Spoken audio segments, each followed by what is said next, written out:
Hey guys, we're here off of the muting. We're just talking about kidnapping and weddings and all kinds of good stuff. It's great. That escalated quickly.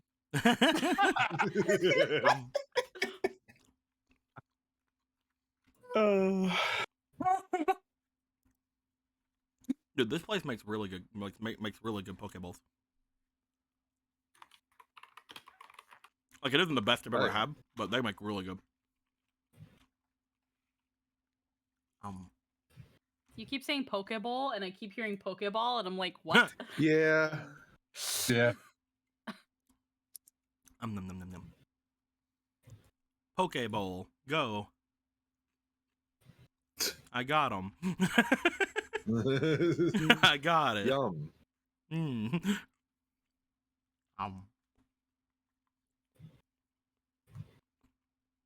All right, cool. Good stream. A good stream. Now I'm gonna be Showed up, introducing. ate some shit, and then you left. Yep.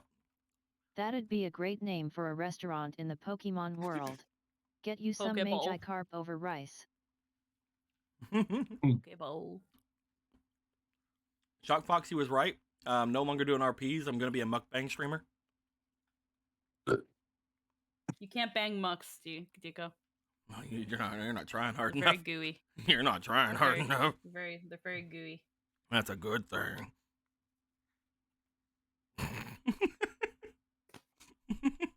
From acid.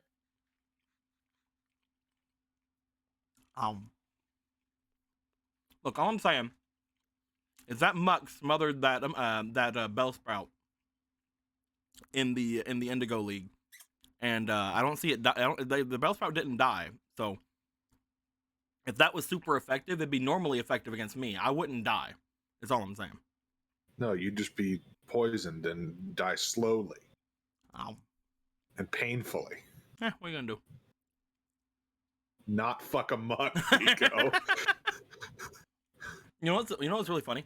On Twitter, somebody put up, I think it was Aaron or somebody else put up a thing that was like making like Chinese Zodiac-esque things into EV evolutions. Yeah. And I was so happy. Blue could make it work.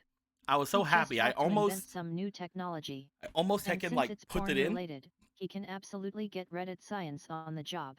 I almost put it in on Twitter because the one that I had was Vaporeon. So I almost did the copy paste thing in the Twitter. Jesus Christ. But I didn't. I have interrupted enough. No, you didn't. Carry on. You're good. I'm sorry. I'm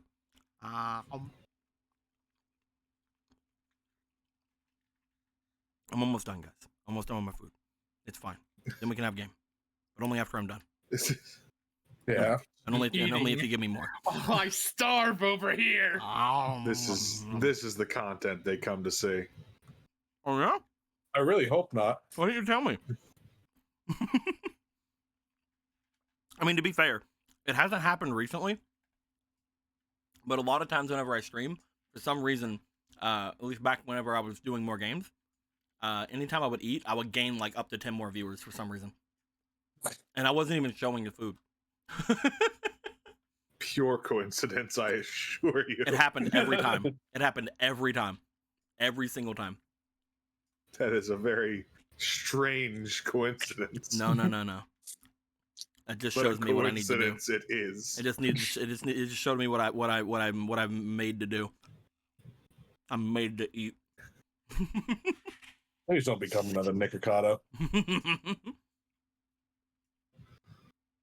But yeah, I wanted to try boba tea because I haven't tried it before, and it's pretty good. It's all right. I don't know if I like the little balls, the little boba balls at the bottom. Maybe I got the wrong ones because they had like 50 million options for them. Did you just get regular tapioca boba? I got a strawberry. I got strawberry tea with strawberry balls. Then that's not boba. Well, it's the one that they told me that most people order. That's what I did. tapioca pearls are usually like in like brown. Mm-hmm. And So like these are the ones that I got. I'm not sure if they're just little balls. Hold on, let me get. they from here they look brown. Like and then this. as for the strawberry stuff, it's probably Blah, blah, just blah, like a runny strawberry, like strawberry juiced smoothie. They look brown. We gatekeeping boba now. They seem brown. I don't know what they mean by strawberry boba then. Well, Unless they might like... have just meant the strawberry like tea. Okay. Yeah, because that looks like a regular boba. They might have just meant the tea. Nom nom nom. Yeah. There's so many little balls. Nom nom. But yeah, you guys ever heard of Zelda? No. Well, it's pretty good. It's pretty okay. It's pretty okay. Okay video game. Pretty okay. Comic. The green boy who does the Haya. Yeah, that one. Yeah, you know. Oh, I thought it was the babe in the orange power armor. My bad. No. No, that's Metro. That character's name is Metroid, not Zelda. Yeah, his Thank name you. is Metroid. Oh, okay. Thank you. Thank you for this clarity. People get confused sometimes because in the old games they showed him wearing a bikini whenever like the armor like flew off of him. But that's just because he likes dressing up like a girl in a bikini because he has a really nice body. We respect identities here. Mm-hmm. Heck yeah. We're all about that. Let him do what he wants. Let him be hot if he wants to. Nom nom nom nom nom. Pride Month. So, with that being said, He can be hot if he In wants a to. bikini. So with that being said, let's go ahead and move things over to the main thing. Obviously, just to mention it out loud one more time because I want to do it every week because we have missed out on quite a lot of things. But there is a donation goal down the bottom for computer stuff because this one is literally dying. Hopefully, it'll get better one day, but we will see. I'm getting it out of here though. We're not gonna have to look at the goals anymore. They're gone. They're out of here. We're doing our own thing, keeping the world safe. Speaking of keeping the world safe, I believe that mostly is just making this dragon drink until he's inebriated as hell. With that being said, let's go ahead and give a roll. Who's gonna tell us what happened last time? Da-da-da-da-da. And that is going to be Emerald. What happened last time? So what happened last time? A lot of things happened last time, Mm-hmm. and I'm struggling to remember the very beginning of it. How about you don't struggle? I believe we started things off back at the lava pool, right? Right, we started back there because we entered the mansion, right? Mhm. Yeah. Lava pool, yeah. I don't know. You tell us. You're the Yeah. one doing the recap. Well, I'm trying to remember so I don't, say something that happened 2 sessions ago. My bad. I'm at Zelda. Yes, last time at Zelda. We started where the previous one ended. Okay. She's helping you along. You're helping me, yes. We were here. So, we were at the lava pool. Just like you said. yes, we were at the lava pool. Marco, Polo, and Z were having a little bit of a discussion at the beginning. Because Polo noticed that Marco wasn't happy at the moment. You see, she's noticed this for quite a bit. And they had a quite a bit of a conversation, a very good one, trying to point out what Marco's issues were, but Marco was also being very, a little bit standoffish about it, but he was getting difficult, yes. He was being a bit difficult about it. Z was also worried. And then they were convincing him that he should probably let up on it, and he relented a bit. So that's good for him. So we're not out of the woods for that yet. And so from there we entered the mansion, and we see that we are here in this cool throne room. It's very nice. Very stylish. We go back over to Gorthos as, the goddess had appeared and pissed off Full Circuit. where she's not supposed to be here. And he then also realizes that, oh hey, they came in through the back entrance, and so they got told off, and they had to leave again. They left. Fucking. After that, what fucking happened after that? I believe in you. We got shown around the master bedroom a bit. There was a person sleeping in the bed. Quite funny. We didn't disturb them, so we came back out. From there, we had options of looking around the house more, or we could go check out the really cool hot springs. And me, Ronan, Kuro, Obera, and Polo were like, yeah, let's go check those out. And that's where they went. We had a good time at the hot springs. Polo stayed behind longer than she should have and fell asleep. It was great. Gallon, meanwhile, stayed back in the mansion and got to talk to a cute demon girl, whom I'm forgetting her name, because she didn't introduce herself at first. She did not. She did not. Gallon talked to her for a bit, then he went off exploring the more of the thing and found the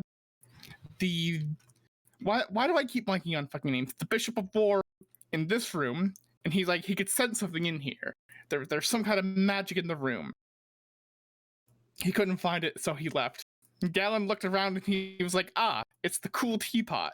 And so he's like, I'll show this to the cool magic demon lady. They continued to talk to each other, and they were like, oh hey, this actually produces holy water. And you know what's cool about holy water? It's kind of like alcohol for demons. And Gallon's like, bet. So they then go over to the seats and go see Volcircuit again as he's sleeping.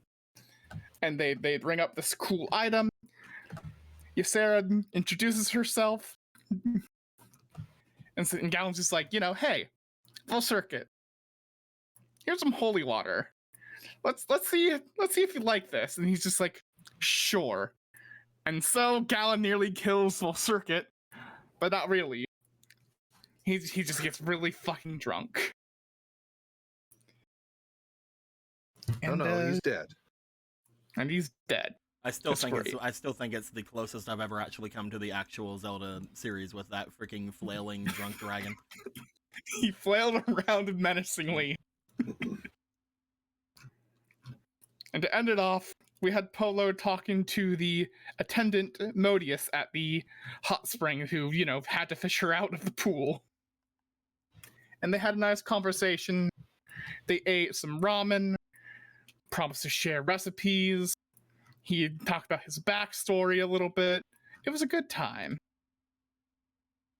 And that is everything that I can remember of last time, and I'm sorry that it is not the most enthralling of tales from your boy.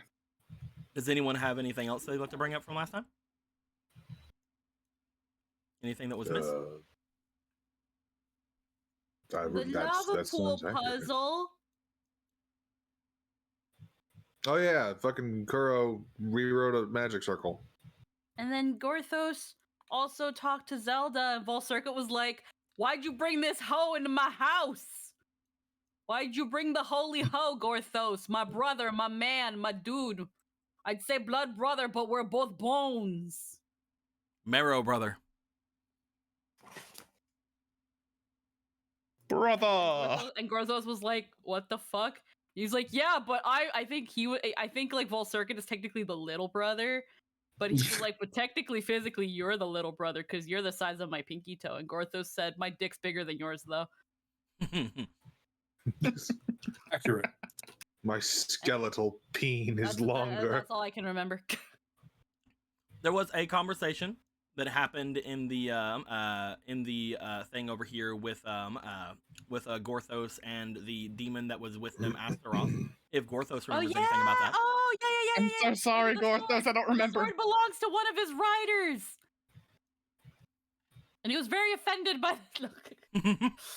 The sword belongs to one of his riders, and I think I can't remember which one, but it's one of his riders that belonged to, and he was like, "What the fuck is it doing here?" And he was like, "I don't know, Gorthos. We don't know the answer to this. Most of us are just half demons." Does anybody remember how she Aren't got the it? Gorons about to go to fucking war? Yeah, there's a world war's about to break the fuck out. with the Caesar. The Gorons are gonna walk across the fucking continent and bitch smack some people. Fuck, they might accidentally blow up the dam. Oh no! Their region grows bombs like weeds. Which is an evolutionary path that I am desperate to know how happened. Gorthos, what exactly was told about how they got the blade? They had to fight the Fearsome 100, which is 100 carved living statues that warriors have to fight, all of them, to earn that weapon. But they never beat the 100th one, the last one, which apparently was Gorthos, who had a magic mantle that when you hit him, he just teleports. Which sounds pretty cool until it was stolen. By whom? Because some person who was bright red that broke it and ran. Broke it and ran. Yeah. And because they broke it, the Gorons are like, well, it means war now. There you go. I'm guessing you don't need to break the statues, you just have to wear them down. I don't know how it works. So that's most everything that happened. There was also a couple of things with a familiar looking door. There was a couple of thoughts with some of the other characters here. There was Clavier having been told to go on some sort of a quest. There was a couple of little things that happened throughout, but that is the gist of everything that happened. Thank you all very much. I will give each and every one of you this day. You're all going to gain, for no reason in particular, 2 auto successes. Oh, hey. Oh. Hey, that's Cool. good. For no and you reason, said there wouldn't be a boss fight. for no reason in particular. I just want each of you to have at least 2 of them. You can use them whenever you want. Obviously, you know, like, figure things out. Yeah, you guys are doing good. You guys are doing fine. We are going to go back down into the center of the room below, because I need to ask one thing of Gallon before we move on to do anything else. Gallon. Hi. While you are down here, that is the wrong. I'm on the Blood Moon playlist. Let's not do that. Let's not be on the Blood Moon playlist. Let's. That's later. That's later. Gallon. While you were down in the depths of this place, trying to get the Stall Lord even more drunkard, you have now given him 3 pots around bouts of that holy water. He looks as if he is mostly inebriated at this point, flailing about doing his thing. I want to know if you're going to be going any further with it, if you are going to be doing anything with this knowledge, or if you're going to be doing anything else going through. You could even just leave. But I do want to know if there's going to be more given to him, if there's going to be more or less anything going down. Gallon, upon getting the 3rd large thing of teapot water in there, which you did also give a little bit extra with your water magic, is that going to be the last one? I don't know. Full Circuit, are you at your limit? Are you this weak? You should say that louder, immortal. You think that I have such a limit? Well, I don't know. Do you? Another. As he lowers his head once again.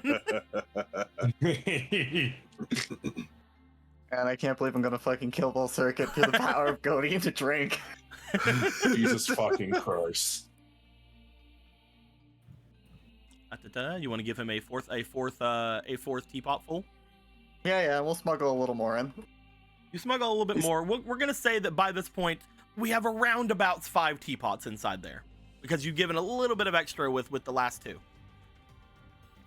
As you smother a little bit of extra into the pot, you do see him again flailing about, just like everybody above would know. Once again, there is still the flailing and the sort of earthquakey feeling from everything about. A couple of you know how to get down to Vol Circuit. Some of you guys don't. While the fourth, we'll say fifth teapot has gone into Vol Circuit, upon taking the large amount of holy water, he will drink it down, yell about, flailing once again. The lava in the pools around Galen seems to generate more heat. As you look over to them, you see that the lava level, or the water level of the lava, seems to be rising up very slightly as things are going about. Until eventually, Vol Circuit lets out a large scream into the air, flops forward, and lays his large stalwart frame down in the center of this place, basically just staring forward, like lazing about on top of the ground. As he's landed onto the ground, you just felt a tug from behind you as you get pulled just out of the range of one of the horns about to hit you. Oh, thank you. It's no problem. Do you think he's all right? Well, Circuit, you still there?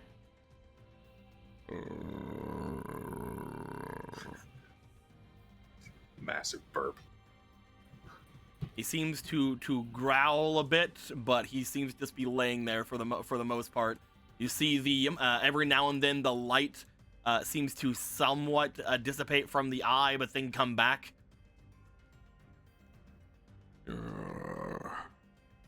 You, male Gerudo.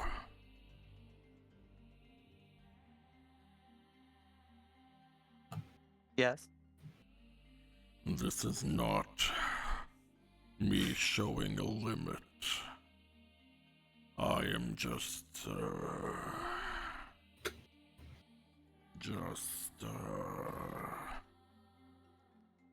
He seems to wait on that for a minute. I am just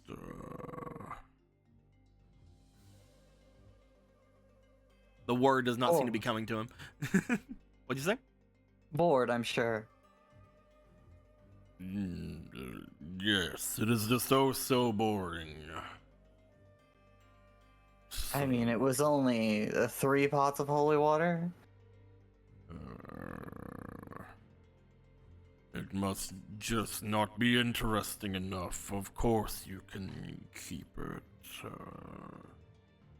Oh, thank you for your generosity. Did you want any more?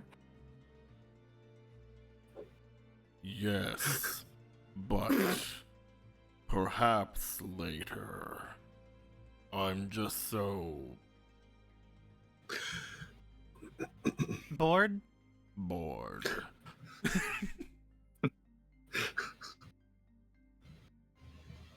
He just kind of lays there. You see, like, every now and then, you see, like, part of his hand gripping onto the large, like, section in the middle of these lava pools, and just kind of, like, dipping his, like, the tip of his finger down into the lava.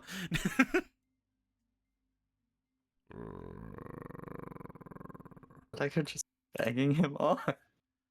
I wonder if that's a growl or if he's purring. It's honestly a good question. I don't.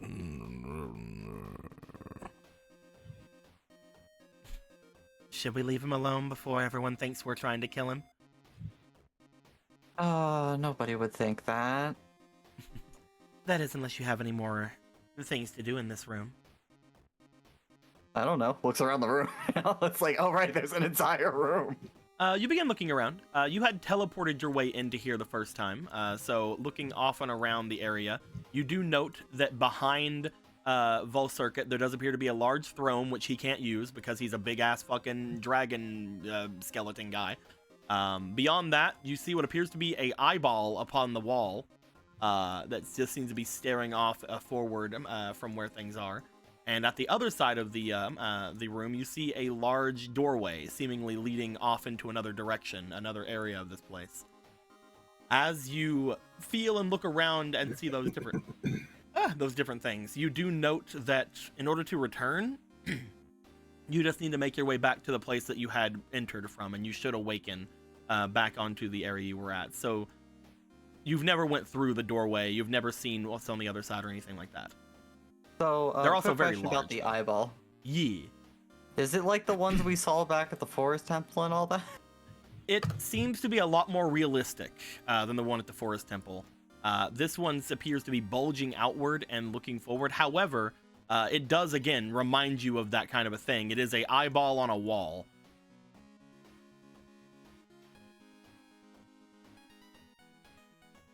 Maybe if somebody else gets here. Let's go that way. You want to try to make your way over toward the door? Yeah.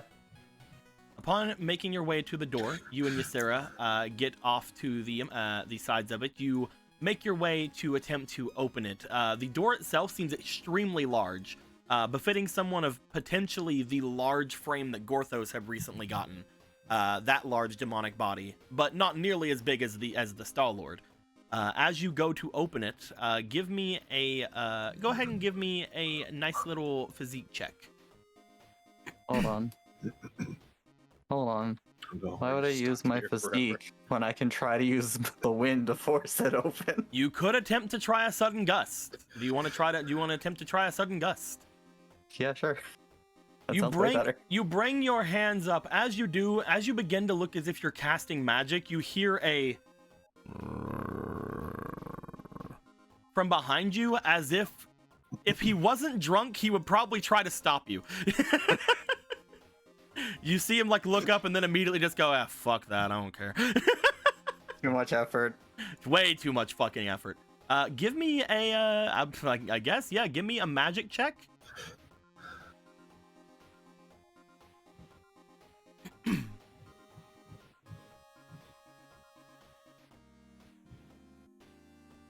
That is really good. That is a 25. 6. Or no, 26, you're right. As you look off to this, you blow wind at the doorway, trying to open it up. You feel the door begin to kind of buckle against the wind as you're sitting there. You feel that you're gonna have to keep up this amount of force for a decent bit. Do you want to see this through? Yeah. If you see this through, you will have to give me three more Doritos. I don't care where they come from. Oh, okay, yeah, sure. There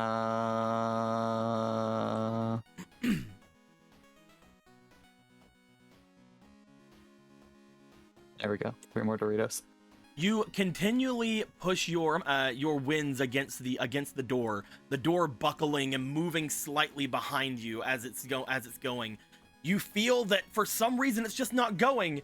For the last second of you holding it, you hear Ysera, maybe it's a pull door. And then right as she says that, you feel that there is a large buckling as the door falls backwards from where you're sitting. It seems to fall off of its hinges from the amount of magic and wind you blow down onto it. As you look at it, as you see it slightly separate, it did appear to be a pull door. Well, I'm glad this isn't my house. As this thing falls and lands with a huge bang. At this point, before we move on, with all the earthquaking and things like that was happening around, did anybody make their way to check on anything? Gorthos, I believe you're the only one other than the other demons here who would know how to get there. Would you try to make your way? Yeah. Gorthos, you come running down upon hearing the yells and feeling the earthquakes, the tremors. As you do, you find yourself into the main room where Marco, Ronan, the Kuro, and Obera are being led around by Eve, them looking around like, what the fuck's going on? You see Gorthos just look around and look at the chair and just dive on one. You guys see Gorthos roll, jump, and land in the chair in the center. And as soon as he does, he sits there, looks as if he falls asleep, and disappears. Oh. Upon seeing that, does anybody do anything? What? What? Okay. Marco does the same thing. Runs forward, rolls, jumps, lands in the seat, and then disappears. Yep, exactly. I guess this is just a thing we're doing now. I suppose. I guess. All right. Is there? Should we all do that? Sure. Sure. I'm gonna say sure. All right then. I shall.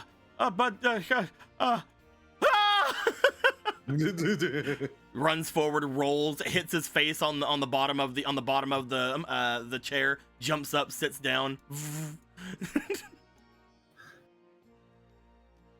I really wonder if somebody should stay here with. Okay, let's go. Yeah. After you. Obra goes and sits down. Wrong. Disappears. I will then do the same. You go, sit down, Wah, disappear. Z lands, Wah, disappears. As you guys begin to Wah your way out of this area.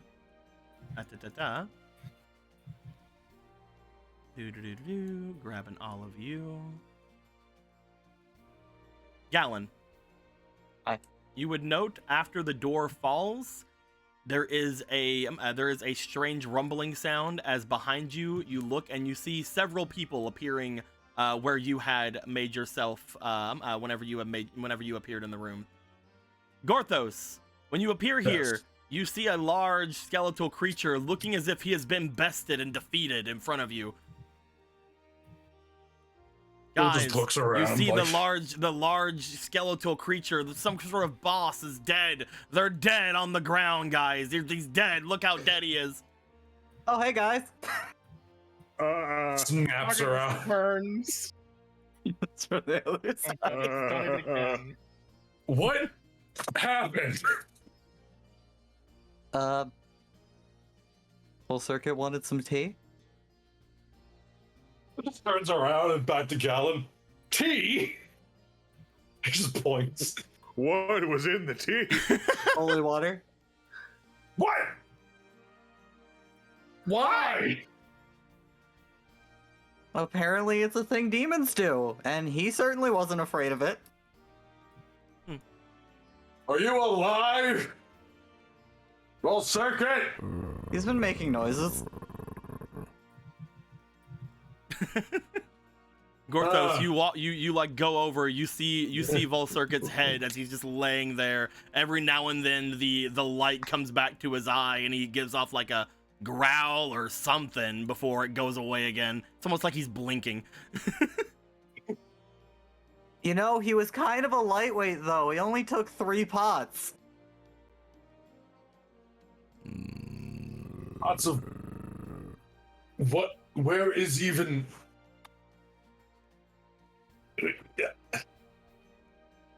At least she's not dead. Water. What'd you say, Marco? Where'd you even get the holy water? This magic teapot. Magic teapot? What magic? Who would have a teapot? Who would have that in this place? I don't know, I learned from Ysera here. This is apparently a good way for demons to get inebriated. I'm the good old-fashioned milk. Just waves. You know, milk or alcohol or those funny colored mushrooms Gorthos found that one time.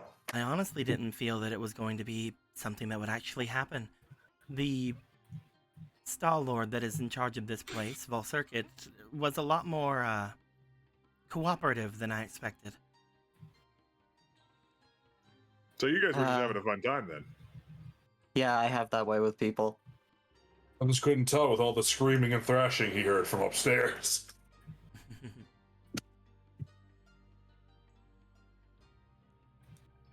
If he's all right. He just like scratches his head. I guess the house won't collapse after all. Alan starts trying to peek through the door. You see a set of stairs leading downwards on the other side of the door. I wonder where this goes. What? Is that door always there? Oh, it must have fallen whenever the Great Vol Circuit landed on his face. Makes sense to me. That doesn't sound like something that would have been made by Gorthos' hands. Well, I mean, Gorthos, you did a rather lackluster job with this dagger. There's a lava pool right there and over there if you don't want it.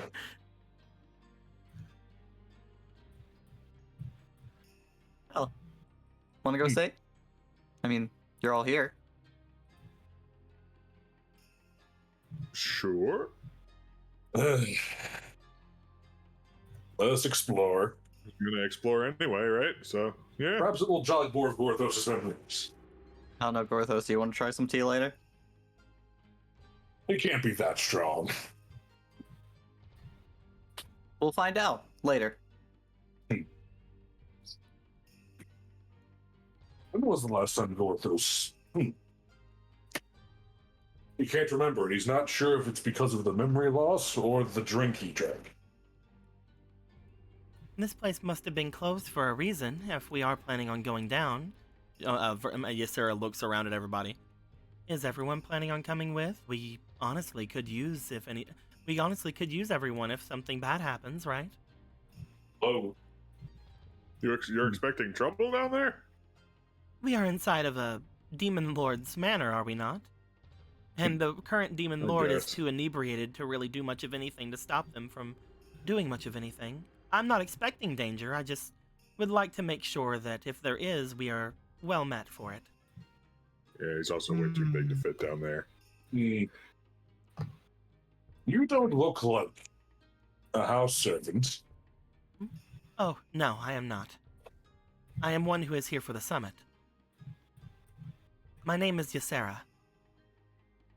Yes, Gallum said as much. Pleasure to meet you. Gorthos is Gorthos. Pleasure. Let's see what ancient secrets there are down here. She is called to ask everybody to come down with. Ronan and Marco, you guys haven't stepped forward a lot. Do you guys would you guys like to go down with them, or are you going to stay here? Marco doesn't see any other way out, so Getting out's fairly simple. How do we get out of here again? I forget. You can just stand back in the center of this place to return. I think Gorthos would explain that's how this place works. Bye-bye. If you're so inclined to go back, you just need to stand over there and... It goes "Rah," and wakes you up. Interesting. Well, if my brother is going down into danger, I should make my way. Oh, no, it's dangerous, but thank you. Oh yeah, Ronan, I got out of the pool late. Did you see Polo? I assume she went with y'all? I didn't see her, but I assumed she was just, taking a bit longer to herself. The attendant was still there whenever we had made our way. I believe that he was watching her. Mm-hmm. Yeah, I think that's what he said, that he was gonna make sure everyone was okay. Mm-hmm. Mm-hmm. All right. I hope she's okay. Attendant for what? I don't expect that a bath would be too hard. That being said, there's also a teapot of holy water. Let's hope it wasn't a holy water bath. No, that's just ridiculous. That's... Oh, man. Before anyone gets worried, I don't think there was a holy water bath. Okay. You scared me for a second. I was about to run back, yes. Alan just has a thinking look on his face as he looks across the room at Full Circuit. Do not dip don't dip either of us into holy water baths. Oh, I'm sure he's strong enough to handle it. Porthos is uncertain of that. Are you calling him weak? He doesn't even know how this holy teapot works. You put water in and holy water comes out. It's like a holy Brita filter. the holy Brita filter. Listen, Gorthos, I am basically a vessel of infinite holy water now. Is that a euphemism for something? He splashes water from his fingers.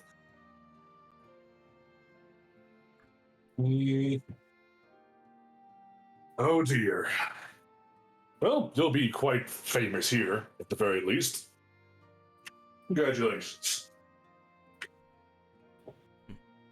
Just break that out during the summit. What could possibly go wrong? But this actually looks like he's thinking for a second.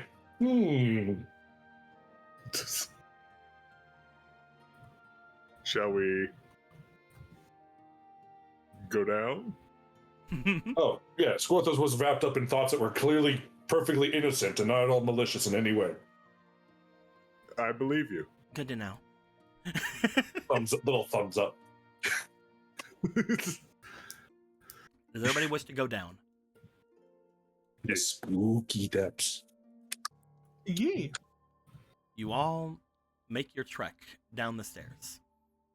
Upon doing so, you go into a small square-like room at the very bottom of the stairs, looking as if it leads out into a center, almost corridor-heavy, circular room, almost diamond-shaped room. At each side, there appears to be another exit that seems to go on further out. In the center of the room, there appears to be a large red gem.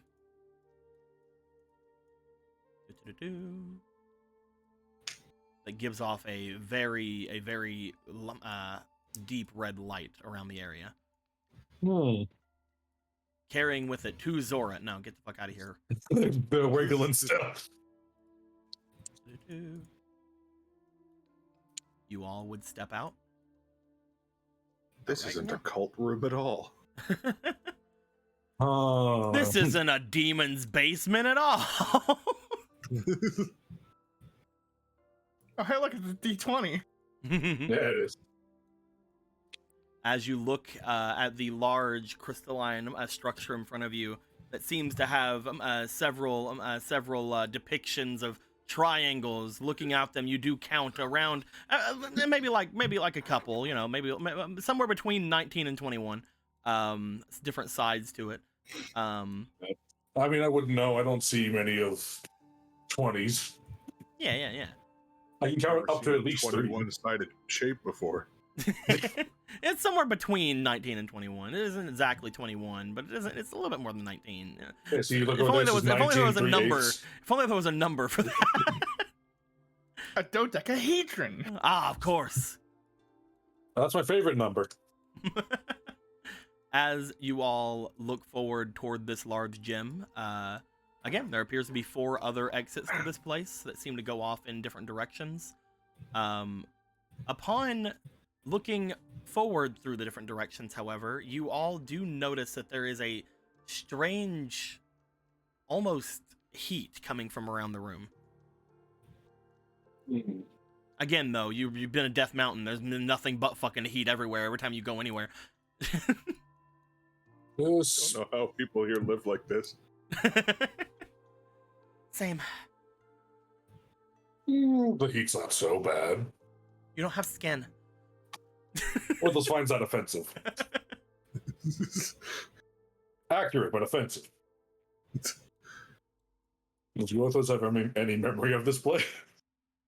Looking around the area does not seem to jot any memories. He's just looking around. Interesting carvings. Hmm. Very dragony, demonic-y looking. You go to approach the large dodecahedron in the middle of the room. Yeah. As you step forward, you find that the crystalline structure in the center of the room, once you step onto the platform that it seems to be on, begins to start shaking and moving about in a circular motion, as if it is turning and spinning.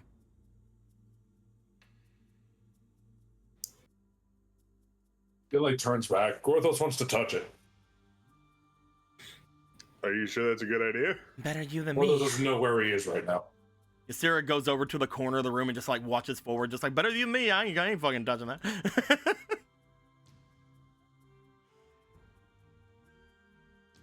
Okay, we'll go over here. Marco, you head over toward the right side of the room. As you do, you look into the area. As you look it over, you begin to feel very strange as you look off into it. The actual section off to that way stops feeling hot and more starts feeling like very familiar. Cold? No. Familiar? Very familiar to you. Upon looking off in that direction, you almost feel the same sensation of that almost like mossy, almost like a earthy smell from coming from there. The heat is all but gone once you step off in front of it. Looking beyond, you see what appears to be a set of stairs. We got more stairs over here, and not as hot over here, and it's kind of earthy. Interesting. I'm gonna move people onto like some further in areas, just to kind of separate people a bit more. Orthos pokes the crystal. You step forward more. Yeah.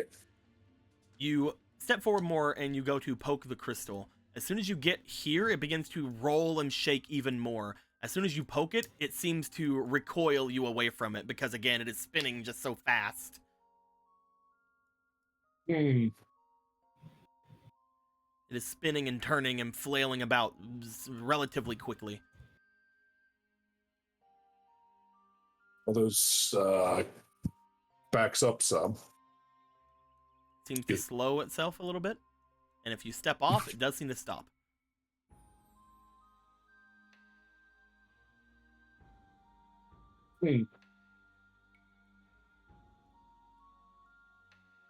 He just shrugs. Gorthos doesn't exactly understand what's happening with this thing.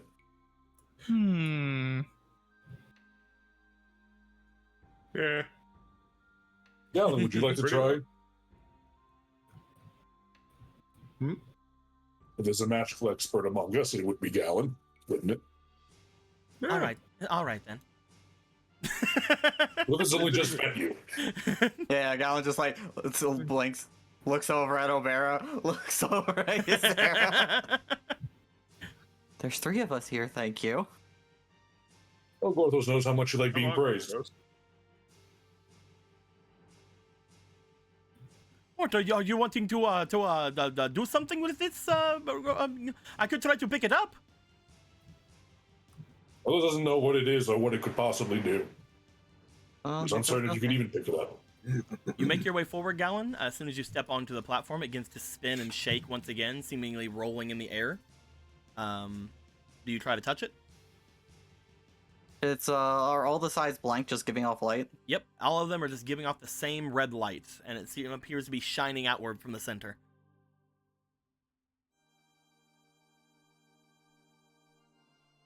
At least I can heal myself. Touch. It seems to repel you once again as you go to touch it, the same it did to Gorthos. It is spinning very quickly. It is very hard to get a grip onto. As it does repel you, however, you do notice that there is a slight golden shine to the back of your hand.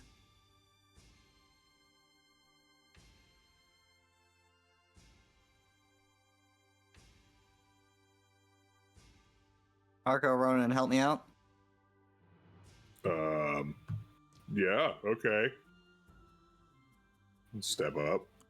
Ronan makes his way forward. Marco, you look over as you do see that there is a slightly golden shine to the back of Galen's hand. And here I was about to do something else, but all right. Do the 3 of you do anything once you get there? By the way, once multiple people get there, it begins to shine and shake and roll even further, even faster. You just want to poke it? That the thing we're doing? Yeah, just give it a touch. Together. Okay. Yep. Touch. Poke. This thing needs a better representation onto it. Give me a moment, actually. Let's see here. What would be a good representation to this thing? Maybe something like I don't know, something like this. That might be something. It's not nearly. Let's do it like. It's not nearly. There you go. And you know, There it's you not go. right. Let's do like It's not really the right color either. It's not the right color. You're right. Let's go ahead and do it like around there. I don't know, but it doesn't have numbers on it. No, it's just how to get the general shape. We're not trying. Okay. Look, we can't do everything. So I know. So as this thing in front of you is just rolling and rolling and rolling, and as you guys are reaching out to touch it, I would like for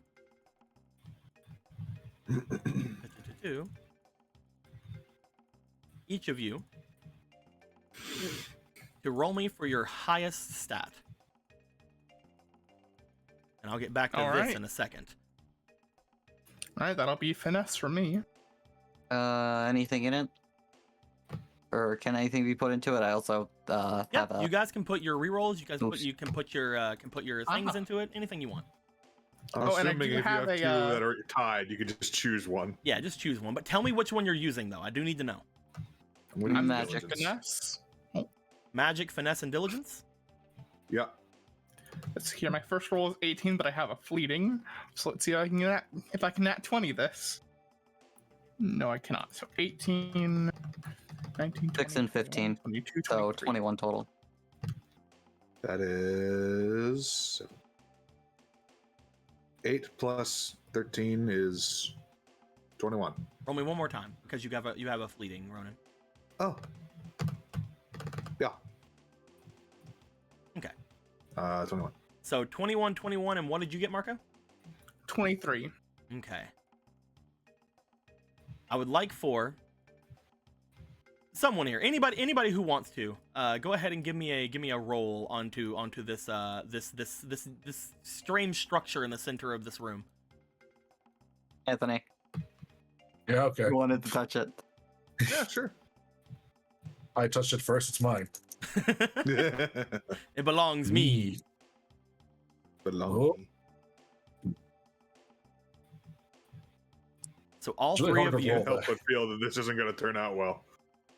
all three of you see that it has taken this. However, as soon as it lands, you see that there is a shine from not only the very top number, or the very top section, but also another section of the area.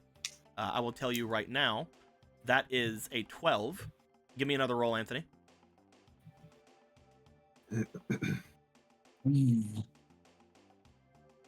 Oh, come on. You're doing good. You're doing good.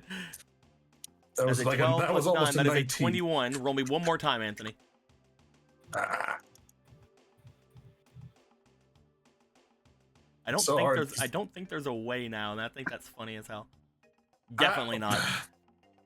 So, I hate this. I hate big dice. They just fucking flop all over. so the three of you do not take any damage because you guys beat the total roll. Oh.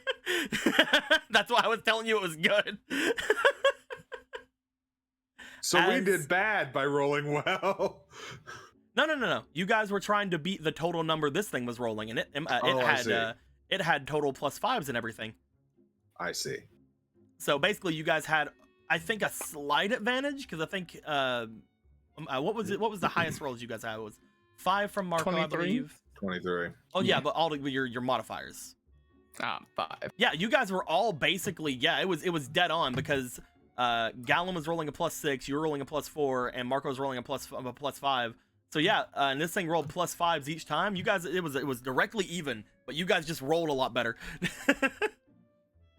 As this thing rolls itself around, seems to land at the very top of where it is with a shine. You all find that one of the doors, the one off to where Marco was standing, seems to give off a very large shine coming from the eyes, as these two green-looking eyes seem to appear from the doorway. As the doorway begins to shine with that greenish color, there is a slight shattering effect as it looks like glass falls from in front of where the doorway was. Oh. Well, okay then. What on That's earth the thing. does that mean? Marco goes over to check. Marco, you make your way over. As you do, you stand where it is, you look off into the direction, and as you check the area out, that feeling that you had before, that kind of earthy, familiar feeling, really rockets back at you. As you look off into this place, you smell a familiar smell. You feel a familiar feel. You feel like if you were to go up those stairs, you might make it back into the Lost Woods. Oh no. Oh no. Hmm. Looking behind Ronan, what does he see in this hallway over here? Does he see This hallway anything? there. As you make your way over toward that hallway, Ronan, you find that there is a very cool sensation coming from this area. You find that as you look off around, there is a resounding, just kind of moisturizing kind of feel to it. It feels as if there is almost like a slab of ice just in front of you. Oh, but you can't. So you can't see anything beyond the gateway. It's just there's stairs. You see stairs. Oh, okay. He's like feeling out in front of him. Like, does it feel like there's a barrier to entry there? As you feel around where the where you saw the shattering happen on the other side, but you don't feel anything. Oh, I think you might like this one, Obear.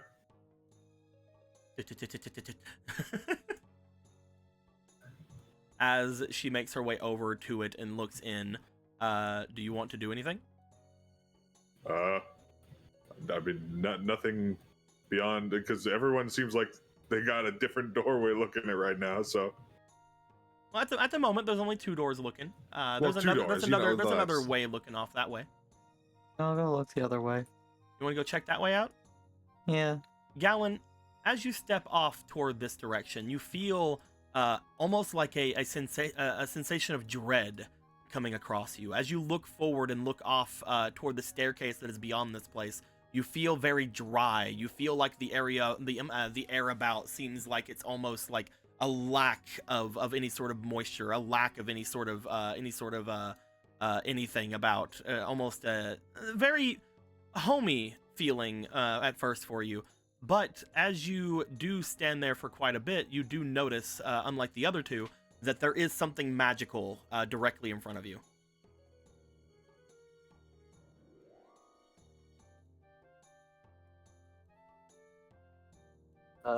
Yeah, what it is? Can I? Well, from what you guys had seen over by where Marco was, there was a shattering, almost as if glass, there was like a glass barrier around the area. But these 2 didn't seem to have any sort of shattering happen.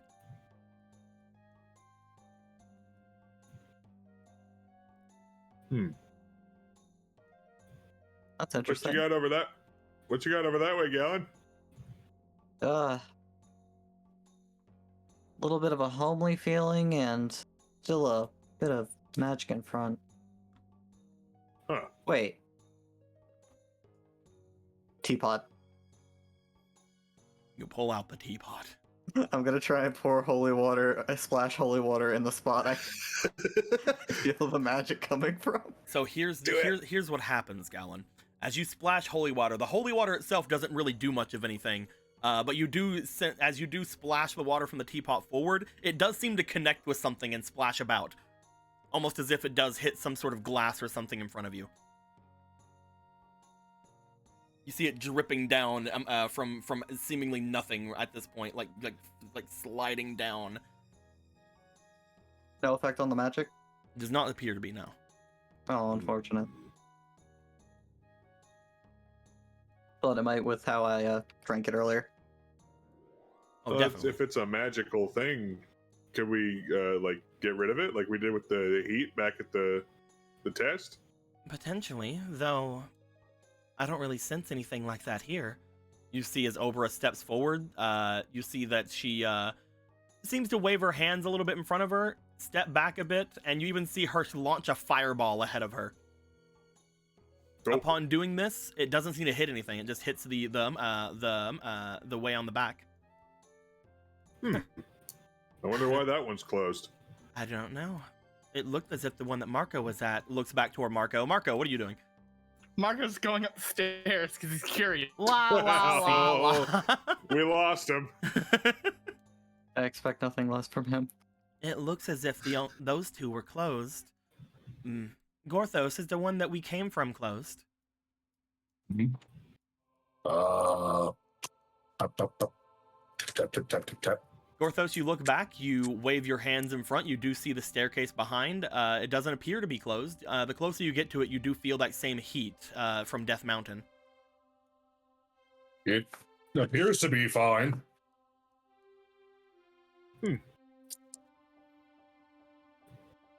We just saw glass shattering, then I guess that means somebody was here and opened that way up, right? Yeah, I guess maybe someone else did this before we got here. I wonder if we do it again, if that one will open. Maybe, though. Don't think we need to rush to the desert. Oh, the Please, desert. I assume it's the desert. But, Yeah, should we go get Marco? He's probably fine. we probably should, just in case. Porthos needs to get a bell.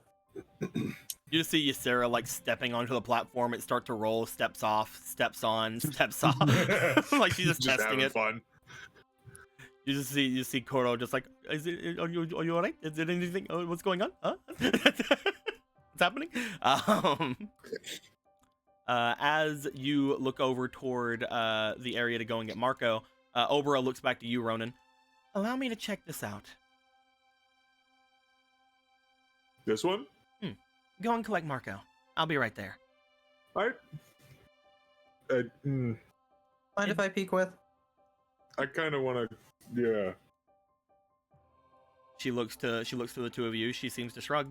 I just thought that I could do this a lot easier with my fire. It seems that there was some ice before, some feeling of cold. But if the two of you wish to come, then come on. I don't believe I need any help, but shrugs.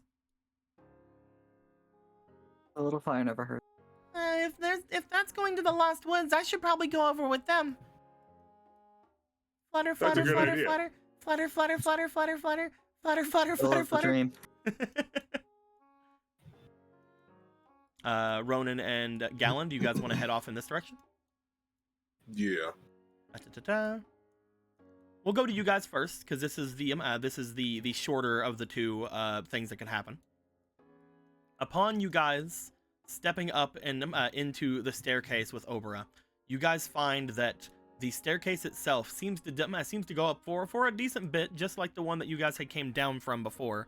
But upon going up and up, you guys feel more and more of the same kind of iced over feeling that you have felt whenever you had stepped forward toward this place.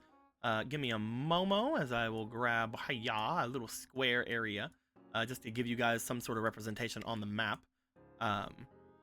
As you guys would step up into this place, you find that you would step up into a room that is decently open, though the almost like in a same kind of manner as the one you guys had left Volcircuit in.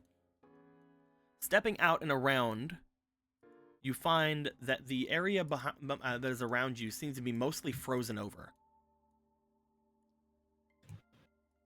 Looking off into the deepest parts of the room, back where you would normally see where the Volcircuit would have been before, there appears to be a creature seemingly encased in ice off to the very end of the hall. Okay, so not what I thought it was. Looking off toward where that creature is standing, you find that the creature itself seems to be completely locked in almost in time as you stare forward.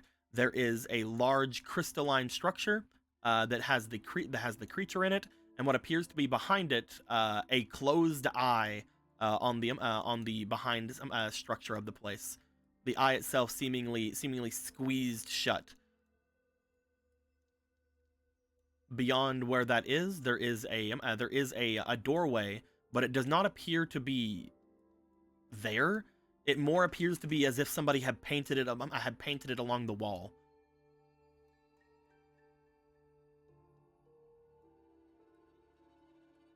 You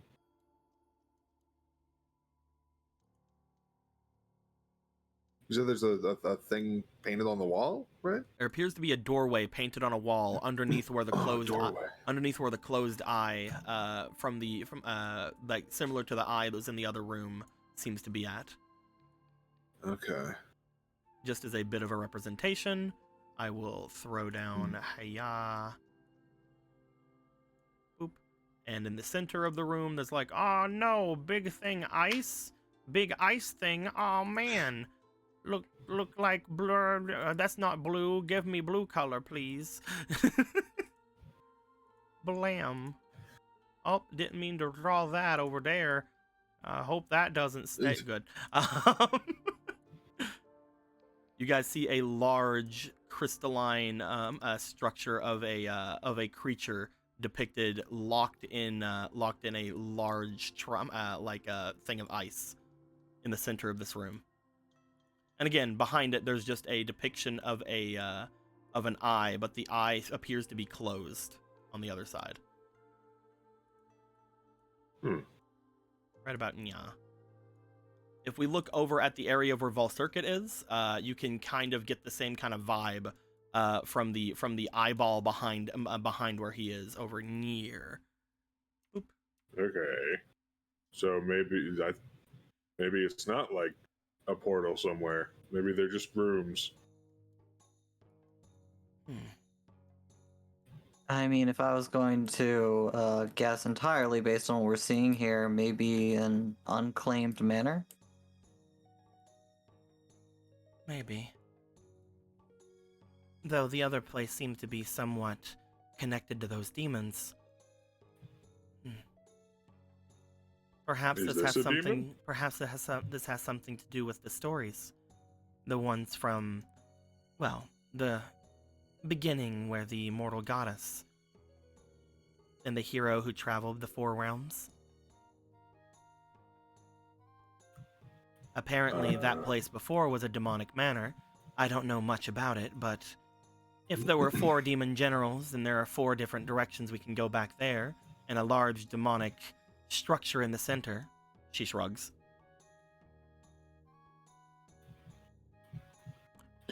Having a better look at the creature inside of here, Gallon and Ronan, since you guys are right outside of it, you see that there appears to be a large, almost insectoid type of creature inside, and there is a tiny fragment of a smaller being seemingly inside as well that seems to be off near the chest of this creature. You can't see any details from either of them because this ice has most likely been here for quite a fucking long time, but it looked as if it seems to be either having saved a position of battle between the two, or one or the other might have won this battle and something else seemed to have happened. Either way, it appears there are 2 creatures suspended inside of this ice. Huh. At this point, Obera seems to bring her hand out, and you see a small fireball appearing in her hand, but not shooting out like it normally would. As she holds it up toward where the ice is, she seems to give a bit of a frown. I didn't expect it, but it does seem as if it is repelling any sort of heat. Didn't expect it to really work, I suppose. Do we want to melt this, or do we what? I don't think that we I don't should. know. If this is some sort of a master like that Volcircuit creature is, most likely this is not a friendly sort. What do you think, Alan? Yeah. Well, I mean, if we want to, given it's not friendly to fire. We'd probably need brute force. Looks at Ronan. But probably better not to. I'm much more interested in that back there. It seems as if someone has done something to this place. There is a doorway depicted back here, but the doorway appears to have been drawn on the wall instead of actually implemented in some way.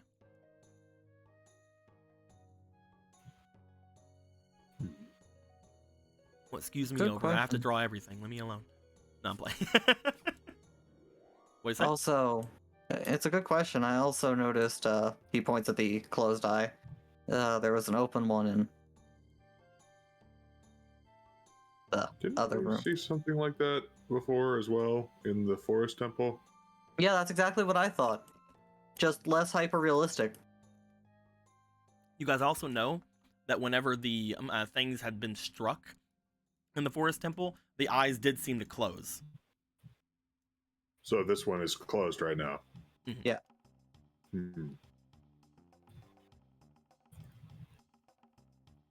Really don't know what to make of any of this. He's gonna walk over and he's like gonna push against the drawn door. You go to push against it, you feel that there is stone that you are pushing on. There doesn't appear to be any sort of etching. There doesn't appear to be any sort of frame to the door. There doesn't appear to be any sort of crack to show that this is a door at all. It appears again as if somebody had painted it on.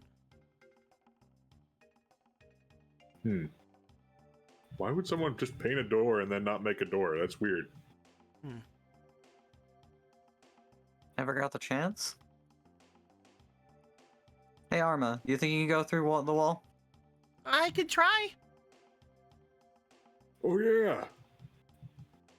Yeah, let's just try that, I guess. Take a peek. Where you at, Arma? Need find you. Where you are, go. There you is. I'll move your two ghosty friends over to you.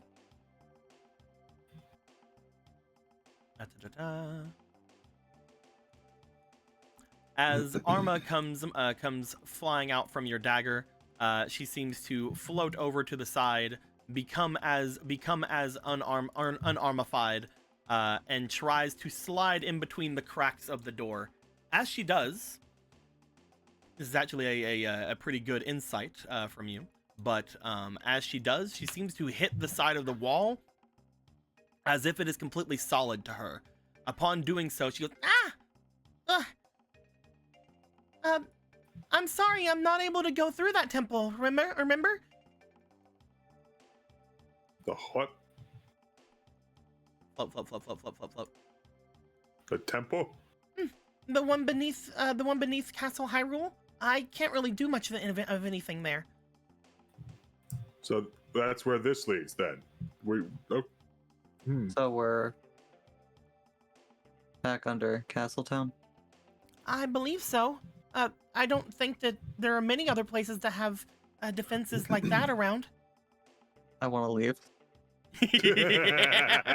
That's right. I brought you right the fuck back, motherfucker. No. We can't escape. We are either beneath where that castle is, or we are in some sort of place that connects to it. Well, good to know, right? That there's a giant frozen monster under Castletown. Yeah.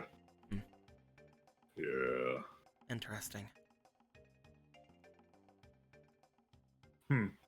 See what the others found. They'll might have better context for us. Yeah. As you guys go to leave, Gallon and Ronan, upon leaving, go ahead and give me one final roll. I would like you guys to roll me for your instinct, please.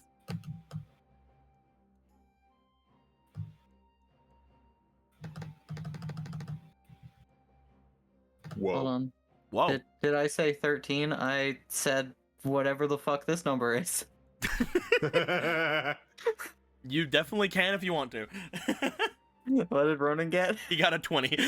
He got Okay, a... never mind. Never mind. Never mind, I didn't say shit. Never mind. Alan's contemplating the fact he's under Yeah, my Castle again and sticker his from blood the vessels are record. popping. He's fine. You guys, as you pass by the area once more, heading off back toward where you were going, both of the two of you seem to stop and look over toward the area where Obra had the fireball at before. As you do, you see that there is a slight area of slightly clearer ice there, Ronan. As you look and stare off in that direction, you note whenever you do that you can see the small person inside of the place that seems to be in battle with the creature. As you look at it, that person looks familiar to you. It's a nat fucking 20, of course they should. Schwat. Schwat? Schwat do you mean? They schwuk familiar to me.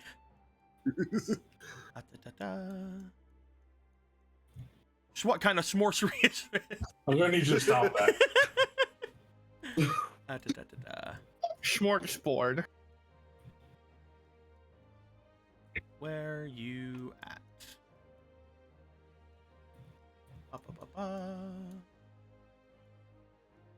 So hard having everything freaking strewn about everywhere.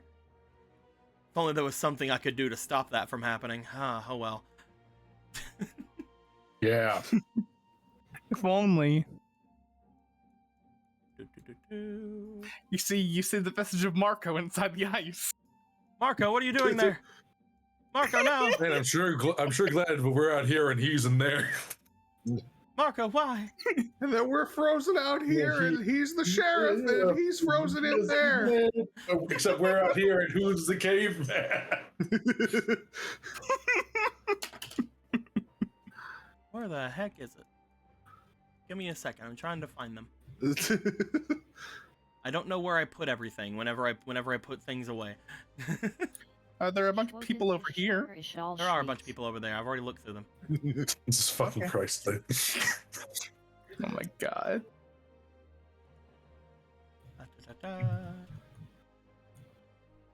Not in there. Can't wait to figure out who this is. Shut the fuck up. I'm playing. Waiting with bated breath. Guys, give me a fucking second. God.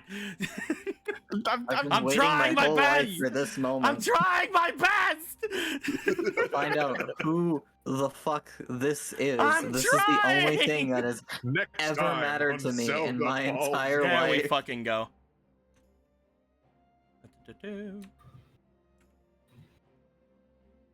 You see, inside the ice, what appears to be this person. Fuck off. What the heck? He like stops. He was kind of looking at it as he was walking, and then he stops and he like rushes back over to it. And he's like peering his face in the clear hole. This would have been a lot more subtle if you hadn't got a nat 20. You see.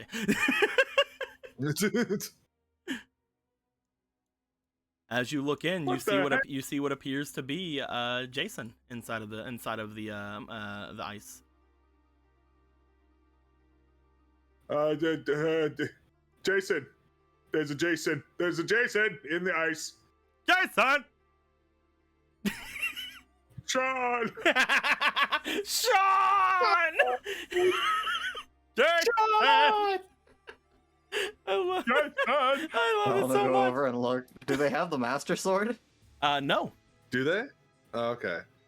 As you look inside, there does not appear to be a Master Sword in their hands. You see what appears to be a golden blade that you guys have seen before, but there is no Master Sword in sight.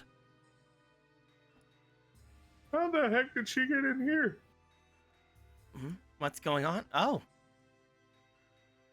Jason in the ice. Huh.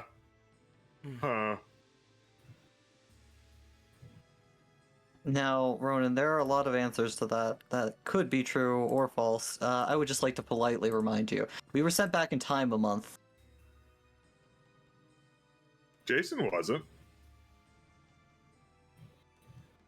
We don't know where Jason is from, and that could also be when.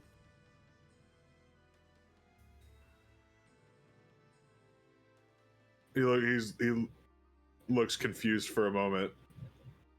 You're Are you saying Jason's from the future? The past and the future, honestly, time is... I try not to think about it too hard. I'm saying we just might be seeing Jason at a different point in their life. well, Or just somebody suspiciously like Jason. you just But given they look exactly like Jason and have Jason's sword, well. probably Jason.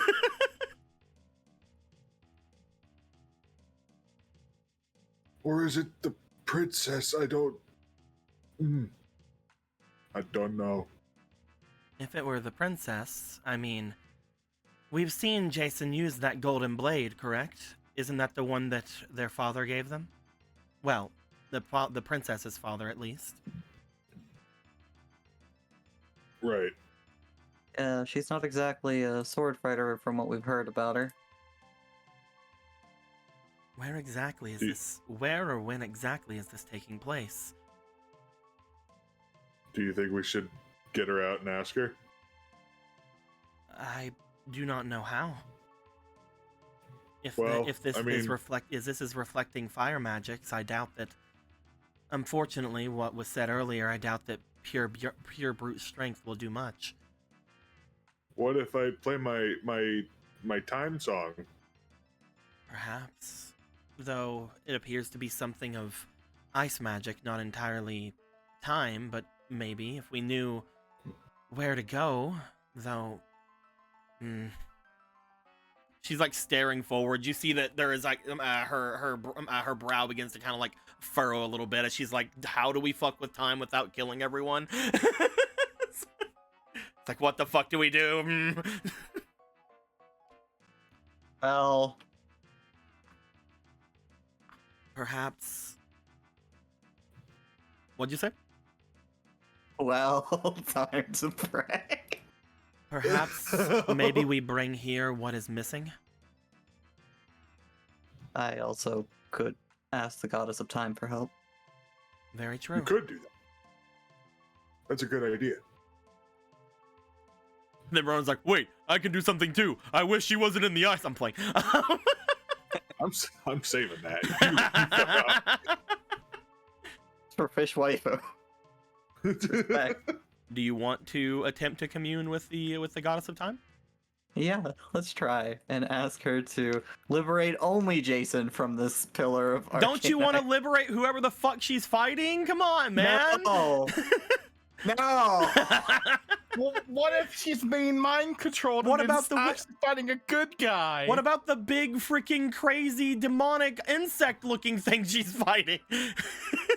What if it's a good guy? Come on, we never judge a book by its cover. I will judge this book by its cover. So, I can't believe you do this. Gallon, as you begin to bring your hands together, you begin to try to call out to the goddess of time. We're going to move over toward where Gorthos and Marco are going. Marco, Gorthos.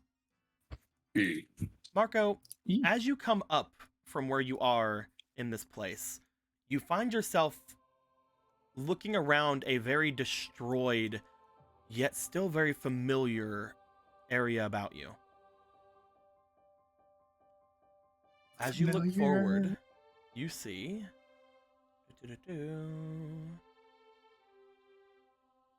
I can't believe it. We're just gonna find Jason dead in all these fucking rooms. It's all the timelines where she fucking died. That's exactly what that's exactly it. You guys fucking got me. Bet you're scrambling to fucking rewrite your notes. You see what appears to be a fallen and destroyed room all about you. One that is extremely familiar to you. As in the center of this room, you see a large destroyed slab. Ah, I see. Oh. Marco, as you look forward, you remember this being the area that was depicted before as holding the Triforce of Power. Does the room seem like the holes in the ground? Do they seem like they are again filled with light or whatever, or does it seem like a very dank, dark room? This appears to be wherever is at the bottom of wherever this room had fallen before. As you look around, you see that there are upturned tiles all over the place, and there's a lot of debris and rubble all about. As you look forward, you look up to where you look up above where you're standing. As you see, there is a long ceiling high above. You can't even see the end.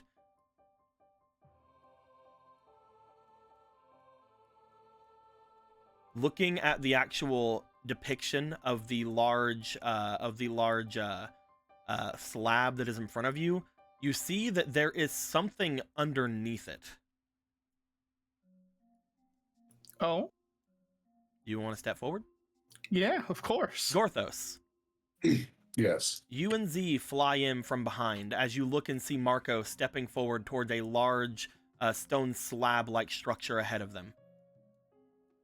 As you look and see where this is and looking around, it reminds you a lot of the area that you have woken up in before. Oh, this place feels familiar. Oh, yeah. A little bit, right? It should. This is where we found the Triforce before the room collapsed. Well, this just looks up. There's something under here. Marco, as you approach... Is this triggering my treasure sense at all, or is this something else? It is not. Mm-hmm.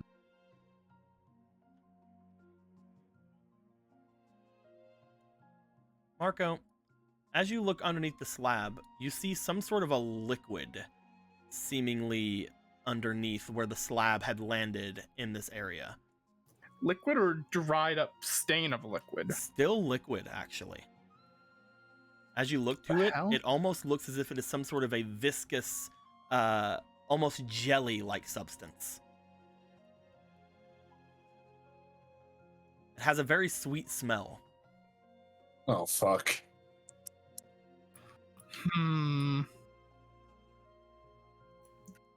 Stick finger in. You stick your finger down into it? Yeah. Is it a jelly consistency all the way through? It is like somebody had overdone Jell-O slightly. It's like they put too much gelatin in. You touch down onto it and it seems to sink in after like a second of putting pressure down onto it. As it does, you pull your finger back as you just see like this very slight, almost mucusy red liquid coming down from your finger. But as you do look at it, it does look and smell familiar to you. And it's just this part of under the pillar? There's no more around when he looks? Does not appear to be, no. Well. Flutter, flutter, flutter. Oh, there's some behind too. Flutter, flutter, flutter. Thank you, Z. No problem. Do you see anything else in this room? Well, or is it all just... There was something off in the wall behind it. Oh. Climber. You guys look on the opposite side of the room. As you guys get there, you see what appears to be... Bloop.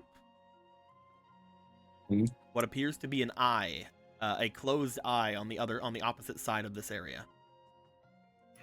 Closed. Yep. And on the wall back depicting it, you see a cracked and scraped looking doorway that seems to have been painted onto the side of it. Interesting. Pulls out the grappling hook. Margaret's gonna go up to see this whole eye business up close and personal. You can very easily do so. As you bring out the grappling hook to try to latch onto it, you find that you are able to climb slightly up onto the top with this little railing area that's up near it. As you look into this closed eye, it appears like it is bulbing out from the side, but some sort of lids have closed around it. Let's see here with I guess the True Strike Dragger, he's gonna try to see if he can pry the eye open. You attempt to do so. As you put the dagger inside and begin to wobble back and forth, the stone of this place appears very strong.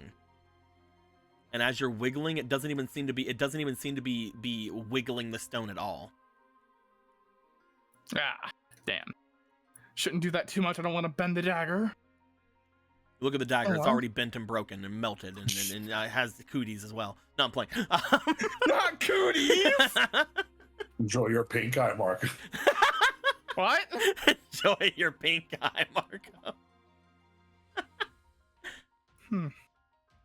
Gorthos, looking up toward this closed eye, you're starting to remember something. Give me an experience. Hey. I like when that question is asked. Is that a fleeting over it? You know, fleeting, yes.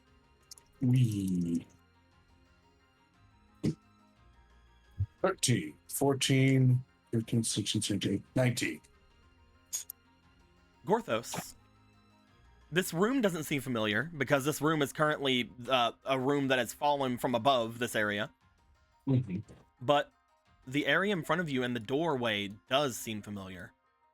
As you remember hitting this eye. Well, not you in particular, but one of your party. Ooh. You remember it being a small framed Kokiri that had hit this eye with their slingshot. Just like puts a hand on the painted wall. There used to be a door here. The eye, Atalanta shot it with her slingshot.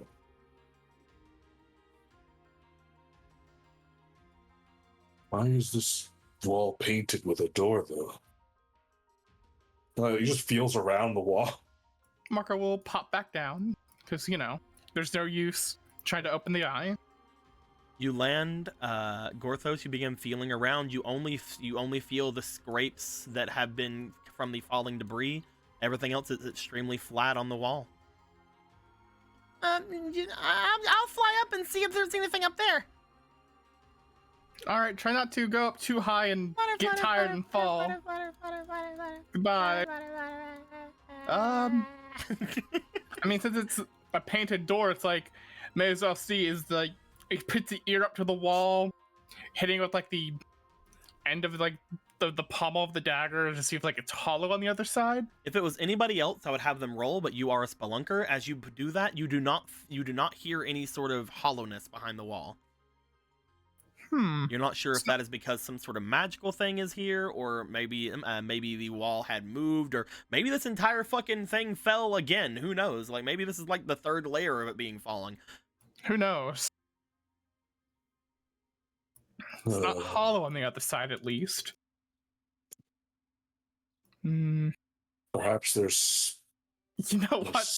Let's try the ground. Is it hollow under the ground? Will it fall again at some point? Once again, the ground, quote unquote, to this place is a whole shit ton of debris that have fallen from above. It is hard to find where the actual ground is. Like, you are standing on some tiles right now. That isn't the ground. There is a bunch of piled up and destroyed like stone and brick and tile all around you. Well, this goes back to the goo and starts trying to dig up whatever all the shit landed on. As you look it over, Gorthos, again, you guys both get the same kind of look at this thing, as it appears to be something very similar to that strange gunk that all those animals in the forest have been drinking or have been coming out of their mouths. Yep, this is the Lost Woods. Maybe there was something underneath.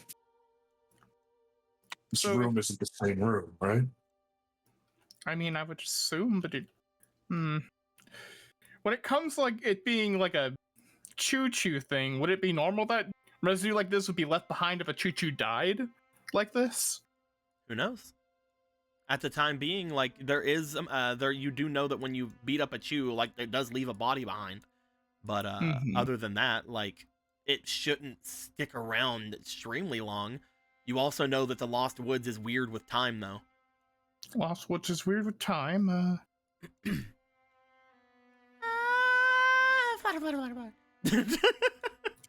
Just for fun, he's going to try and scoop up a handful of this stuff. You go to scoop it. As you go to scoop it, Z does come down from the top. This is definitely something that fell from up there. It just keeps going and going. Makes sense. Surprised it had a bottom. I don't know how to get up from there, but I guess if you had something that could take you up, then maybe you can make your way back to that room that had fallen before, the one that had Gorthos and everything in it. Maybe. Well, did that place not collapse completely? But didn't we think that it was a part of a much bigger, like, temple that was underneath the woods or something at one point? It just kept shifting around and changing? We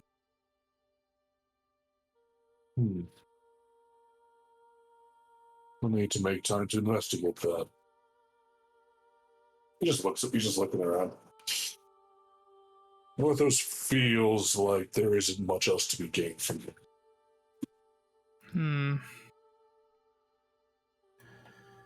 Maybe you're right. At least not now. We could do with a handful of jelly. He says, like, fucking dropping it. It does like a thick plop down on top.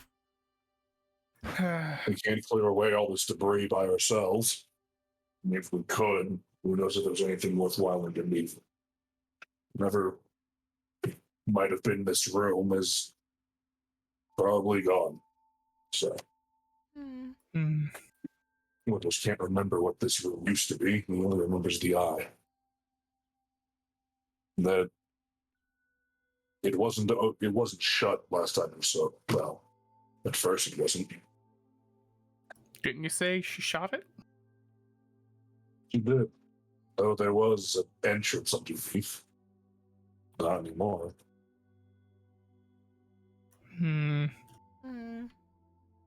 Maybe there's some kind of mechanism to reopen the eyes somewhere here? Well, the eye?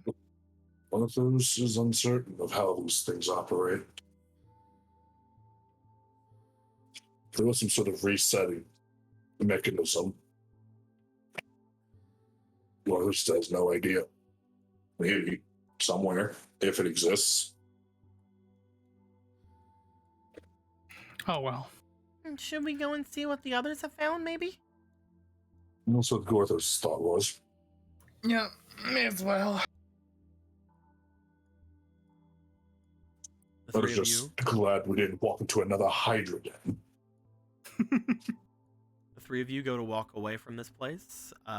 Looking back again, the large slab that had depicted the Triforce of Power on it seems to be mostly inert.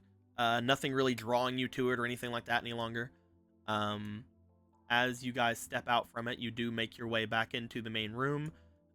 Both Kuro and Ysera tell you that they haven't made their way back out yet. Do you guys want to make your way into the cold room? They haven't made their way out yet. Orthos would think that something might have happened, so he wants to go in there. Then let's. The three of you make your way back over into the cold room. Upon you guys stepping up into the area, you will see that Gallon and the others seem to be looking as if they're about to commune with a spirit there. You're not exactly seeing the Jason thing yet, but you'll see it in a bit. As we get you guys to there, we're gonna go over to Polo. Hello. Polo, after a little bit of time has passed, and after you had spoken with your friend Modeus off back and had your ramen and everything like that, you made your way back into the main hallway of this place, back into the main room. You do find that Eve is in the main room, seemingly staring off toward the seats before looking back over to you. Oh, good morning. Not good morning. Good evening, miss. You're back from your bath. You've been gone a Yes. rather long time. I kind of, got a bit into some trouble, but I am fine now. Well, they are rather relaxing, aren't they? I should have heeded the warning of being overwhelmed. I do not know if the warning would really do much help. Most of those baths are overwhelming, at least for me. But I'm glad that you at least seem as if you enjoyed yourself. There's a little bit of like a vacant look, and then she just kind of looks down. It was, introspective. Are you thirsty or anything? Should I get you something to eat or a snack on? Oh, no, I'm perfectly fine. I, actually had a bit of a meal back with the attendant. Oh, you tried some of Modeus's food. Yes, Hopefully it was all right. it was lovely. Is something wrong with his food? Oh, no, I'm just sure that to some people it is an acquired taste. But if you enjoyed it, then perfect. We can ask him to bring you some more later if you'd like. I do not wish to be a burden to him or anybody. It's perfectly fine. Where is everybody? She motions back over toward the seats. Lord Volcircuit had been yelling or throwing some sort of a tantrum. I don't exactly know what had happened, but the others have made their way there after everything had stopped, and they haven't seemed to return. But whenever I went to go and check up on them, it seemed as if Lord Volcircuit was laying in the area as if he was sleeping. The others seem to have made their way further inside of the large crypt area that is beneath the place. Though it has been mostly cleared out, I do not believe there's any danger there. They seem to be looking around. Oh, I see. Has my brother Vega returned? I was with all of you back whenever you were taking a bath, but I could go and ask and see if anybody has seen him. No, it's okay. It's quite fine. I can search the manor really briefly, and if not, I can go and look for him with Orion. That's perfectly fine. I don't wish to impede on you or... You are not impeding anything, ma'am. This is what I'm here for. This is my job. Anything you wish. Just be sure not to hesitate to ask me, okay? I only work a small bit of the time anyway. It's not as if we have these summits all the time. In fact, I have not really worked at all since starting here other than cleaning. The last time a summit was here, I was but a small girl.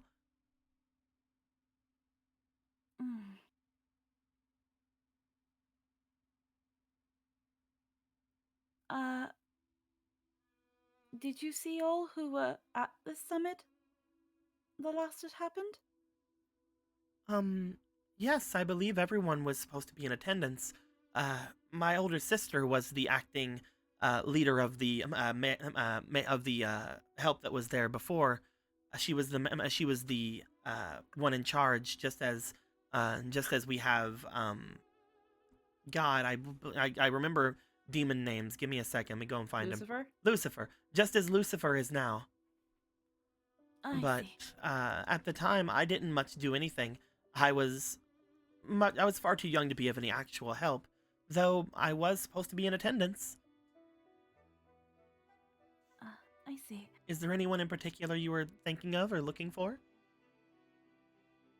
No, I just, wondered if maybe you might have saw my father. I did. You did? Yes, he was the leader of this place. Well, yes, of course. Of course you would have seen him then. I believe I was around, maybe 7 or 8 at the time, maybe even younger, by the time that he had been here before. But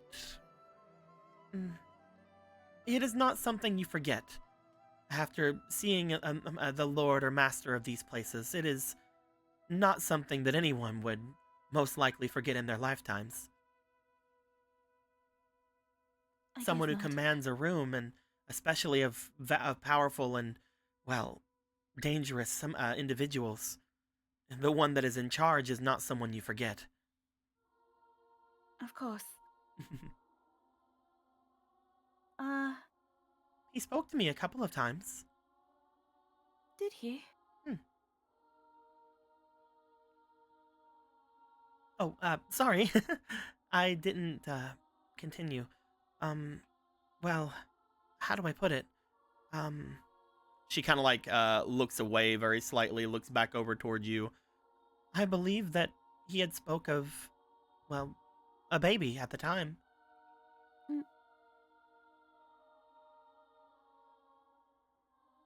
A baby?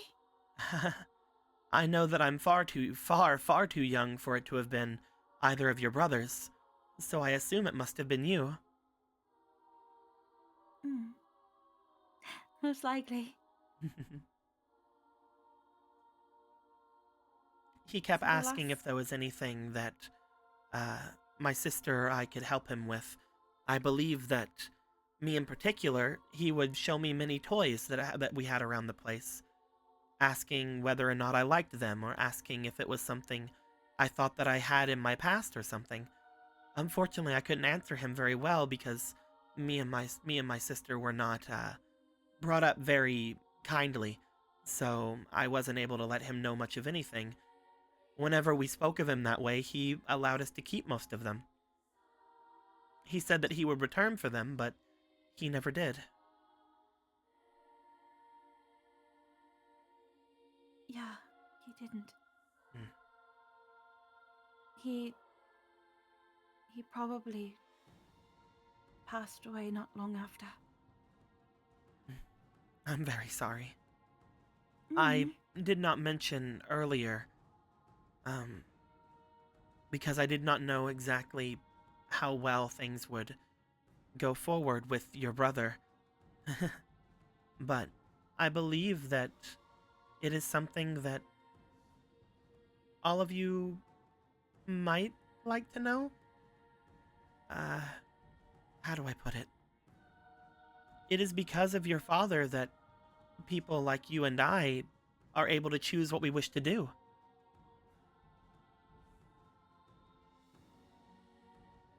My sister was a full demon. She was entirely the way your brothers, or the way most people here are. They are powerful and only submissive to those who are more powerful than them. Myself, as well as the other half-demons, we are meant from a young age to be mostly subservient, or to be brought up inside of human or Hylian populations. We are still considered too demon for those populations and too mortal for here. It is mostly from what I hear that the actions of your father that we are to have any sort of agency for ourselves at all. Though it does appear that some people have forgotten a lot of his decrees and things in the years. But we don't forget. Those of us who are powerful enough to take care of ourselves, we do not let the others forget either. At least as much as we can. It is still hard to go into Hylian and human civilizations, especially when you're going in groups, such as me and my sister at different times when she was still with me. But it is easier than before, from what I've been told. It is more or less in line with what Mr. Modeus told me. It seemed like, to some extent, other half-demons were grateful to my father for that. There were some who were against it. There are a lot who believe him to be mostly just acting sympathetic because, well, he was apparently to have one of them. A half-demon, you see. a lot of people said that he was only being that way because of, well, that reason alone. Though, I still do not see what the point of that is. Even if he did have an ulterior motive, was it not still something good to do? That's what was always on my mind, at least. I don't understand the people who tried to step up against him. They are odd. I'm glad that the majority of those people have not shown themselves here. Are the other demons in attendance relatively also kind? At the moment, I do not believe there are anyone who is hostile to your father here. There are many names on the list, but none of them really seem to make their presence here. The only one who we know who is coming is, I believe, your brother, who is not here already. We've sent words out to many of them, the most outspoken of which, well, have not seemed to respond to us. I see.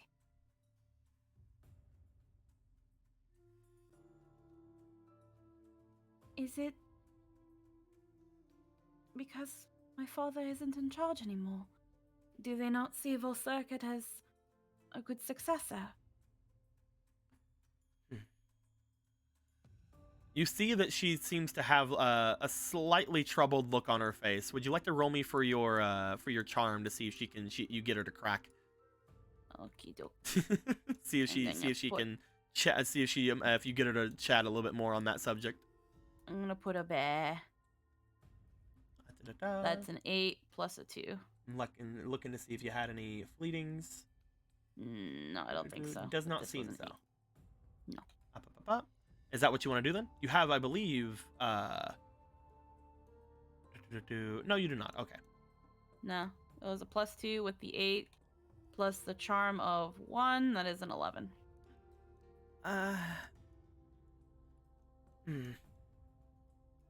I believe that Mr. Volcircuit, I believe many people know him to be a very strong and powerful force in this place. Nah, I do not believe that he was in any way someone who could be taken lightly. He was the owner of this place before your father, after all, as well. That being said, even whenever Lord Volcircuit was here, those who were vocal apparently were still vocal. Just because he wasn't the leader of this place doesn't mean that he wasn't in attendance the last time as well. And even though he was siding with your father, there were still people who were talking back. There will always be oppositions, things like this. That doesn't surprise me.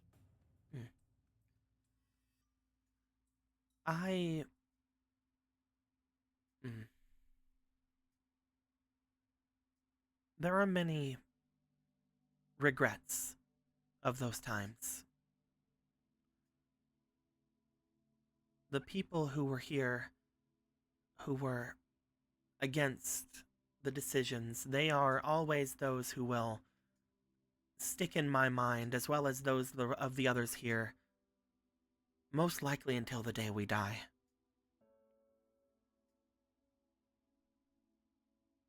We're glad that, in the end, there is still someone kind upon the summit here.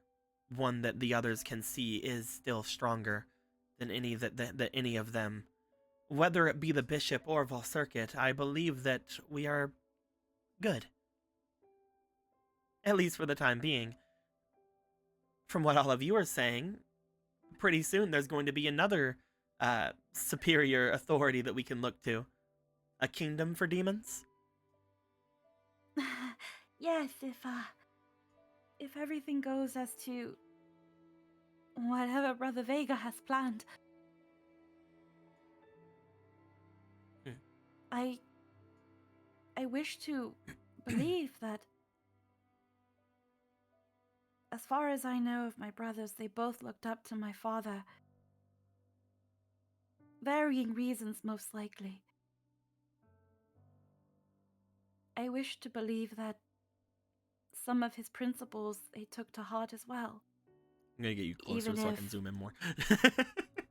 Even if they were as distant as they were during my own upbringing. My sister was very distant as well whenever I was growing up. She had pulled a lot of pranks on me. Many things that I looked to as most likely cruel, even if she didn't seem to think so at the time. There was no malicious intent behind it, but I do look back on them somewhat fondly now.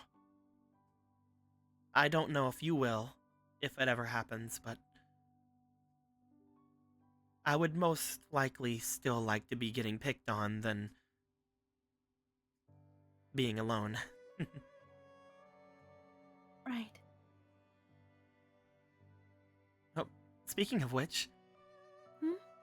You look off behind as you see the door sliding open, and you just see dragging in what appears to be a dog.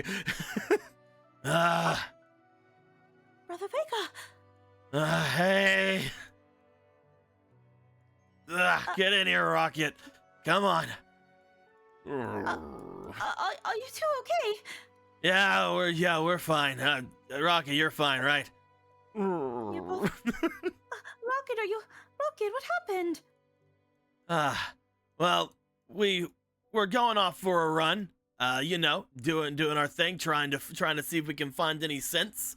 And Rocket seemed to have found one, so we chased it. But it just kept leading us around in circles. Until eventually, we might have got a little overzealous. We got overzealous. I got overzealous. And we ran a little bit out of range trying to see if we could find anything, and I almost fell into a lava pit. Rocket saved me, though. It's fine. I guess save is a weird word because I think I still would have been fine, but it was the thought that counts, right? Yes, of course. Do you need some medical attention, Rocket? It seems like he needs to go and rest. That, the heat mostly seemed to have got him. Miss Eve? Of course, yes. If there's anything I can do. So, you didn't find Brother Hadar, did you? We kept going around in circles. I don't know exactly what was there, but he said that it smelled like me.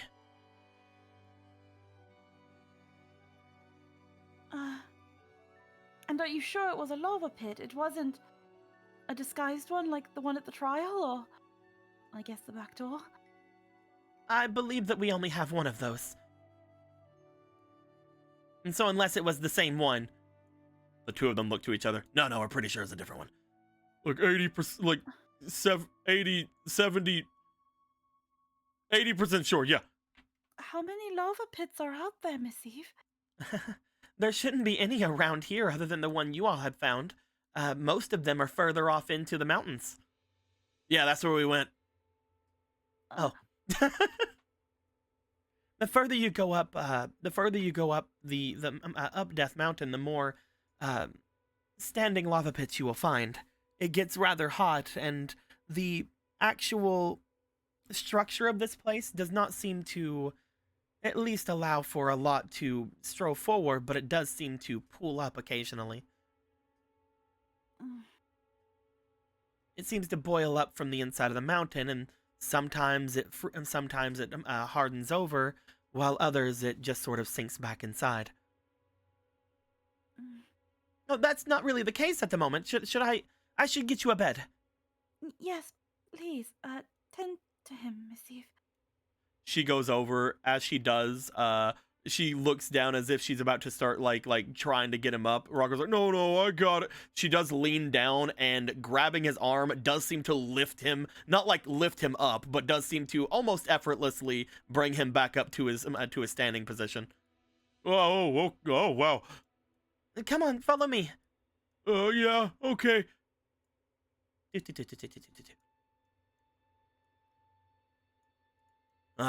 Everybody's so strong around here. You said it was a scent similar to yours, Brother Vega? That's what Rocket said. He said that whenever he was smelling me, he smelled that. And it was weird. We kept going around, but we kept hearing these rumbling sounds, and it would distract him. I guess I was a little distracted as well. I'm not going to blame everything on him. But, I don't know. He kept saying that it smelled close. So I would look around, and I couldn't find anything. I couldn't even smell anything.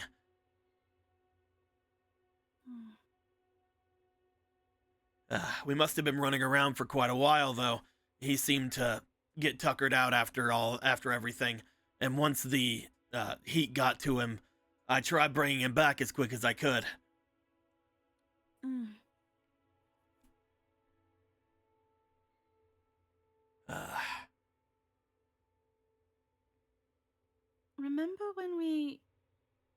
Remember when you told me about the treasures that Father left us? Yeah. One of them is supposed to be at the top of this mountain, is it not?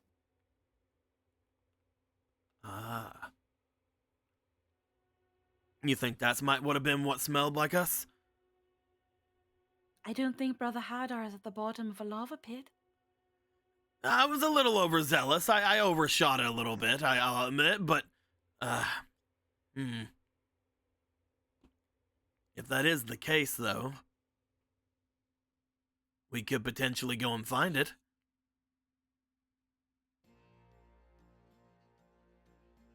If it is at the bottom of a lava pit, I wouldn't know how in the world to even retrieve it. I don't even know what it is. I don't think smell can go through lava. It smells pretty bad. If he's smelling anything that smells like us, I don't think it's at the bottom of the lava. What do I know? Well, it's not like we can't employ the help of another canine nose. He looks beyond you, looks around. You talking about your dog? We could probably do something like that. I'm not tired at all. I know Orion is down here in the basement, but can I just call him and just have him just sloop over here? You can definitely, using your mysterious and varied tamer abilities. Yes, I will summon Orion here. You hear from further on in the place, you just hear an "oh my" from Zelda's room as bursting out is a large dog. As you call out for Orion, the Emerald Eye makes his way through and finds his way stopping in front of the rest of you. As he does, he gives a bit of a look around, seeing Vega standing there. He glares over toward Vega. Vega glares back. I like your dog. He is very good. Why don't you keep him in this form? He's much more fierce in this way. Well, you're not supposed to put all your cards on the table, Brother Vega. Ah, right. Doing them tactics things. Yes. Gotcha.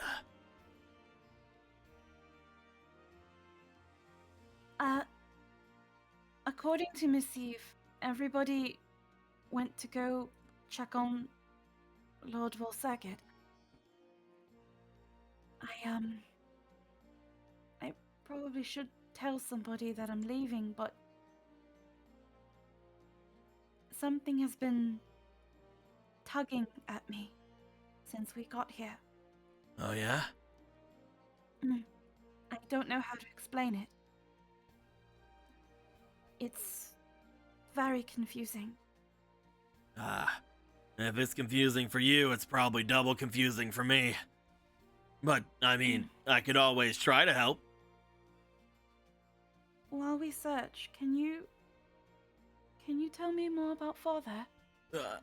Mm. I know nothing of him, like you or Brother Hadar or even Mother did.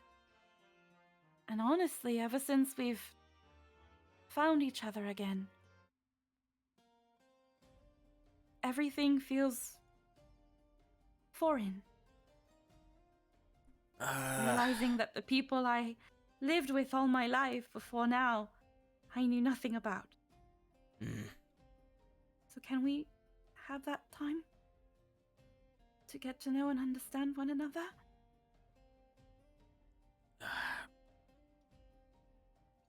It's hard. I mean, what do you want to know about him? Anything. What he was like, what you two did, what you all did together, how he and Mother... I know a little bit about how they met, what he saw in Mother, what she saw in him. You said you and her talked a lot about many things.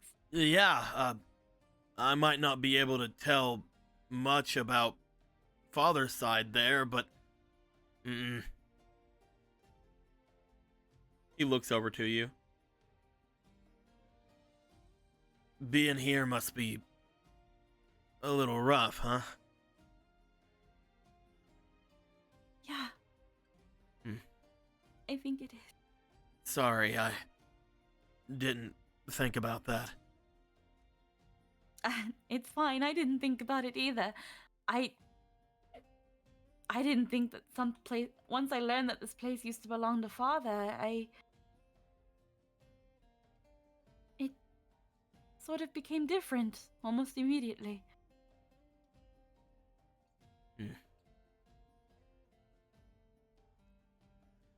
You know, I mean, if I am gonna become a great demon king and everything like that, I could probably talk Volcircuit into handing this thing off. I mean, it is technically ours, right?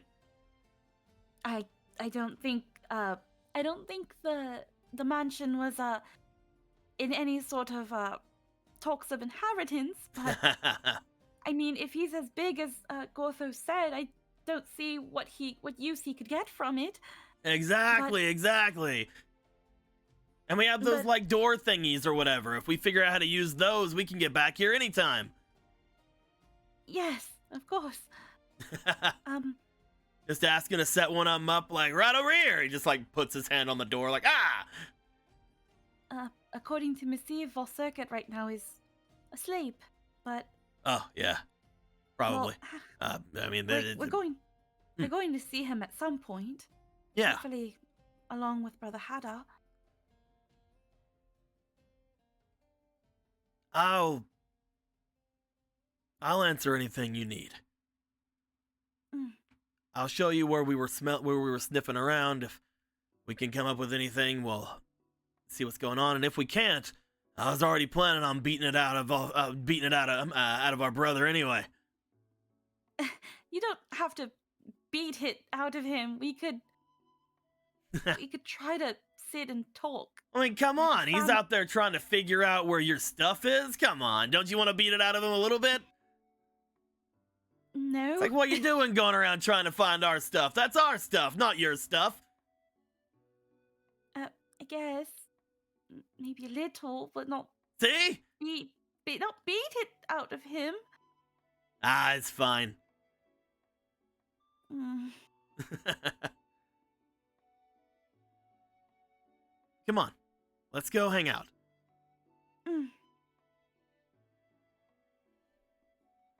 Come, Orion. Orion goes forward. Do you want him to be tiny or big? Because he's double stats when he's big, we'll keep him big. Okay. You guys go to make your way out from where you are. As you do, you guys follow the area that Vega seems to have started making his way through, heading off down the roads. As you watch, you do note that the road that he seems to be going off down seems to be leading off toward that forest that had the ruins at it before. as you guys start making your way off in that direction, he does look back over towards you.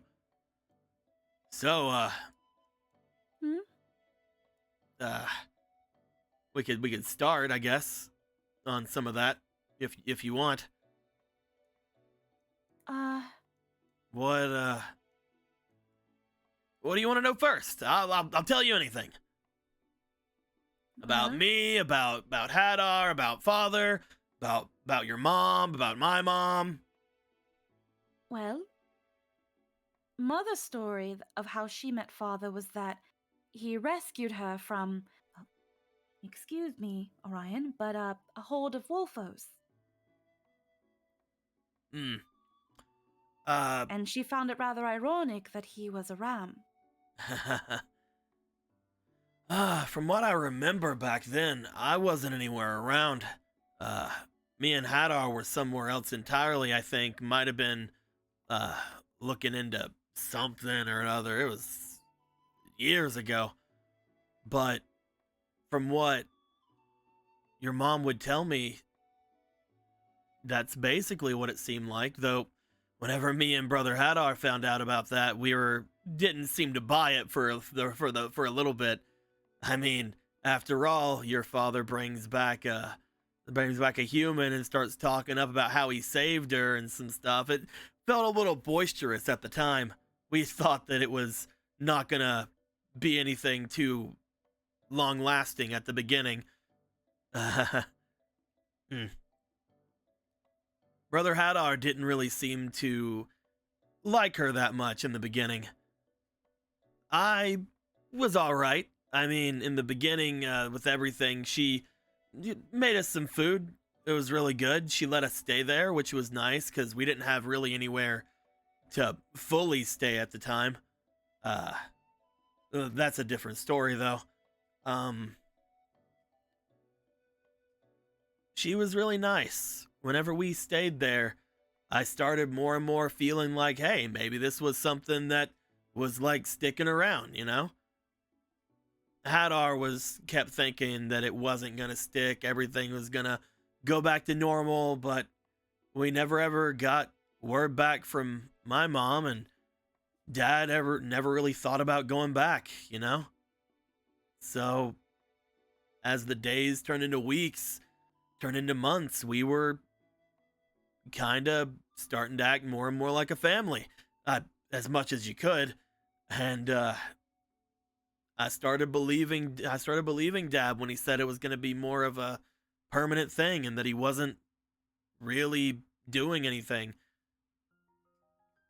Brother Hadar kept asking how long it was going to last, but he said until the end of her life.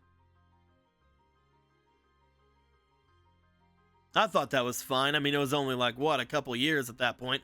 I thought it was going to be, we would go through the mortal's life. Dad was going to have fun. We were all going to be a little happy. And eventually, you happened. I didn't think there was going to be anything like that going down from that.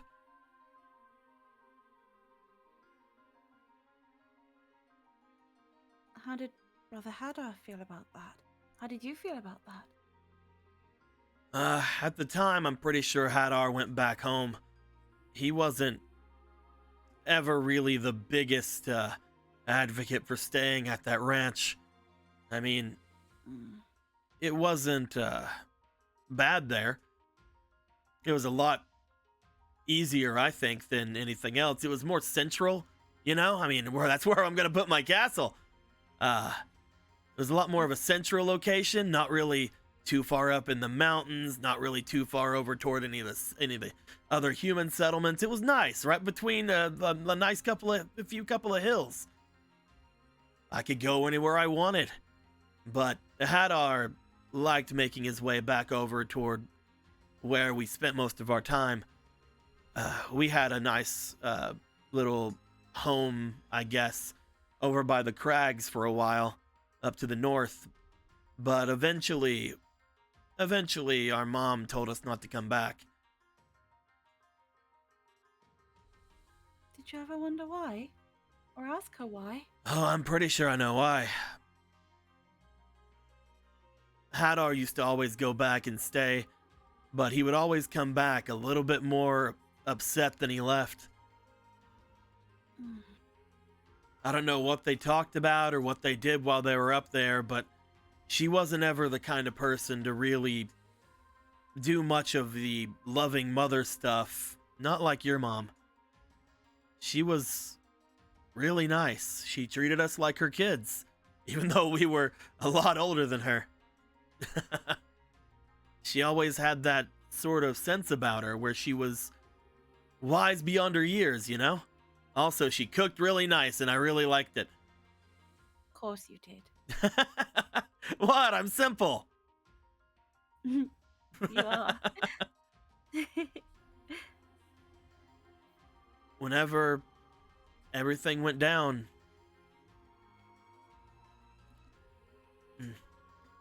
Father told us to watch over you and your mom whenever he went back to the summit the last time. But even then, Hadar went back home instead. I mean, nothing happened, so it's not like I needed him or anything. But he didn't ever really seem to have anything for you or Mom. In fact, after everything happened with Dad, and whenever me and him made that bet, that's more whenever he started acting a lot, I guess, happier. I don't know why, but he started acting more like my brother that I knew, you know? Before, he was so distant, he didn't even want to be around us. I think that Dad's death must have did something to him. I guess at that point, he must have finally understood how precious we were to him, you know? But he still acted the way he did.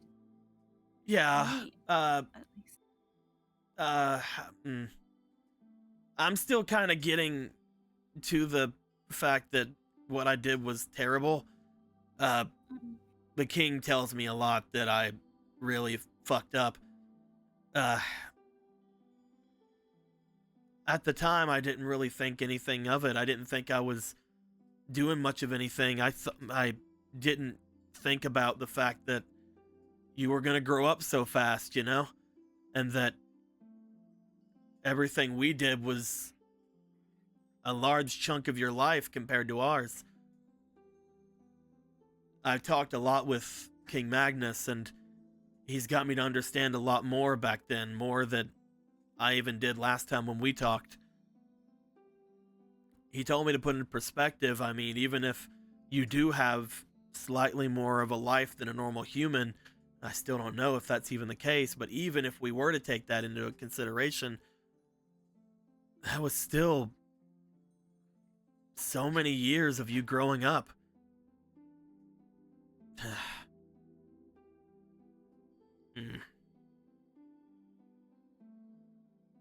And I never knew I did anything wrong.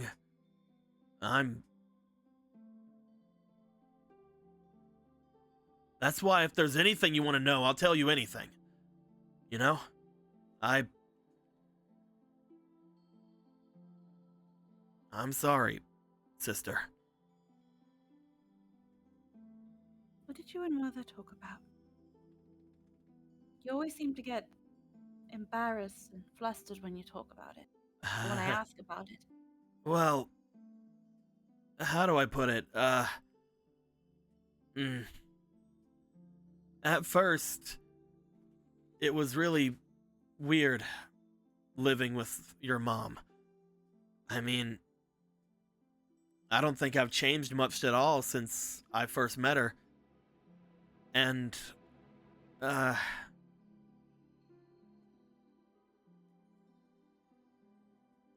do I put it? At first, I didn't really think of her as any sort of mom type of figure, you know? At first, I started, I don't know, thinking that maybe I needed to take care of her. If Dad wasn't around anymore, I should step up. I should, I don't know, protect her from demons or Wolfos or stalls or things, and maybe at that point I would be, special to her. She said that was dumb, and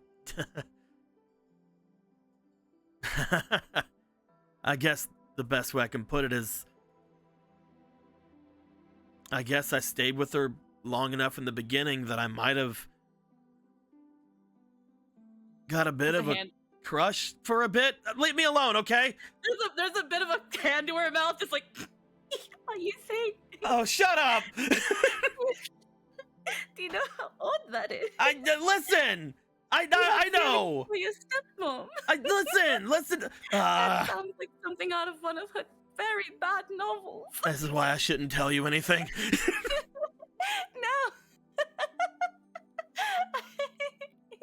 It's alright. I mean, at the end of the day, all it really says is that you and father have similar tastes in women. Oh, come on. So embarrassing. Oh, it's fine. It's absolutely fine. At the end of the day, it's not like you were raised by her and you're many, many years her senior. I mean, Dad's even more. So, I mean, it's a little funny, but Either way, she told me that she didn't see me anyway like that. She saw me as a son. After that, I started feeling better, I think. It's not like she didn't think of me at all, and I guess I wasn't getting in the way of you and her. I wasn't, nothing like that was happening, so me and Hadar could just, I guess, go off and do our own thing, and every now and then bring back stuff or do much of anything, or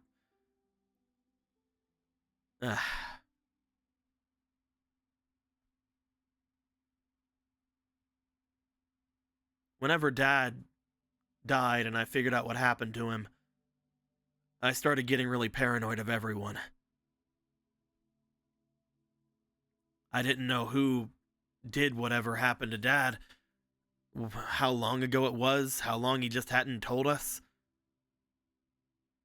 or if it was instant or what.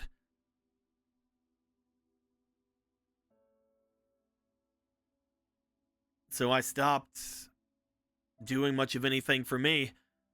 I stopped eating basically altogether from almost anyone except for her and you. She would tell me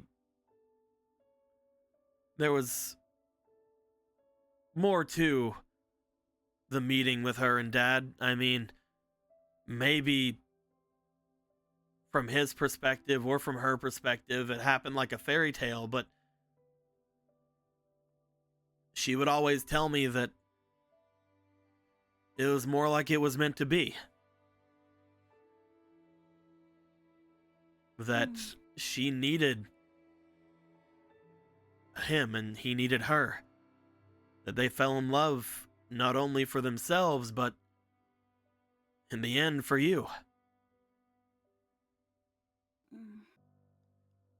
The last thing Dad told me before he went off to the summit before, again, that wasn't the last time I saw him or anything, but that was the last time he ever really asked me to do anything for him. He told me to make sure nothing happened to them. To not leave your guys' side for a moment while he was at the summit.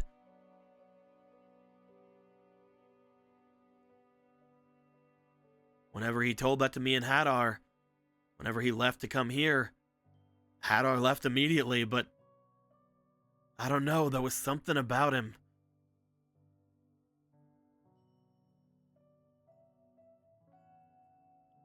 I wish that I never made that dumb bet with Hadar. I wish that Dad's death didn't affect me so much that I stopped trusting everyone. I wish I could have been a better brother and a better son.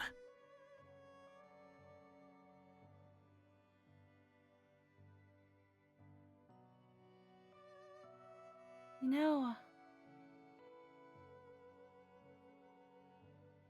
there were many times I was angry when I was younger. Yeah. Like when my horns grew in and I was bunting everywhere or throwing tantrums. That was funny. I mean, it was super sad.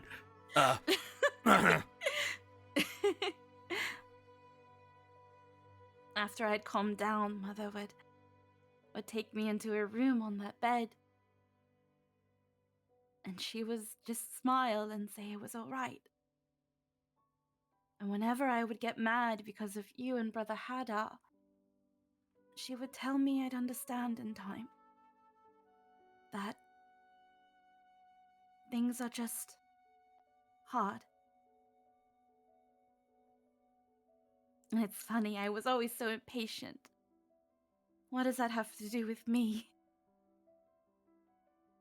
And she said, it's not me.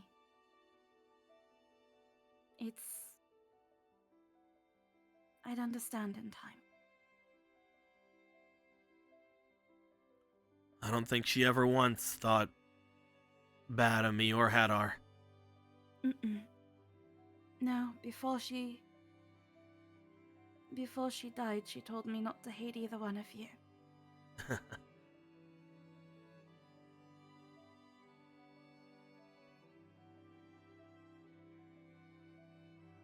And after that, I just couldn't anymore. I found it very hard to get mad after that. It was like she put a strange little spell on me. But I knew I couldn't stay in the north.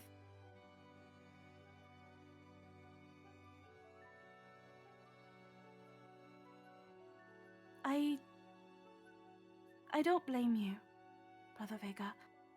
And I don't blame Brother Hadar either. I just wish I could understand. I wish we could all talk like we're doing right now. Oh, we will. We can't go back in time and undo things or take different paths, but we can try to make up for it.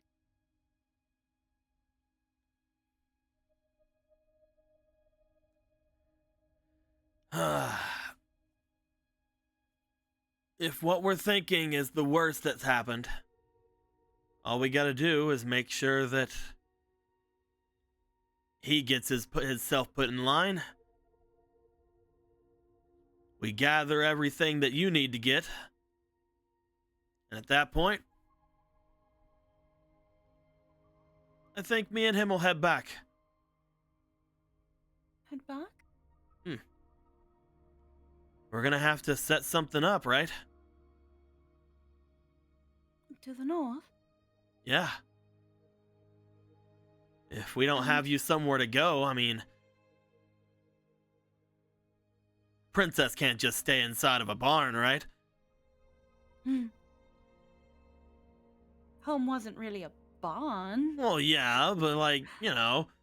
Not as big as this manor, but still a very, very nice place. My room now isn't nearly as big as it was before. And what of your mother?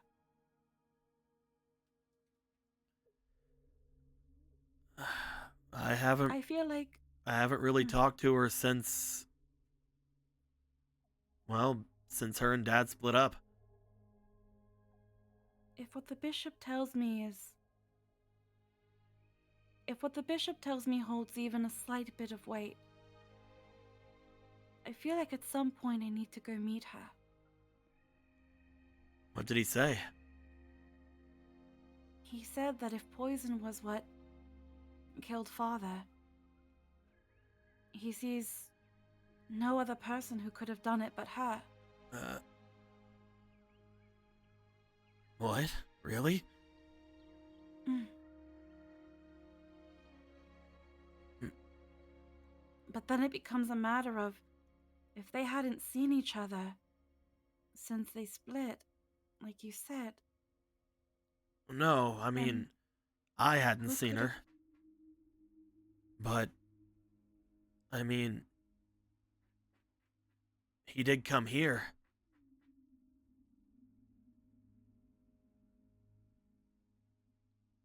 You see We him don't look know back how- over toward the manor. Hmm? That summit. Where all the powerful demons gather. No, bad music. Go into something darker. There we go. That summit, back where all the demons gathered. The one he told me and Hadar to stay back from, he said Mom was there.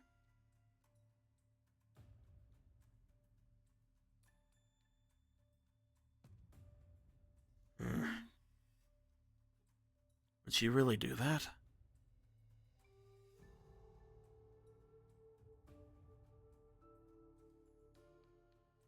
If she did, I want to know why. And I want to know if Brother Hadar knew.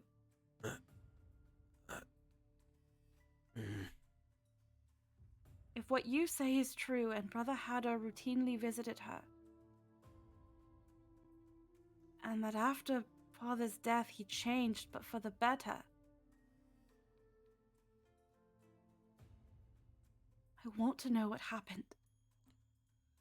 And I want to hear it from him. I know he can speak this tongue.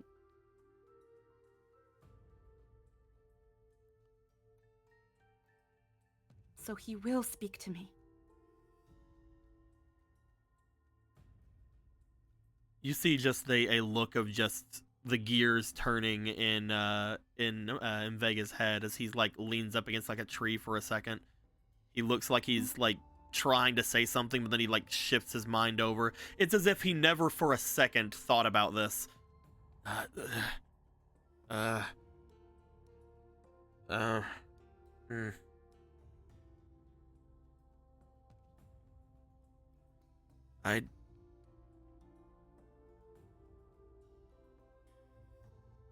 You think that he knew?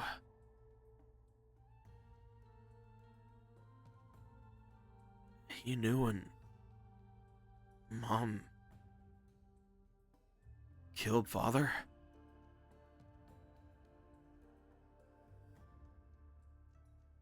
I can't turn a blind eye to the possibility, Brother Vega.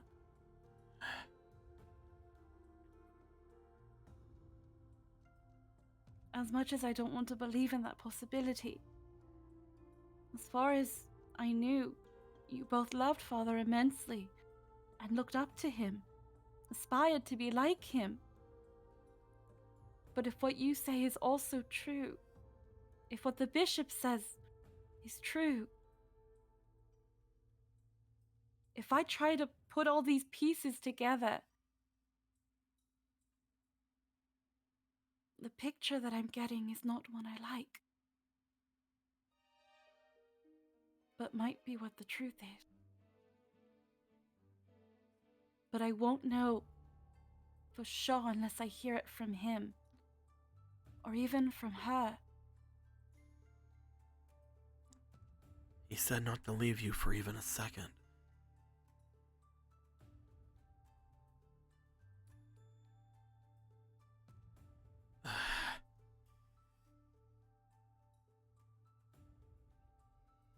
God, how...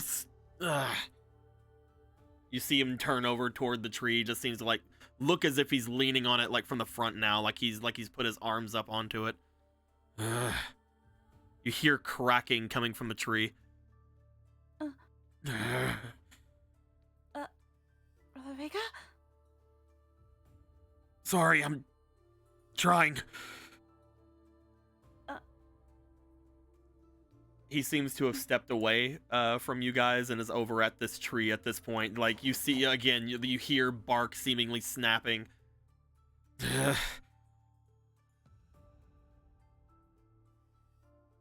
You might want to not come over here. You can't just say that. I'm getting a morb.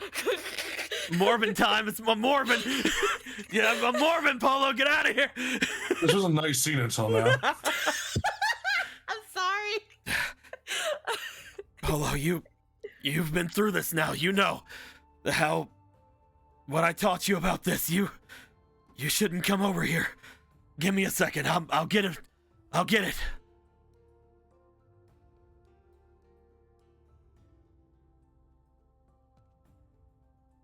No, Brother Vega.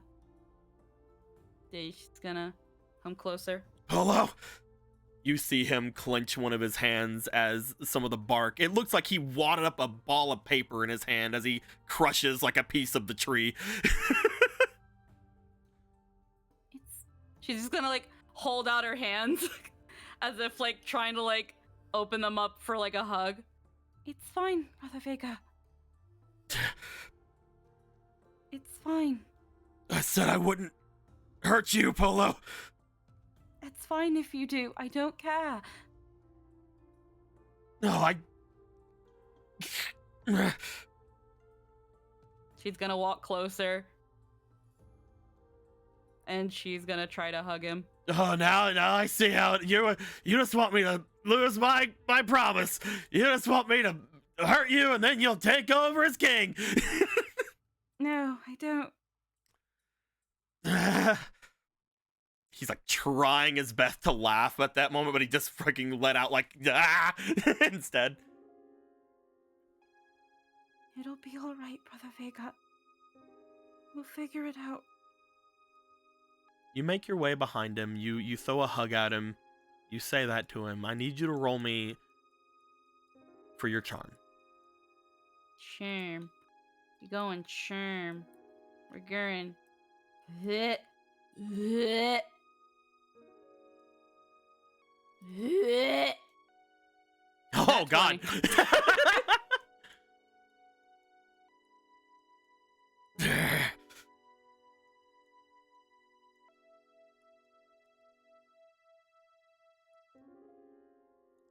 It just hurts right now. I understand that it hurts. If he knew about it the whole time. If he knew that she did it. We'll find out why, Brother Vega. He made that deal with me. We've been treating Father's gifts as if they're dead. Just hug tighter.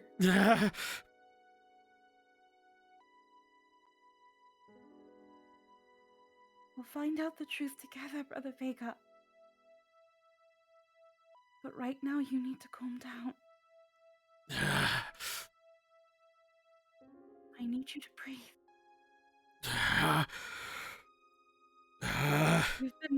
You've done this longer than I have. I know you can control it. I'm trying.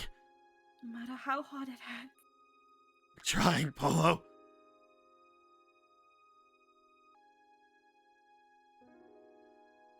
There's no way he did that. She didn't. I thought he was acting weird because of this weird thing that you guys were talking about. The Triforce or whatever. I thought It could still be that, Brother Vega. We don't know. this was years ago.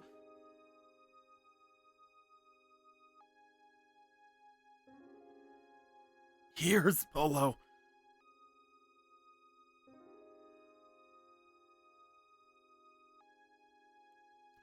He slides down the tree. You see him just fall down to his knees as you're holding on to him. Yeah, she just like flumps down with him at this point.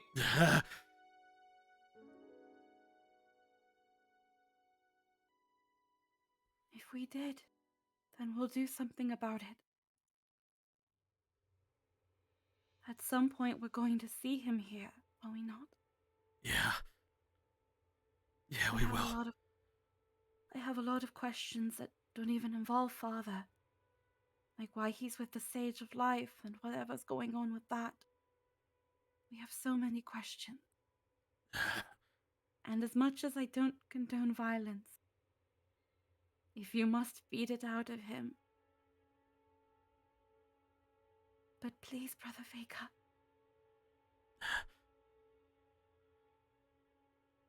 Let me stay by you for a little bit.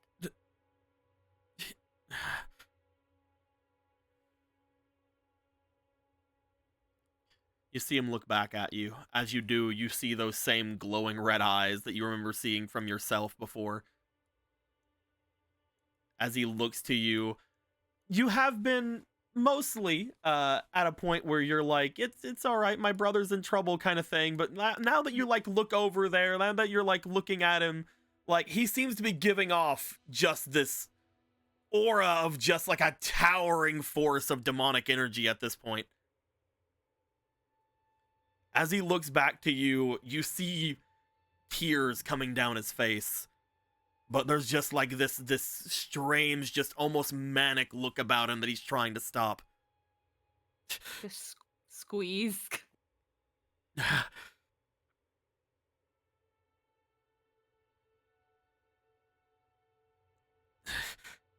You know, Polo. Huh? I remembered something. Huh?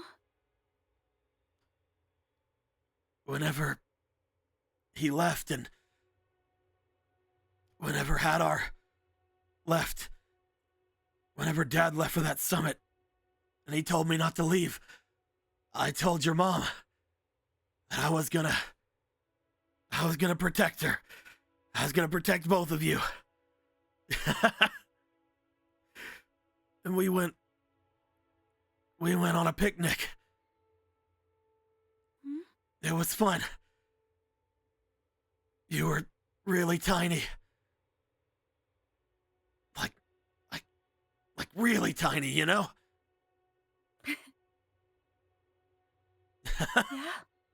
Yeah? Yeah. Hadar fucking missed out. She made great potato salad. You couldn't have any, so you missed out too. I could always try to remake it. I think I remember how she did it. At least some of it. You might have to fill in the blanks. I'm kind of dumb, so I might have forgot something. I've had it a couple times. I don't think she never did it ever after. Probably. Maybe they have a kitchen here and I can make it. Yeah.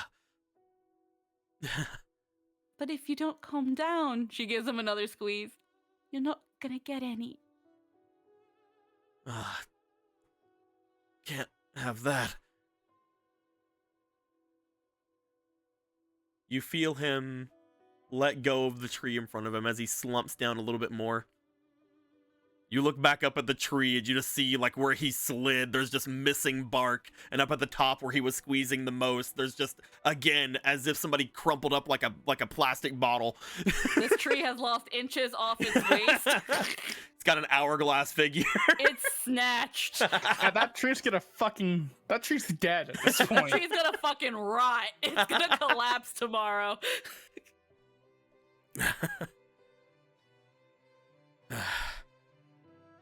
Yeah. Sorry. I think I can... Maybe a minute longer. She's just gonna rest her head on his back. It'll be alright, the Vega.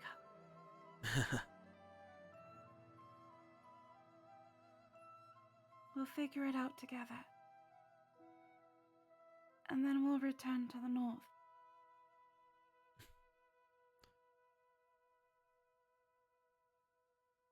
Hopefully, all of us together.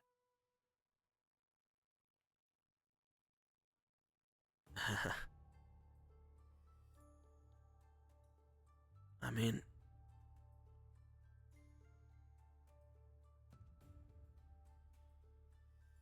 those two aren't gone, right? Mm-hmm. Even now, we're still talking about Mom, and you hugging into me like this, I mean, just like you, Dad's right here on my back.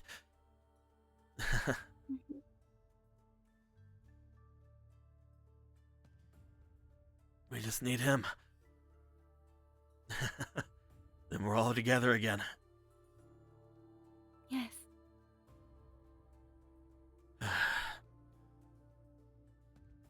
Sorry. I'm good now.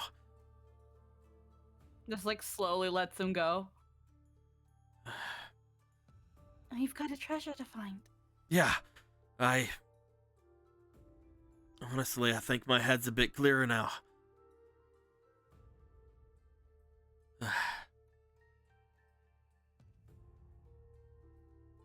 He goes to stand up.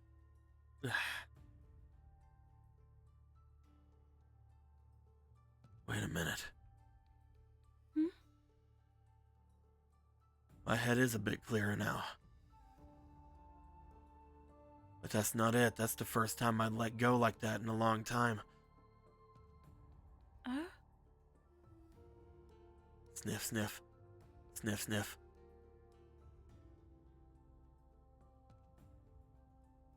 I think I smell what Rocket was smelling.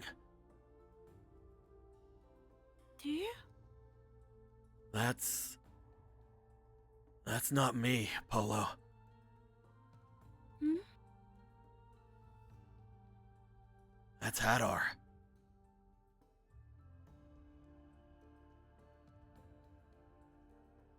And let's go find him. Yeah, he's... Sniff, sniff. Sniff, sniff. He's over there. Why didn't I smell this? He's right. He's right over there. Come on. Yes. Orion!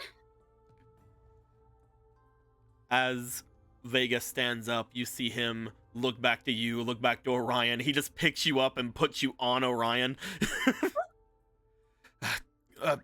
We gotta be quick. Come on. Yes. He starts running off. Follow Vega, Orion. The two of you run off. Orion right behind Vega as Vega starts heading off in a direction. He was leading you in a completely different direction before. He was leading you off toward where those ruins were at first. But ever since he seemed to get that smell, he's heading straight up toward more to the south of Death Mountain. As you start following him, let's go back over here to the ice room. Yeah. I've been waiting for you to tell Vega that for the longest time. He had kind of brought it up before, but he was like, I've been waiting for that information. The information of just like, oh yeah, fucking we think we know who poisoned your dad. Also, yeah, fucking it probably was your mom. She did bring that up when she did learn, but again, Vega, I think, either just kind of brushed it off or wasn't truly listening. One or the other. Because he was like, I got a dog now. Because that was also when we gave him Rocket. There's something very important. I have a dog now. I have a responsibility. Feel like his brain was just on dial-up that day. It's fine. All right. It's fine. Now we gotta deal with this space insticle. Now we gotta break reality. As Marco and Gorthos, you come walking into the room with the others as Galen appears to be in front of this large slab of ice that seems to depict a battle of two people inside of it. A large, multi-armed, like almost like, again, like centipede-esque insect-like creature inside, and what appears to be a warrior fighting them. As you guys step there, and as Gallon is getting ready to commune with the spirit, Ronan, you'll notice the other two coming up, as well as Z. Oh, hey. Hey, guys. Hey, Wave. what's going on? Oh, we're just getting Jason out of an ice cube. What? Yeah. He fucking just puts his entire face on the ice, trying to look in. You feel your face begin to adhere to the ice.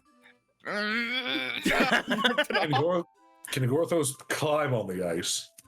Gorthos, as you go I'll to just touch lift the you ice, up and put you to the ice. yeah, as you guys go and touch the ice, again, as you were getting there, Marco putting his face there, Gorthos putting his hand there, you guys do feel that this thing is radiating like cold magic extremely well. It seems to be repelling most other forms of magic about it. As you get there, you do start to notice that touching it, even with Ronan, like touching this magic, this ice does seem to hurt as you're there.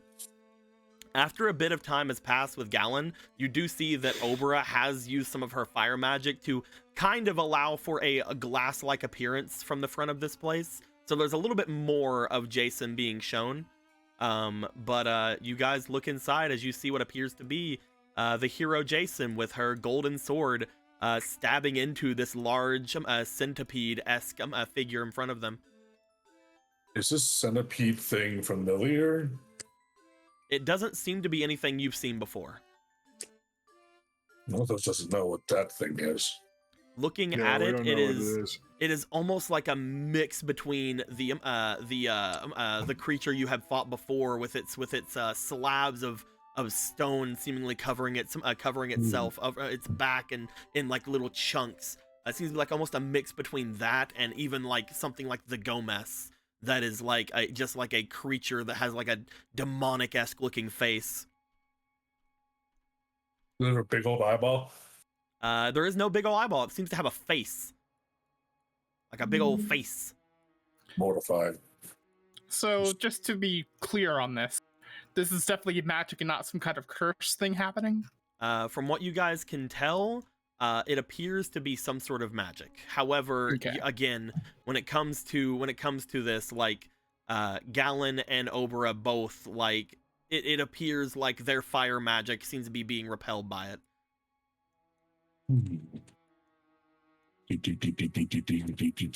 Starts like circling it. When you get near the back, you're closer more toward the creature that she was fighting. Back here, it also is a lot more foggy for the ice because you can usually see from the front anyway. When you get around Gorthos, you see another closed eye and another painted on doorway behind the ice. As you look off toward that, Gorthos, once again, roll me for your heckin' experience, please. Oh, fun. All right. Was this new? I thought I got rid of. Did I not? I don't know if that's new. I think that's old because I don't see another one in here. All right, that's no problem. Let's go. 18. Hey, Nice. Looking forward, looking at this thing, you stop for a second. You remember this room before. You remember attacking this thing. You remember other people in the room with you. No matter what you did to the eye that was in this room, it never closed. This was not something you did. How?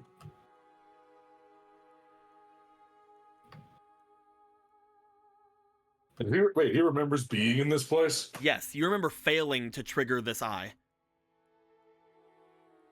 What is this place?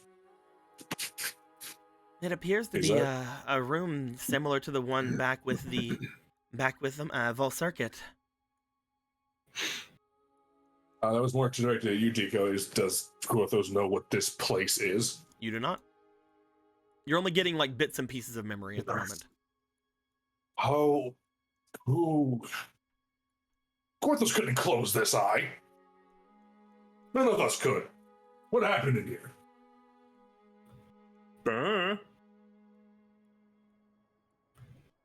Maybe we can find out once we get Jason out of the cube. Will that not also release this creature? Well, Galen's working on it right now. He's trying to get her out, but not the thing. It's around this time, Galen, that you do know that at any point you could start communication. No, I already thought I had. Sorry. No. You like you were getting things ready for it because again, the last time you had done this, she had said that you could call her back at any point, you know, at any time like that. But because this is something that is not really ice, but also you guys feel like this is something where they are inside of the mortal the tomb below the below Castletown. You're not. It is decently hard to trigger anything because of the spiritual interference of that place. As you are finally able to get to where you can commune, the area around seems to become darkened. However, as the area is darkening, it almost appears like the ice as well as the two creatures inside of it seem to light up more, which is a lot different than how you guys usually seem to connect with the goddess of time. Looking off and around, both of the spirits seem to halt, as if they are frozen in time. Away from you guys.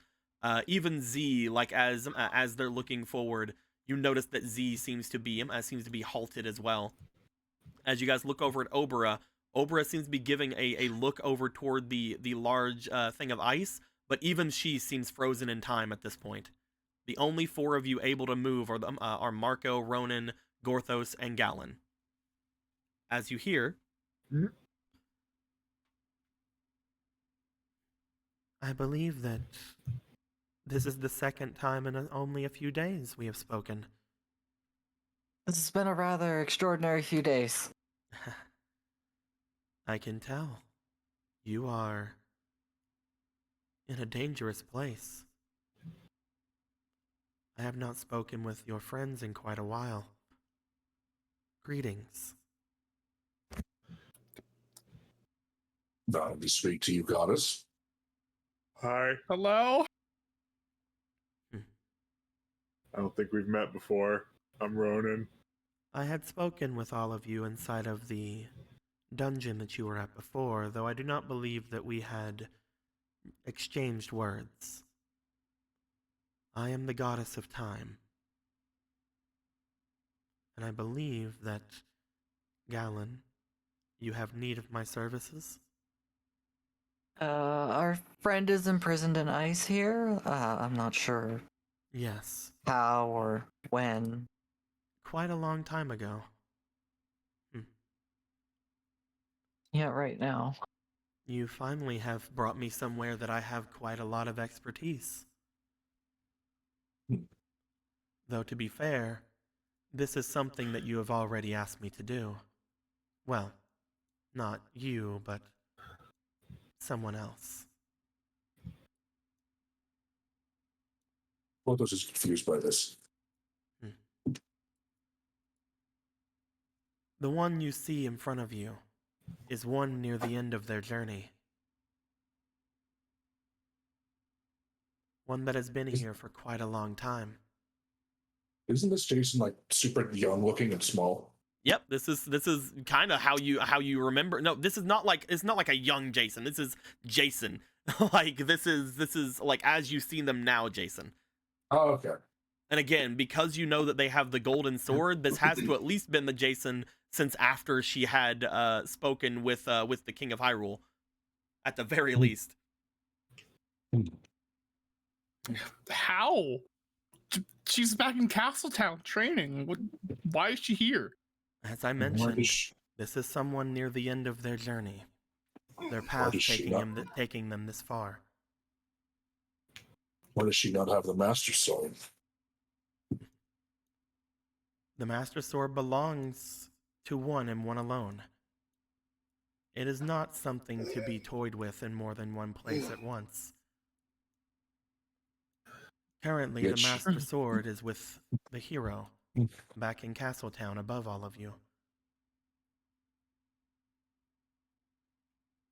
With those seas. It has not yet fulfilled its purpose above. I don't see. So if it's near the end, it's not over yet. This moment has been frozen. This person's time not yet up.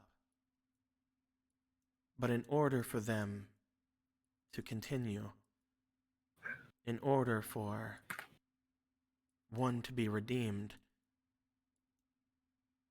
their inner demons must have been dealt with. One that has a strong connection to this place and those around. For all of you, you should know that the way to release this person is quite simple. You must bring to them what they lack.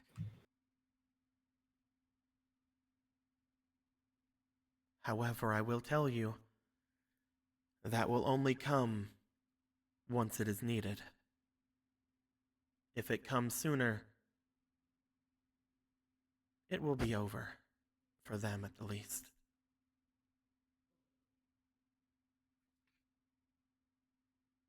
More importantly, you have found yourself in one of the 4 halls of the great demon generals. Oh, at least I was right on that part. Oh, is that what these are? Wait. Then why was the other one the room with the Triforce in it? Or I guess it fell into it. But... I do not understand exactly what goes on in these places, not unless I am specifically brought forth. I cannot tell you what has happened in those places I have not seen, though here I can tell you that this person is one that very much is close with all of you. Eventually, this will become their fate. Whether it be bad or good is up to your interpretation, but it does seem that what they did has opened the way forward. I believe that now 2 gates have been sealed. This one, and I believe the one you were speaking of, off in the forest. So there was a door like that. Gorthos remembers having it opened. Now there's just a painting. That is what Why is remains that? of that place. It has been stricken from the world, given itself only into fiction. The doorway does not exist any longer, not in this world.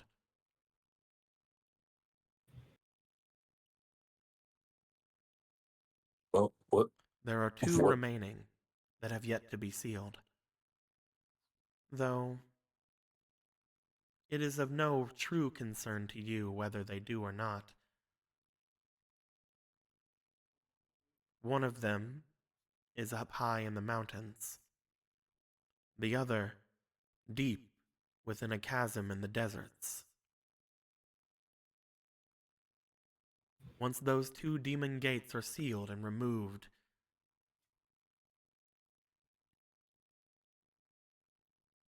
I believe that a calamity will occur. Happy. What's hiding behind these doors? This one and the other, there was power. Power that was needed. You can think of them as ways to give yourself the edge. Whenever all seems lost, these places are meant to give power to those who seek it, to those who truly can awaken it. However, there is only 4 chances. And once those 4 chances have been used up, a calamity will occur.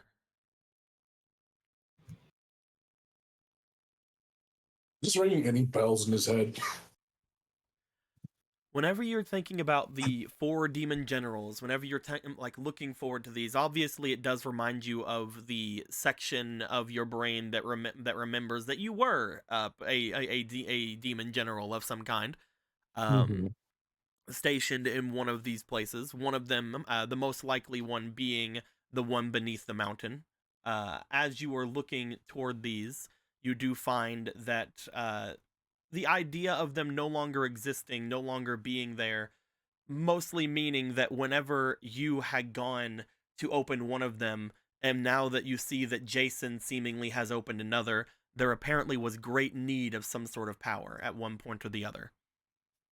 However, again, if this is something to do with the demon generals, the power itself is most likely malicious in intent.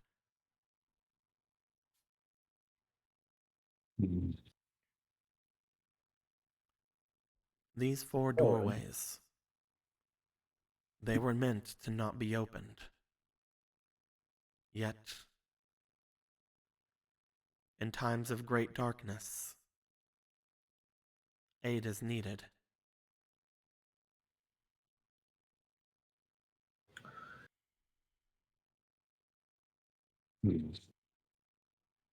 I believe that you in particular, Gorthos, have opened one of them.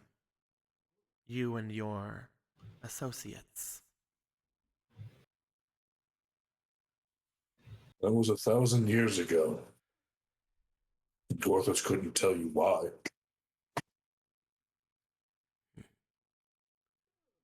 Galen. Yeah. I know what it is you wish to ask of me. But the only way this turns well is if you bring to this place what is missing, at the time that it is needed. If you can do that, then I believe this one's story will come to an end, one way or another. I understand. Rather it not.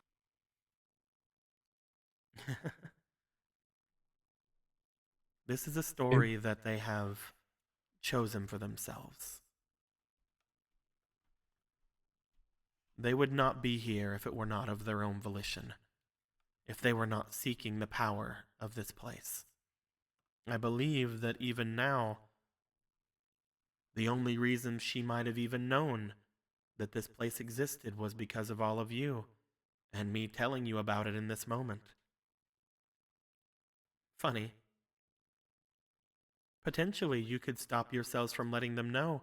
That might change something, though if they seek this power out for a reason, this could have been their last resort. Who knows what would happen if they didn't find out. I'm still unsure of where this place even is hidden. We're under Castletown. You are to the northeast of Castletown currently. Oh, fantastic. The Slightly area outside of Castletown. The area of this place, these large dungeons beneath Hyrule, stretch far and wide.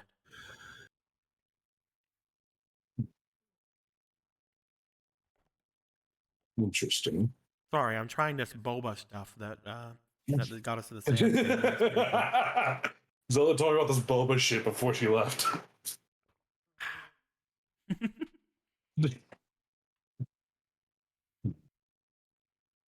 Those hates time paradoxes. Then see it to its conclusion, and there will be no paradox. Or release her, and we'll see what happens. Honestly, with everything that all of you have already done, there is no real way for me to get on anyone for any such thing that they do. As the goddess of time, I understand just how fickle it can be. But it is very fascinating that those who stand here have given themselves to as far enough that they are able to take hold of such power for their own.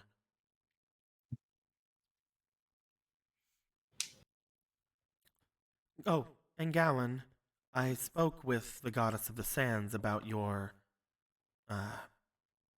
endeavor. They would not allow me to keep it secret, you see. They had a request for you. And that is? It is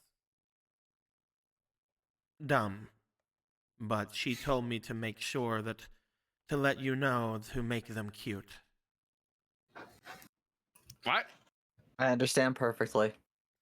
I'm Or glad also that double somebody check his does. word. You too? Hmm. I was asking if you were included in that request. One of those looks at Because Galley she with a said stance of them. excitement. Because she said them, I can only assume. Though, to be fair, I still plan on going with my original idea. I will have no part of any knowledge of it. So, if I am to have any sort of sway over how I look, I would prefer to be cute rather than not, I suppose. Well, I mean, there's more than cute. There's dashing, there's handsome, there's Ronan. He's a tier all of his own. Ronan, you feel eyes on you from all over. Marcus looks from Ronan to Gorthos to Galen, completely confused. Well, you just see Gorthos bouncing up and down excitedly. Ronan is cross-eyed. Cross-eyed time. I've lost the track here. Let's stick with cute for now.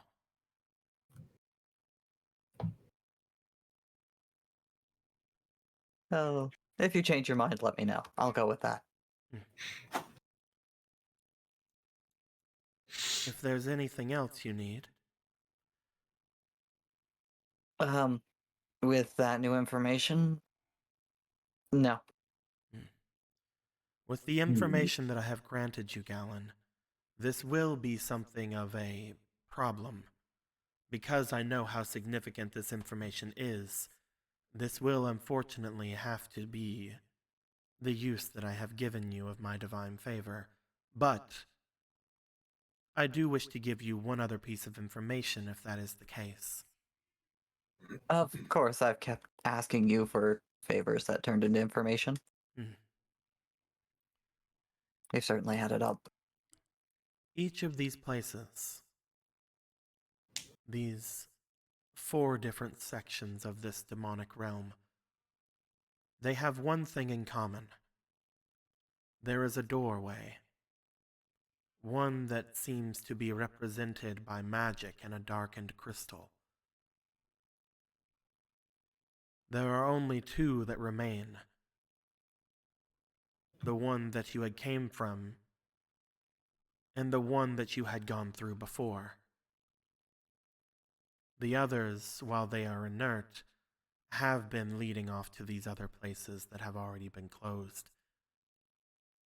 Once you do, if you plan to do anything with these places, have done what you've done, to stop the calamity, you must go back to the beginning. That is all that I can say.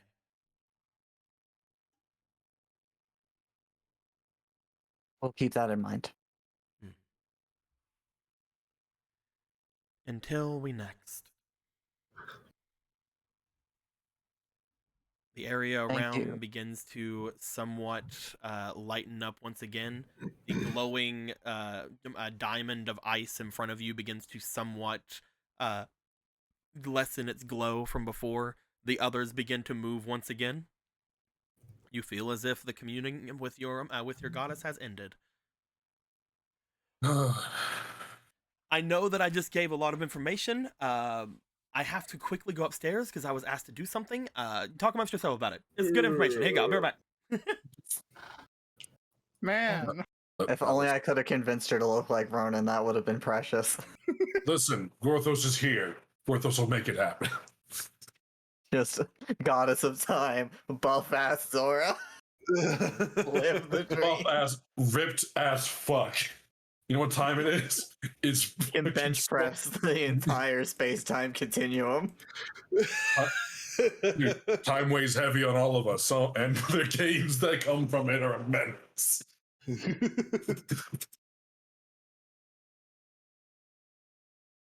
And what does she mean by the end of the journey, man? What possibly mean? I'll think about that later. Right now, I have to Yeah. think about Calamities and buff time, mom. Calamities nuts. Right now, I have to go finish off full circuit.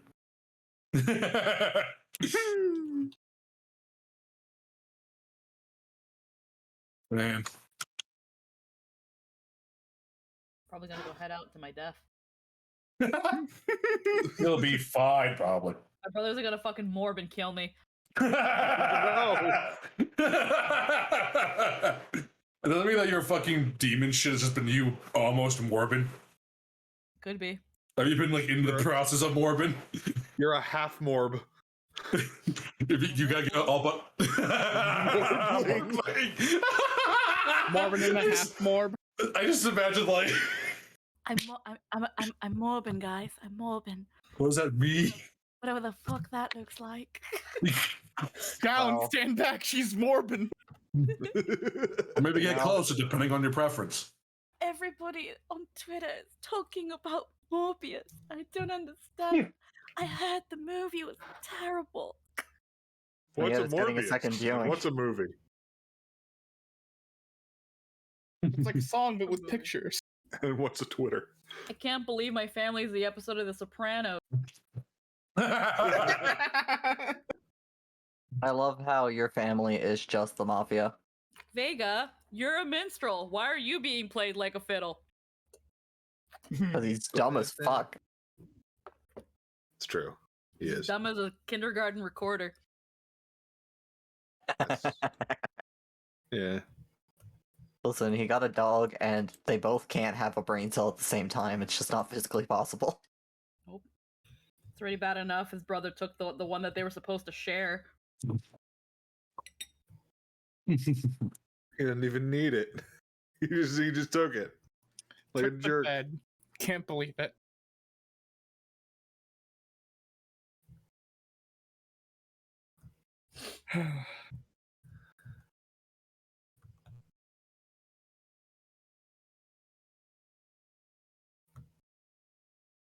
Oh, that was fun. Yeah. Now we learned things. What did we learn? I don't actually fucking know. I actually don't know. Yeah, I don't know. I don't know what pieces your puzzle's making, but I don't understand. I know I just don't understand it. All I know for sure is that God wants a sweet bod. That I think what we learned is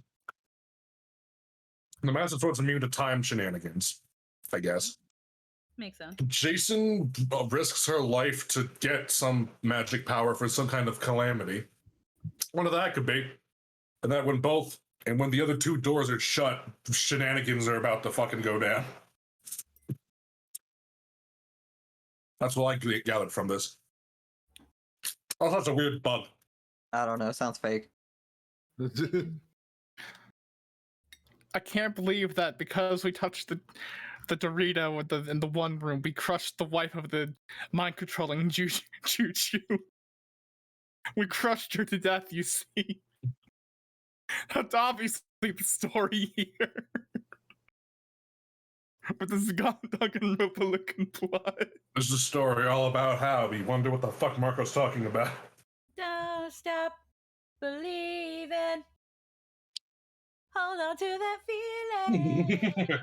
Be like people. Don't stop. I stopped. I heard singing. What's up? I referenced the ending to The Sopranos. Oh hell yeah! I heard whenever I was leaving that like it was you were like, oh man, I wanted to get her to be Ronan. It would have been cute.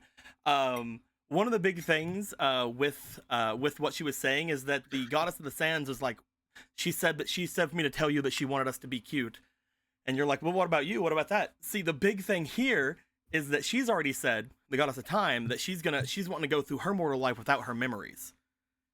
So she's not going to know anything about things. But if someone were to pursue her, example being the goddess of the sands, they should probably be someone the goddess of the sands would normally like. Oh, Ronan. Duh. Of course. Who doesn't love Ronan? So what I'm hearing is... What you're hearing is happy pride. So anyway, so... that's pretty good. With that being said, you guys come out from your bit of a commune. As you do, the others look over to you because you guys are in slightly different positions than you were in before. Oh, okay then. You get used to it. I was going this all the time. He brings customers. I suppose that's some sort of a perk of being the great hero Gorthos and the 3 chosen by the Triforce. Gorthos doesn't like to brag, but... What do you mean? You're the thing that just happened. What do you mean, Gorthos? You're like 4 feet of brag. Get this one. Explain it all very quickly. We're here too early. So we are to leave her here then? Yeah, unless, well, we want to risk things going even worse somehow. At least it seems as if she didn't care if we did mess up everything. Perhaps it's still some sort of an idea if we cannot think of anything later to do. That being said, I would hate for them to wake up without any sort of aid or something in fighting this creature. I know, Dante. Gorthos still does not know what it is. It's like a weird Goma hybrid of some kind. Gallon, can you aid me in something really quick? I could use you as well, Marco. What's up? Follow me. Do. Here we go. Always wanted for my body. Never just, hey, Gallon, let's hang out. You want to make your way back there with them, Gallon? Fuck you.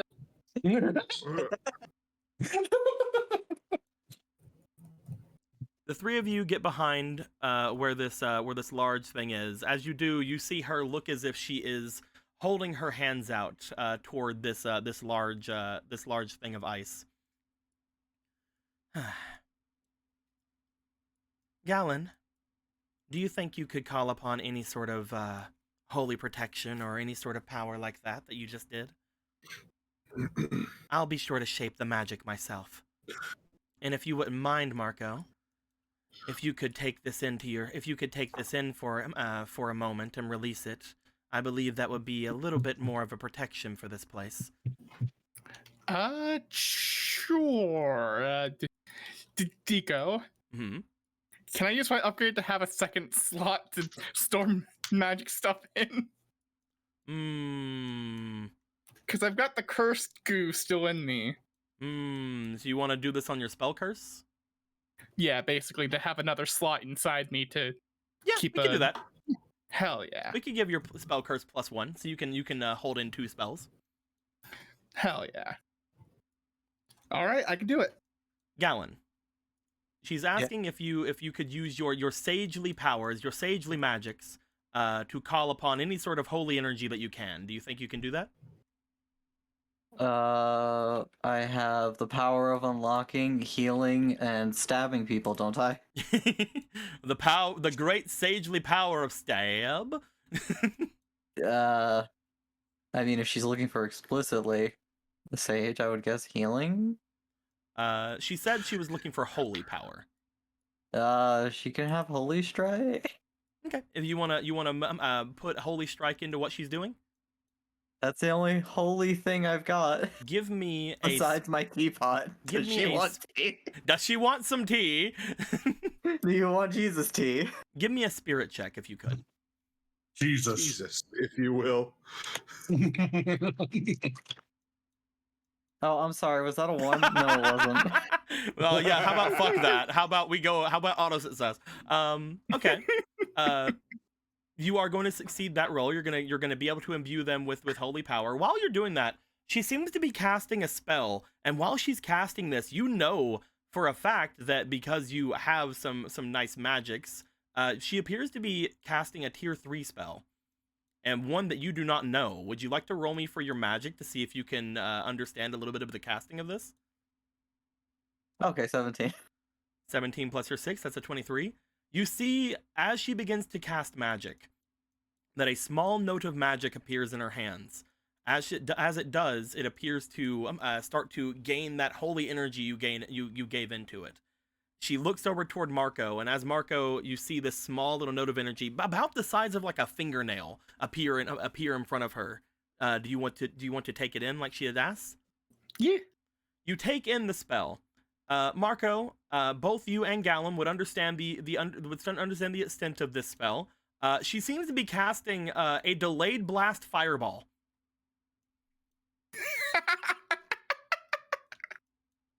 All right. This is a spell that, depending on how long you cast it or how long you charge it, it will set off a larger amount of power than normal.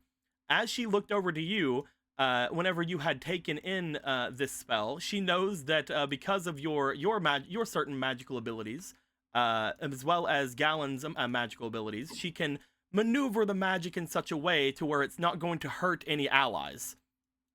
As you release the spell once again, the delay blast fireball appears in front of her. This large little finger-sized note of white holy energy in front of her hands.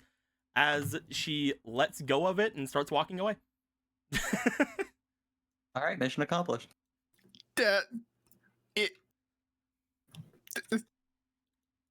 Is there something wrong, then. Marco?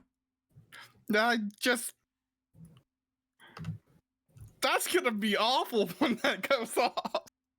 Hopefully I did everything correctly, but with Gallon's mastery over magics, as well as your ability to take in and not harm those around you, I've been mostly hoping that once this does go off, whether it's agitated by some force or it grows too big for the room to be able to contain, it will send forth a large amount of magic to hopefully defeat this beast, or at least harm it enough that Jason will be able to finish it off. Okay.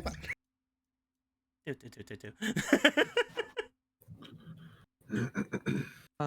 only I was there to see it. Maybe I will be. You might be. We better be. I want to see a centipede explode. I would like to be there to help Jason not die to this thing. As you guys go to walk away from it, Gallon, you start again thinking back to the magic you just saw. Thanks to your connection with Aga, you do know that you are able to cast higher tier magics, and since this is a tier 3 fire spell, you're decently sure that you could maybe learn how to do it. You're decently sure. Who knows? Maybe. It's on the scale of things that could be learned. Mm-hmm. If you were to try to practice doing something like this, it may be a little dangerous to work around with, but if you wanted to, you could ask either Aga or Obera to try to help you with it.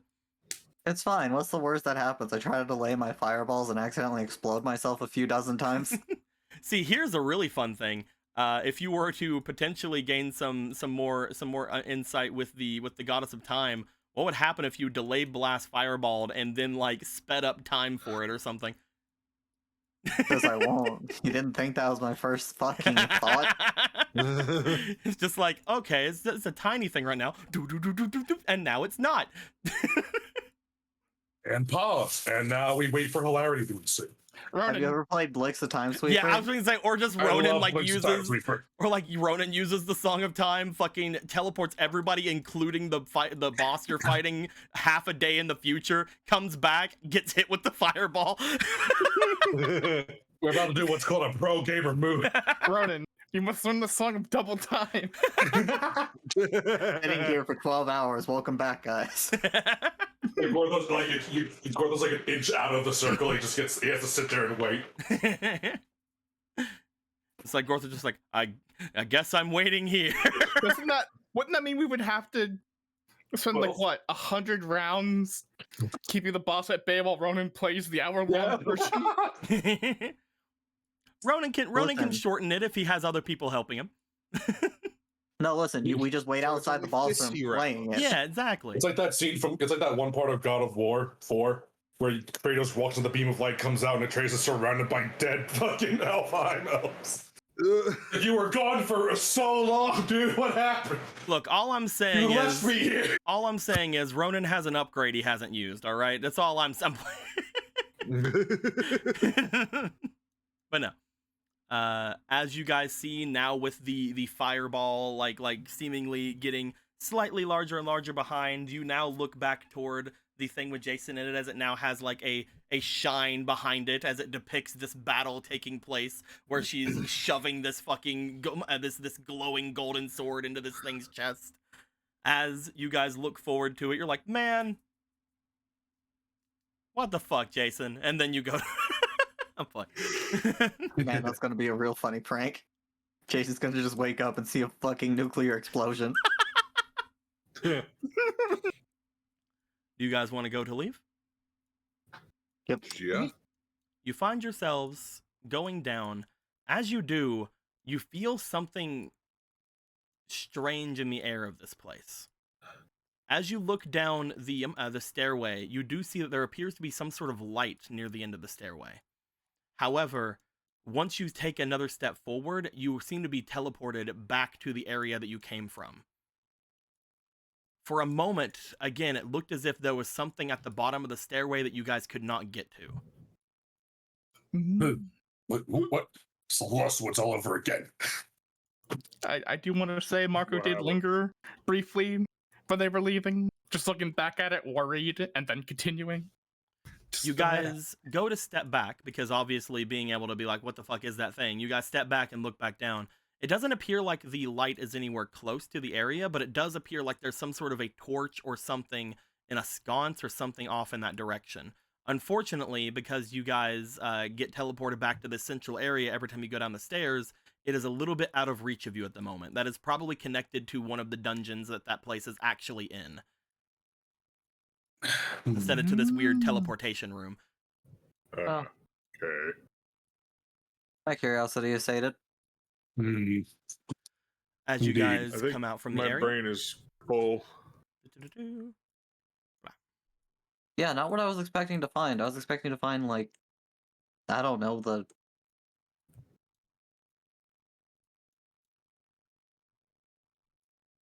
Yep. Yeah, it just trails off like, I don't know. Indeed. Well, Mother, you're back! Just like one more thing to check. Marco goes over here, however, instead of stepping onto the thing, Marco's going to attempt to touch the crystal without touching the plate underneath it. Oh yeah? How you gonna do that? Well, you see, he has this cool grappling hook and the ability to walk on air. That's very true. You can do stuff like that. I would like to do that. You grappling hook over, you begin to kind of walk on air over. As soon as you go over this area, it begins to spin. Ah, that's lame, but makes sense. Damn you, magic! Damn you, magic, ruining my fun. I mean, isn't magic causing your fun with the flying boots? Shut up. Damn you, different magic! There we go. Damn you, other magic. So at the moment, you guys know potential Lost Woods area over in that direction. You guys know, man, can't believe it's not ice off in that direction. It totally is ice though. And you're decently Can't sure believe it's actually ice. you're decently sure there's supposed to be the desert off over here. But again, you're at this point, because of what Gallon had saw, there did seem to be there was some kind of barrier there.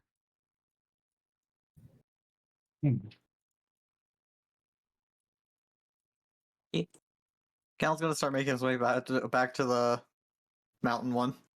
The music stuff. Yeah. Ah, son of a bitch. Well, this would also probably make his way back to There we go. you know. You start making your way Yeah. back. Lothos has no interest in anything else down here. He is good for now.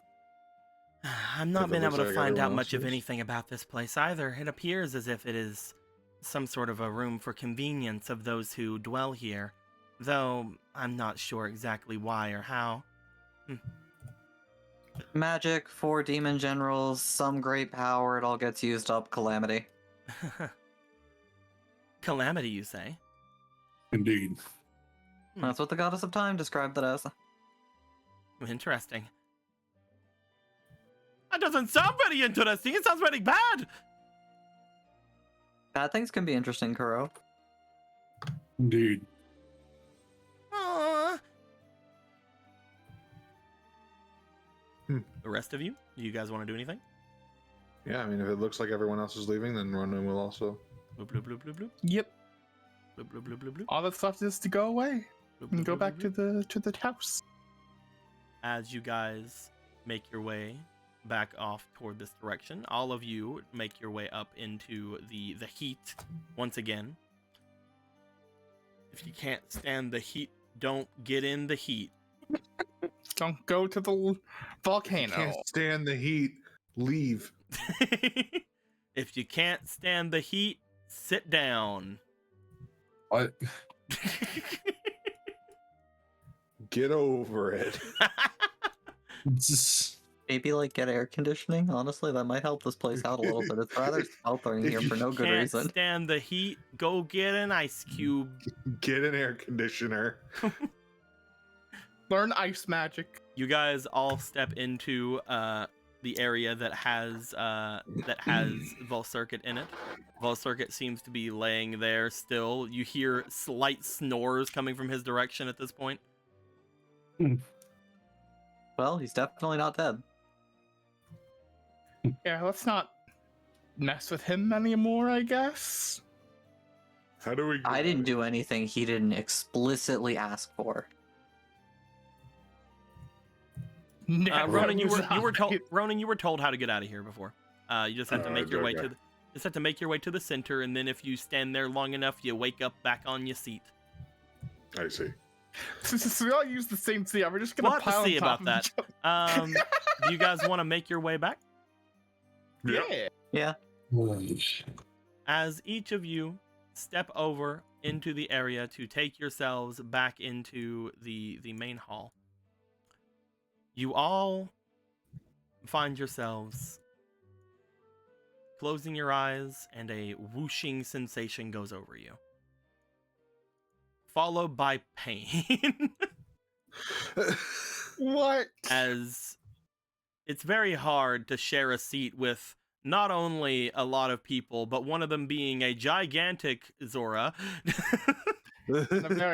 Luckily, luckily one of you had not gotten on the same seat, so she's fine. But No, remember, she sat there. Did she sit? Oh, never mind. You didn't get on that seat. No, please. I insist. Gallon if didn't you get want on to sit that there in the seat. big important seat. Perfect. Be big and important. I'm not a demon here. This is your place, not mine. Okay, so at least the spirits will be fine. The ones that can, go through things, and as you guys all awaken on top of the main seat of this place, there is grunting sounds from beneath as you are all on top of Ysera. She is at the bottom of this pile. No. I was going to say, please let Ronan go first. Someone's getting poked by a horn. Oh my! Oh jeez! I'm playing. As you all stumble out from the inside of this, stumble down onto the ground.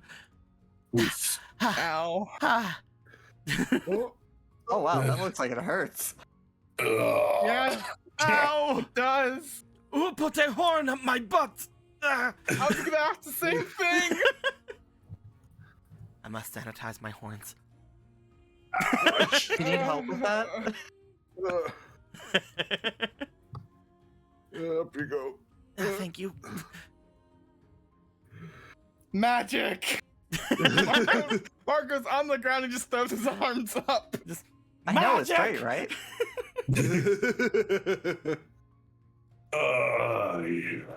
Sometimes. Other times it's painful. Oof. Oh, Sometimes. I know. It can suspend you in time for who knows how long. or can just fuck around and just decide everyone teleports to the same chair because they sat there.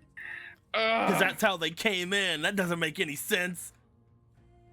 Not a smart spell, it's just a teleport spell. Oof. At least we're all okay. There's been a lot of action and a lot of interesting things happening, but I do believe that I'm going to go and rest up just in case. She like stands up trying to stretch her back out.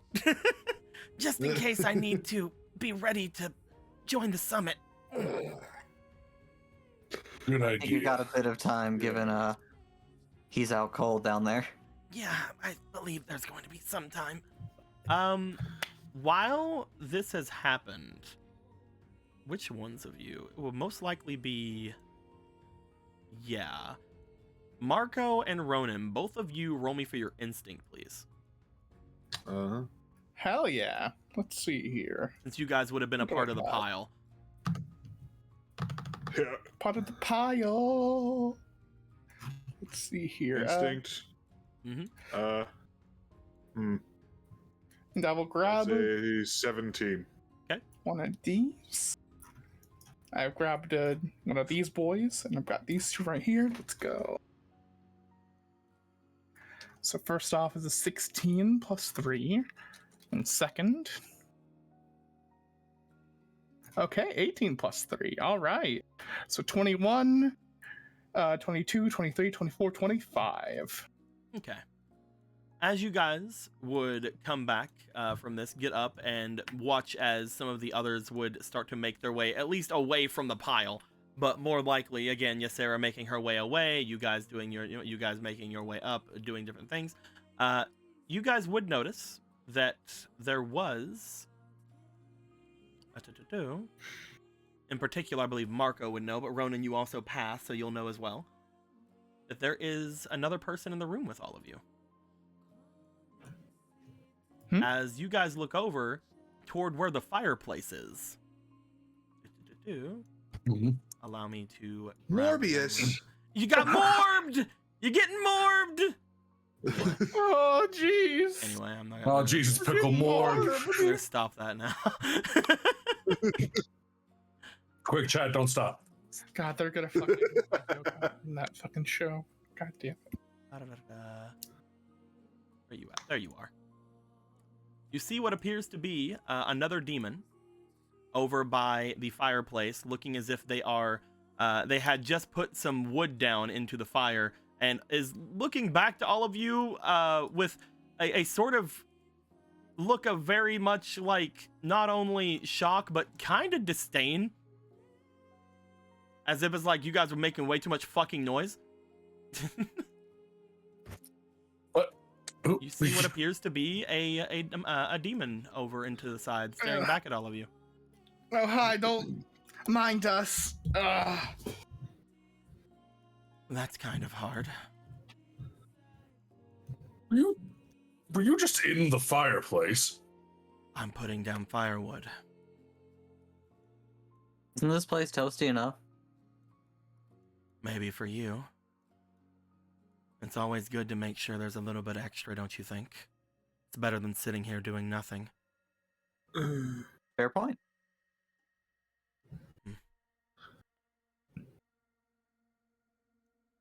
As she looks, they look over all of you and begin to just kind of like narrow their eyes, pointing and counting each of you.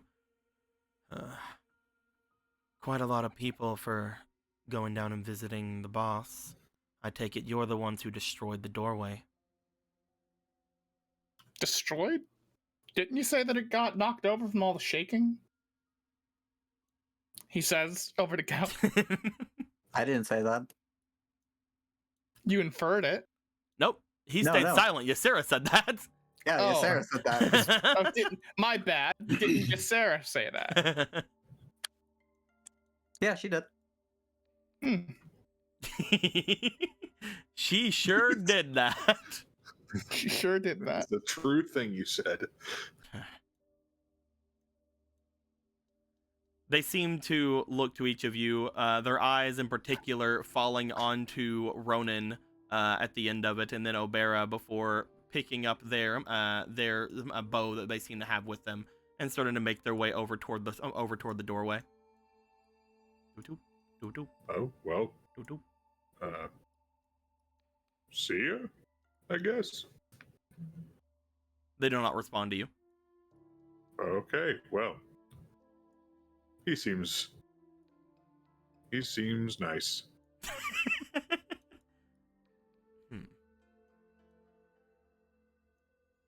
I guess we have been meeting a absorbent amount of somewhat nice people. We were due to find somebody who was a little more grumpy. Yeah. It's a demon con. I imagine there's going to be at least one.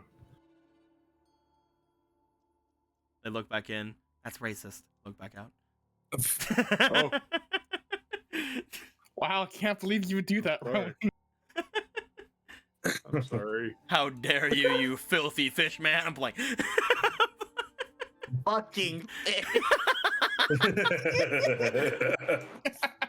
How about instead of talking about friggin' me, you get your fish people out of the volcano, huh? I'm playing. They're not supposed to be there. But no. There's a Zora occupation going on in the Death Mountain I want to know all about.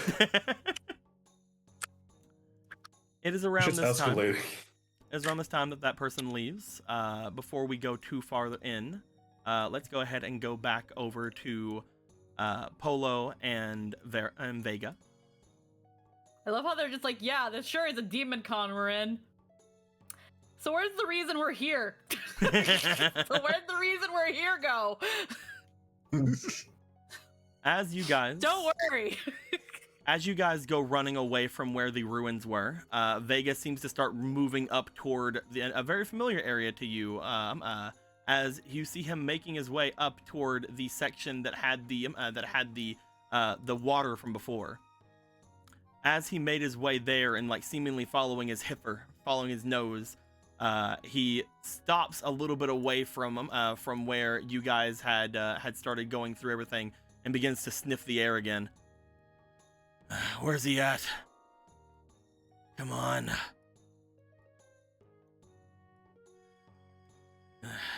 This is where the trail stops? No, it's here. It's just... which way did it go? You see that Orion also begins to sniff at the air for a second. You see him looking back the way you came, and then looking back toward the two of you for a moment, but he doesn't really seem to do anything.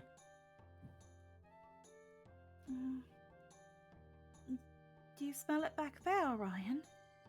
Oh yeah, we came running in that direction, right? Very true. Orion growls at him.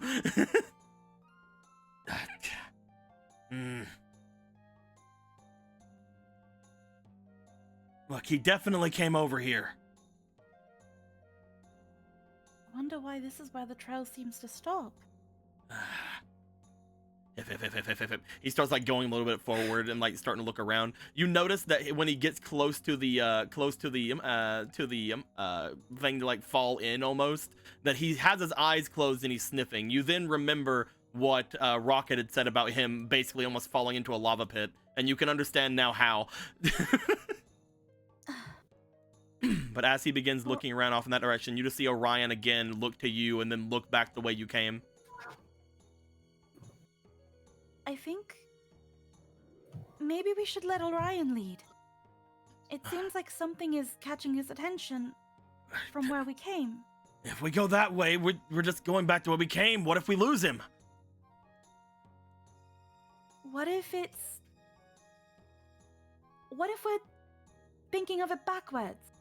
Maybe he came from here and went that direction where we came from, and not the other way around. I mean, the trail still wouldn't go cold like this, right? I guess not. It goes cold either way, but... Like, looks up in the air like he's not fucking flying, is he? It doesn't go any further than this point, right? Then this is either an ending or an origin point.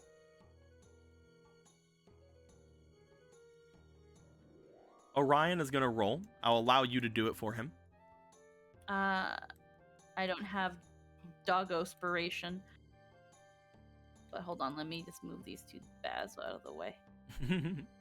I will just do a straight D-Twan with his stats. That's a 6. Looking at Emerald Eye Orion. Okay. As he looks to you guys, unfortunately, he's not going to have a great way of doing things, but he does like put you down off of him. As you see him look to the two of you, walk over toward Vega, and then walk back, and then look back over towards you guys. That's the best he can convey it.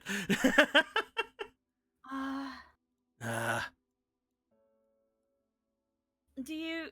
You want to go for a walk, boy?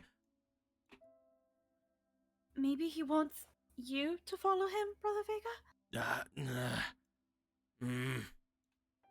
He walks forward, then he walks back, looks toward you.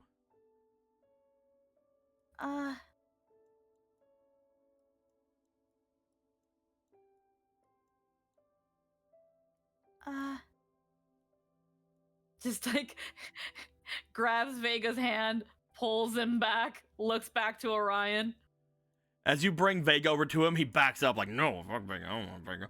I don't want Vega. He seems to somewhat give a bit of a growl. He's gonna convey it in the only other way he knows how. He is gonna call forth his wolves. As Orion looks to you guys, he doesn't want things to last too long. So he calls forth his two wolves to him. You note that one wolf seems to basically run up from the way you guys came, and then seems to run backwards back to the way he came. He then looks to the two of you. So that wolf's being weird. So, just to make sure I understood that, because I didn't. It looks like the wolf that he summoned ran his way from where you guys came back here. Ran up to where you guys were, and then ran backwards back in that direction.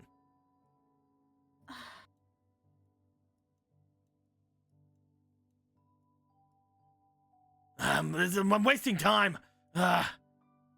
Well, the trail ends here. Is there something over there, Orion? Is there something we should check out over there? Orion looks back over there. At this point, the wolf that he called seems to go away. He reaches down and he looks as if he wants you to get on him. All right. I think Orion's trying to show us something. Maybe we should. You look back there then. Right. I got it. I'm so close. I know he's here. Just while you're sniffing, please be careful. Yeah. And all right, Orion, lead the way.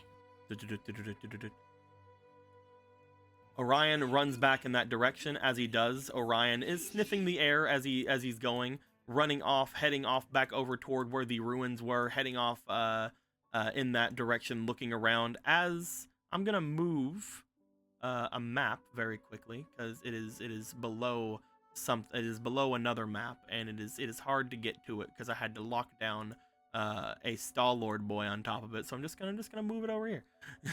it's just gonna slide itself over here. As it slides its way over in this direction, just to be able to be of use at this point. Get you over here, Vega. Yeah. You and the Emerald Eye make your way back down and into these ruins where you begin looking around.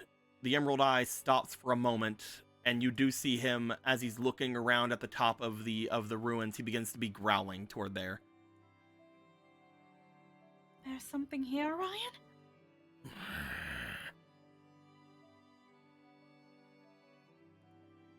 She's gonna just jump off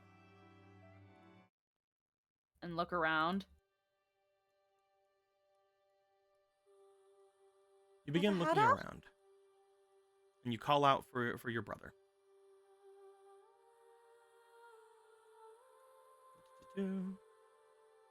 As you do that, would you mind giving me a roll, please? Would you mind rolling for your I believe this would be instinct as you're looking around.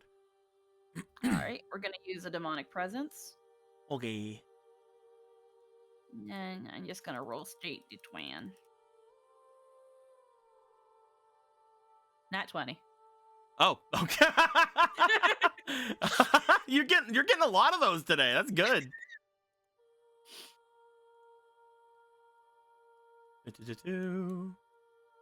I'm debating on if I even need you to roll me the other things now. Technically, I need you to roll me one other thing. This is nothing to do with the nat 20 you just did, so it's not really gonna work with that. But I do need you to roll me for your magic as well. All right, we'll just roll straight d20. That is a 9. Do you have any additions to it? We'll keep it as the 9 since I didn't call anything beforehand. Oh no, I was meaning if there's anything in your magic that would increase it. But if not, Oh, then don't magic. worry. Yeah, no, I only have 2 in magic. Okay. It'd be like 11.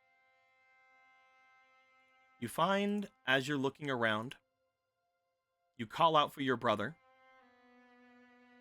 And as you do, you feel there's a slight shift in the area around you. You immediately turn your head there with your hunting instincts basically taking over, your demonic abilities giving you that extra bit of a bump, of a bit of a juice. And as you do see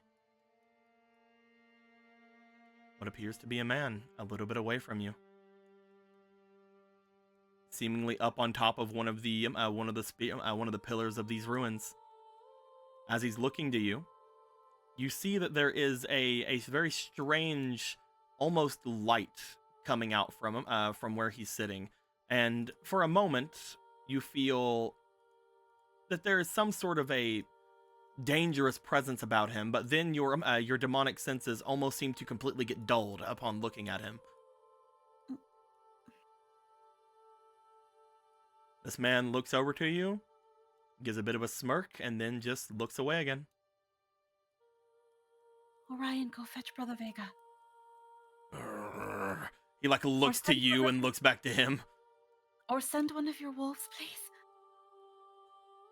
That he can do. He's like, I ain't fucking. What are you?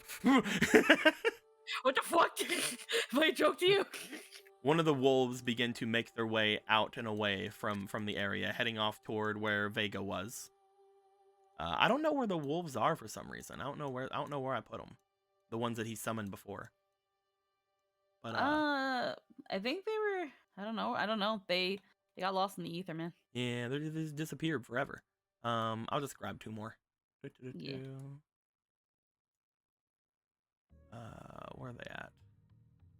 It wasn't those. Wasn't those wolfos? It was these wolfos. There they are.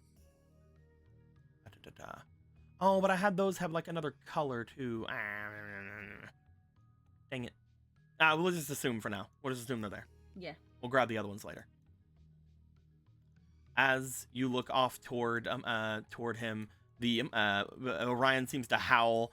As he howls, for a second, this man looks over toward Orion, and I would like for you to roll for Orion's magic, which currently would be at a +1. But I believe he has double stats whenever he has more. Yes, so he has a +2. Yeah, right he now. has double stat. He's a +2 at the moment. Straight d20. Okay. 19. He howls, and for a second, you see that the wolves take a little bit longer to get there, as there's a smirk coming from him, coming from your brother. However, then you just see the Emerald Eye step forward, let out an even louder howl, and 2 wolves appear around him, both of them rushing off toward where Vega is. You see that Hadar then just looks away. Brother Haddow?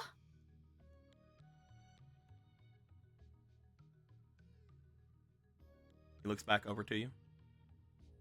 Just takes a couple steps closer. Why are you hiding from us? From Brother Vega?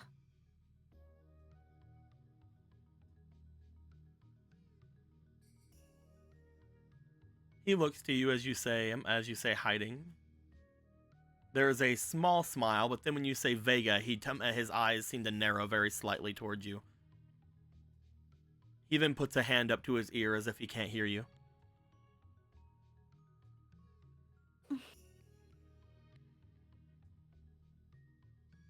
Brother Vega!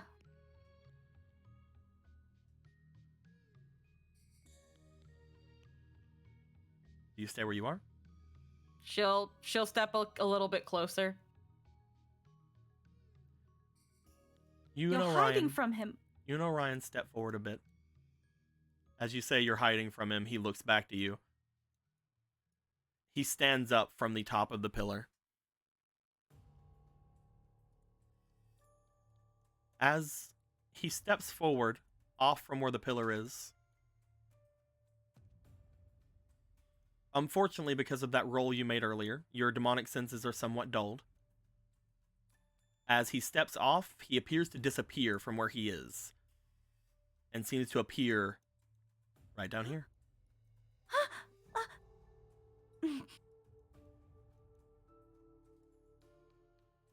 He looks to you for a moment toward Orion. Orion kind of like steps over, like putting like one paw in front of you, but like still having you be in front of him. There's just a growl coming from him.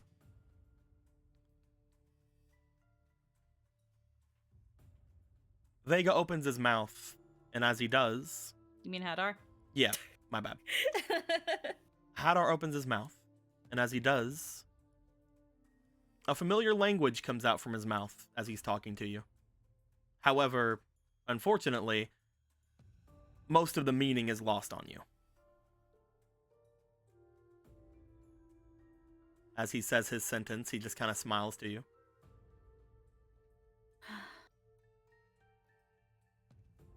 Of course you wouldn't talk to me. You never wanted to talk to me.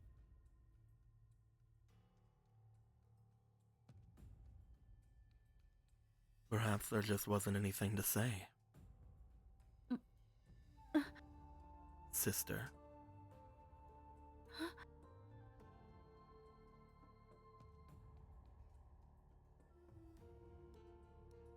Why? He puts a hand out towards you. One moment. That beast is yours, right? Yes. Then he can stay as well, I suppose. But, as he puts a hand out, you notice the area around seems to shift between several colors at once before stopping at a very dark purple hue. Huh? There we go. You said you wanted to talk, sister. No need in having that be interrupted, right?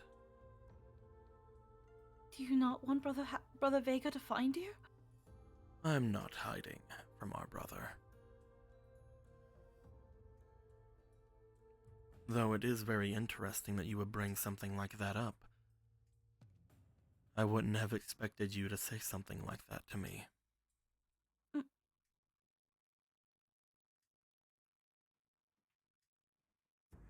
You realize that I am just as powerful as our brother, right?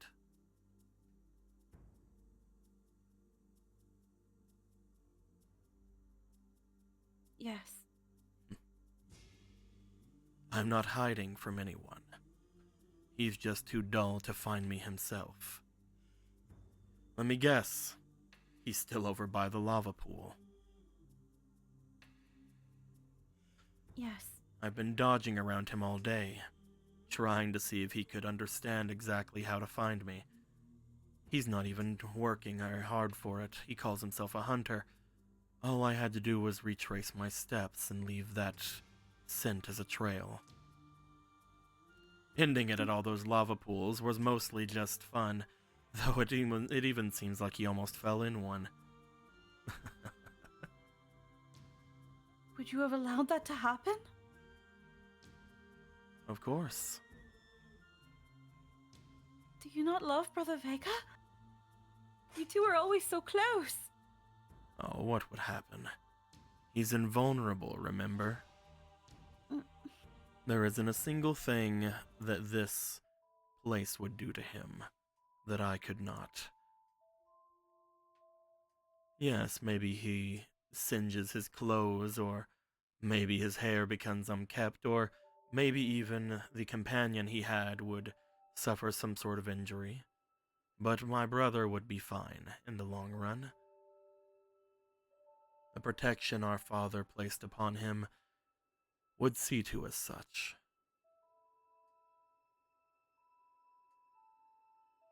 That being said... Brother.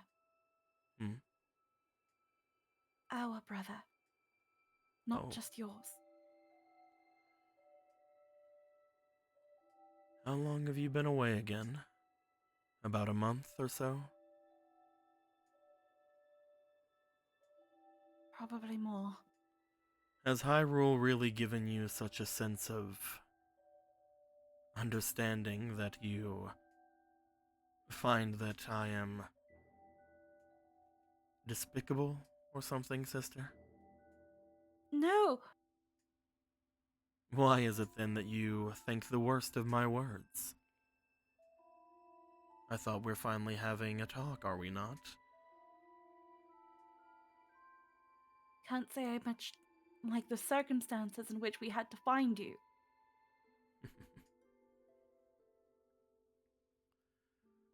You were able to go through quite easily the small puzzle that I left for your brother, if you want to claim so much for him. You weren't stopped at the lava pools. Perhaps that is a showing of your potential. Sister, I must ask you, why are you here? Huh? Did I not say it clearly? No, I understood. Brother Haddock. Then tell me, how come your name lies on those papers inside the manor? I do not know. I didn't even know my name was on that list. I didn't come here for myself, if that is what you think.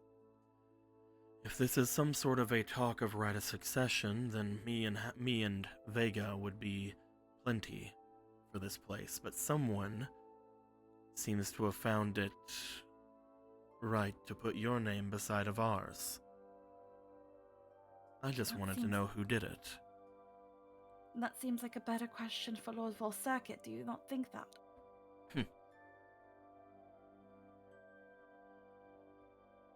I'd rather not get too close to that place. Not until I'm ready to show everything that I've learned. Tell me. Do you like it? The manor. Like... It is... too big. Really?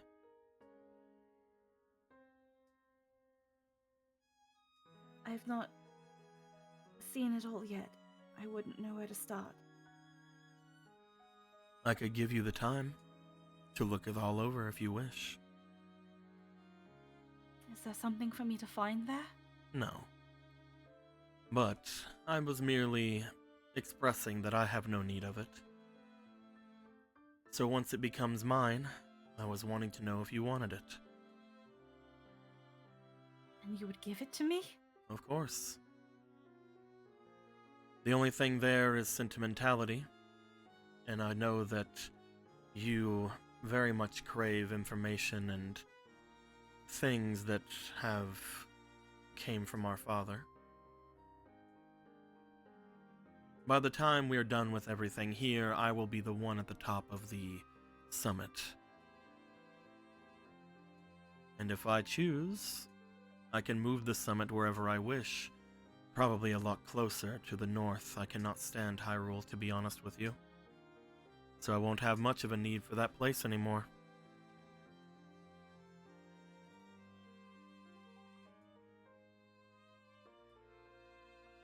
And why can't you tell me?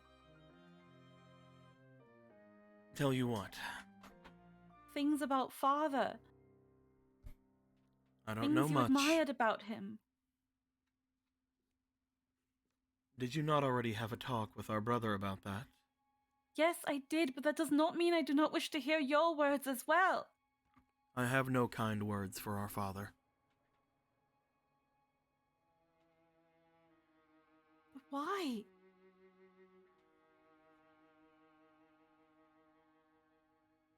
Father was more distant from me and Vega than you, for example. Mine and Vega's lifetimes, if you were to compare them to our father's, you are the closer one to us. He was ancient, lived many years, centuries, lifetimes, even among us demons in these places. I had plenty of time with our father. Some good, some bad, but the father you know, the one that settled down in that place, I don't have much to say about him. So if you want anything like that, you must talk to our brother.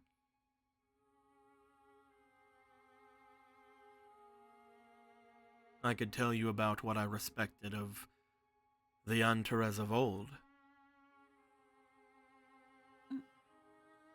but I don't have much to say that will make you happy. Is that why you went to your mother?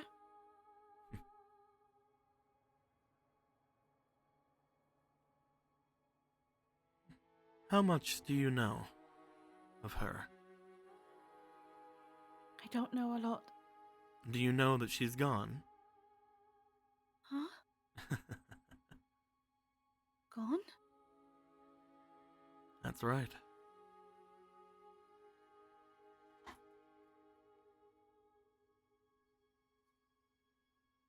Brother Vega, does he know? Most likely not. They haven't spoken in quite a long time. I know, Dante.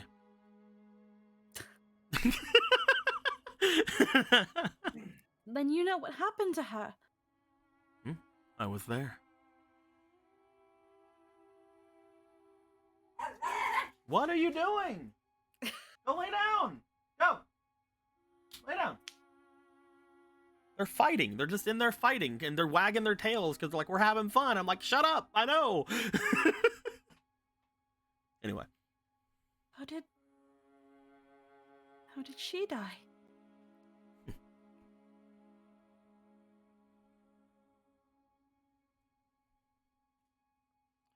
That is a hard question.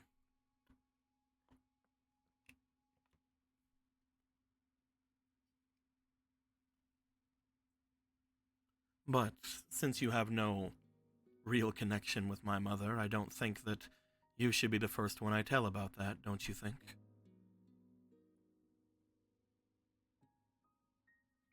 Then did she kill father? Most likely, yes. Did you aid her in that? I did not. Do you think I could have? I don't know. Our father was a great demon, one that understood right of succession as well as quite a lot of other things. I cannot say for a fact whether or not my mother did or did not kill our father. Though I will say that if I had been involved There's no way that I would be standing in front of you. Mother loved Father. I believe that in her own twisted way, she wouldn't have allowed anyone to aid her if she did do that deed.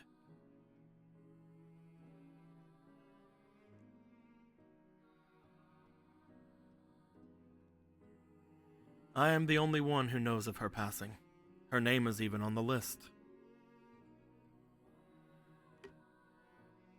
I saw that our uncle's was there as well. Uncle? You mean the bishop? Brother Vega doesn't even remember him. Because he's a fool.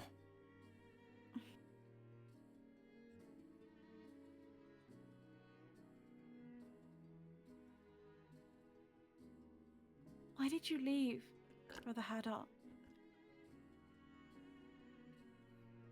Come on, Polo, you know the answer to that.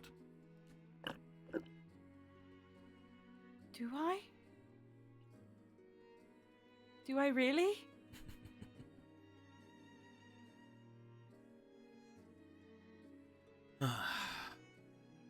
In case that you don't, I went out seeking pieces, remaining fragments, items left behind by our father.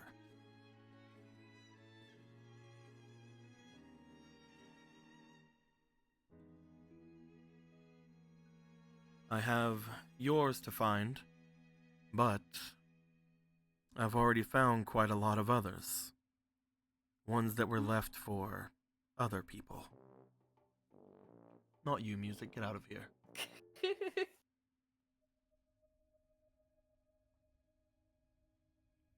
I know where yours are, of course.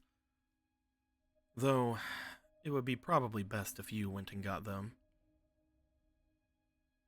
Do you know where they are? I know where they both are, yes.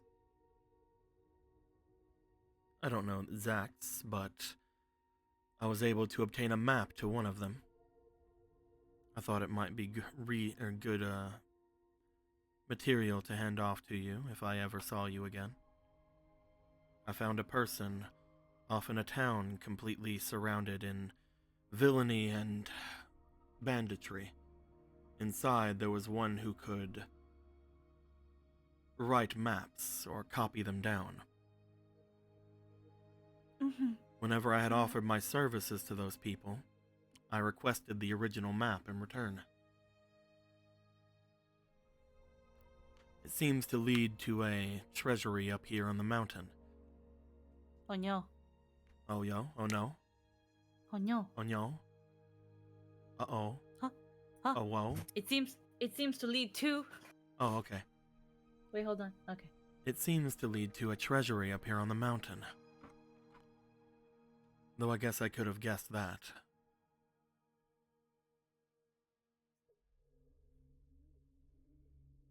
Do you think it's in the manor? If it is in the manor, that's not a great hiding spot. But I suppose if he was going to hide something for you, he would most likely put it in a place that you could easily get to.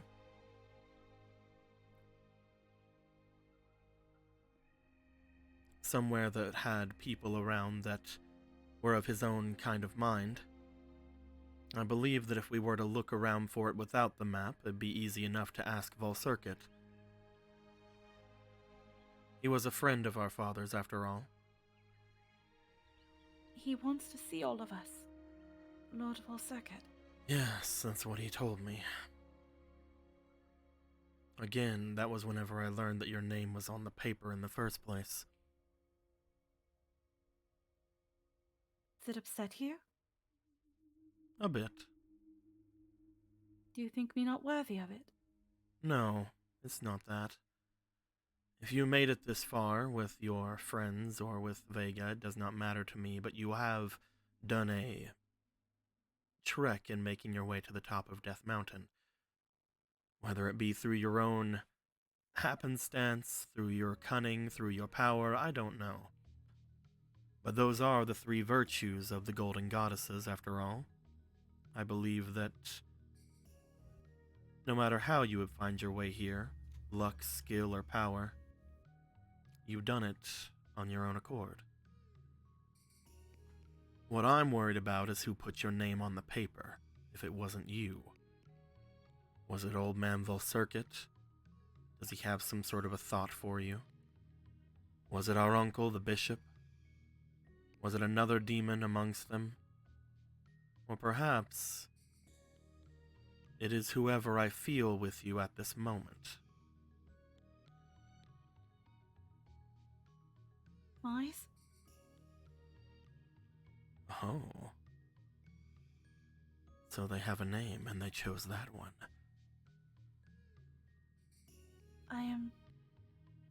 I was sent here to go in their stead. That is why I'm here. I knew nothing of this summit until I met them. Interesting. That would mean that this person would know you would take them up on their offer weeks ago. But the magic I sense on you is but only a couple of days old. That means they knew you would come here before you even did.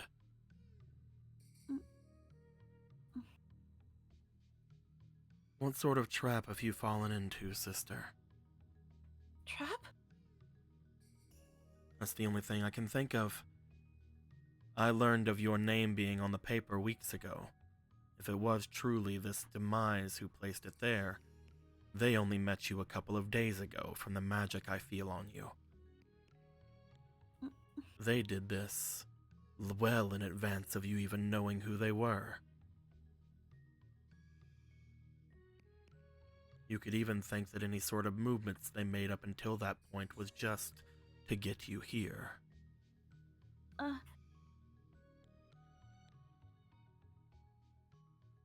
And what of you, Brother Hadar? Oh? I've learned that you've been traveling with some interesting company of your own. How informed you are. Tell me more, sister. What else do you know? I'm actually rather impressed. Again, the Sage of Life. Again, Vega may not understand quite how important it is, but if you truly have such a nice information network that you know I've been traveling with the Life Sage, that's very impressive. Kudos to you. I give you a pat on the head, but I'm pretty sure your dog would bite me. He is well trained.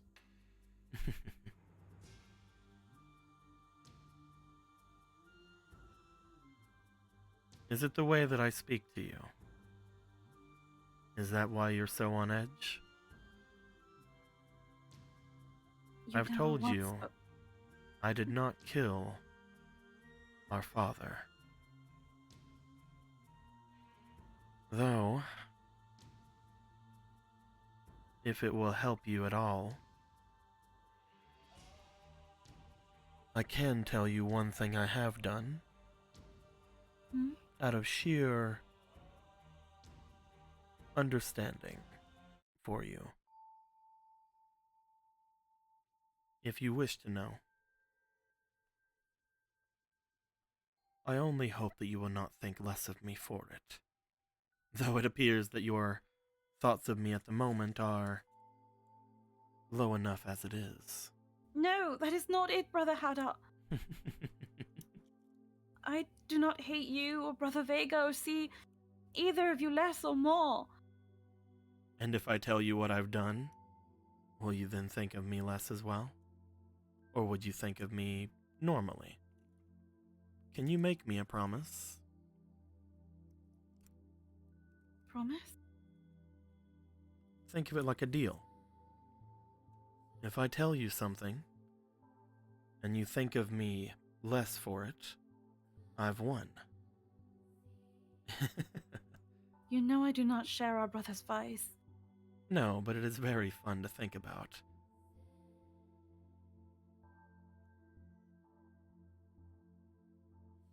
Do you accept?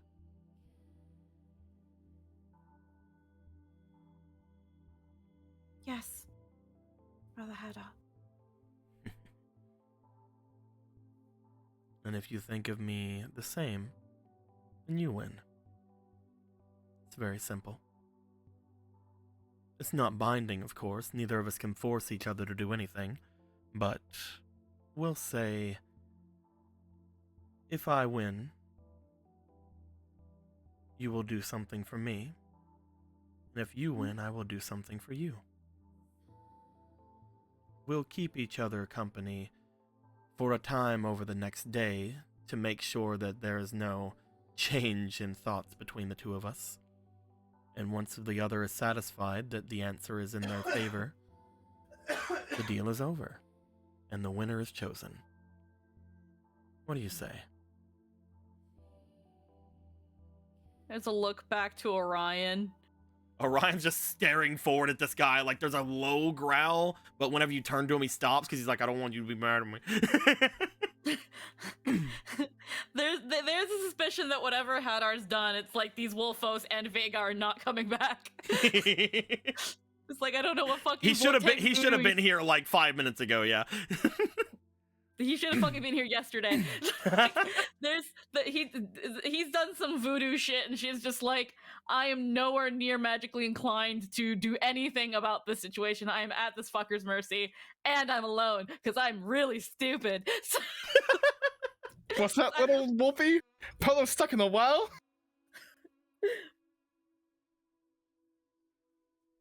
He puts a hand out to you. Yes, Brother Haddar. I accept. Good. Instead of shaking a hand, he just moves his hand over and pats you on the head.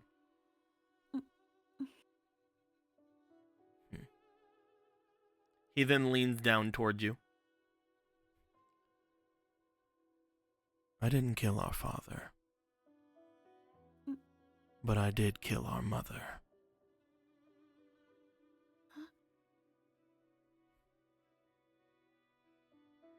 Lady Vesca? He leans back. But why? That doesn't seem very fair. Doesn't seem part of the deal at all. You're just supposed to see if that changes your mind about me.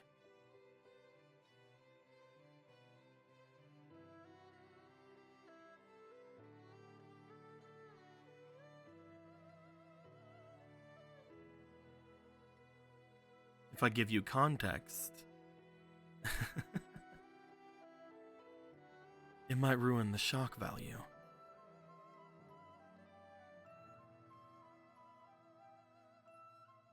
Shall we return to the manor then?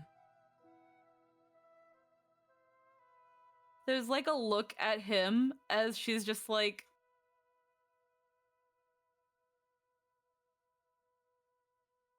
You mean your mother, Yes. correct? Did you mean yours? I'm sorry to say, but I never saw that woman as my mother. You're right, you never would have. I didn't spend hardly any time with her.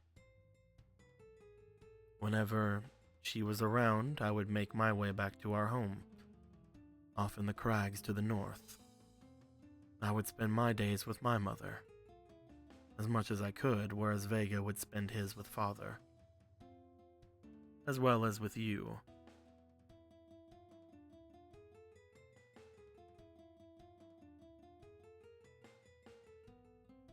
I don't know what magic you're doing around here, Brother Haddar, but you can stop it now.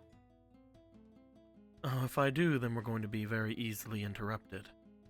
Are you sure? I think we were about to head back to the manor, were we not?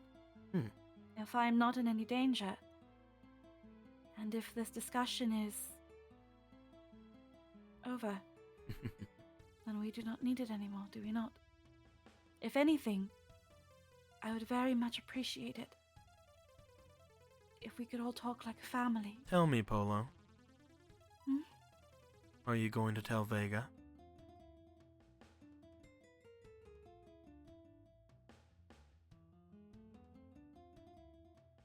That I killed his mother? No.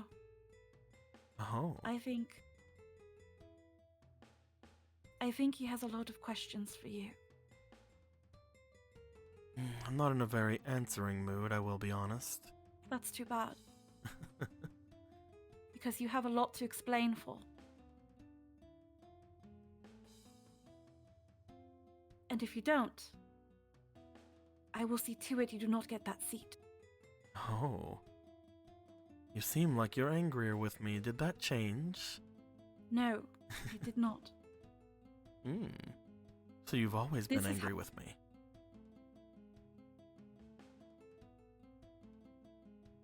Yes. Oh, this deal is going to be fun. I can bring up any little thing. And it seems as if, as long as you don't change your mind about me, I can get a lot of truthful answers out of you from any sign of behavior you have. I have no reason to lie to you, Brother Hadar. And withholding this is not lying to Brother Vega.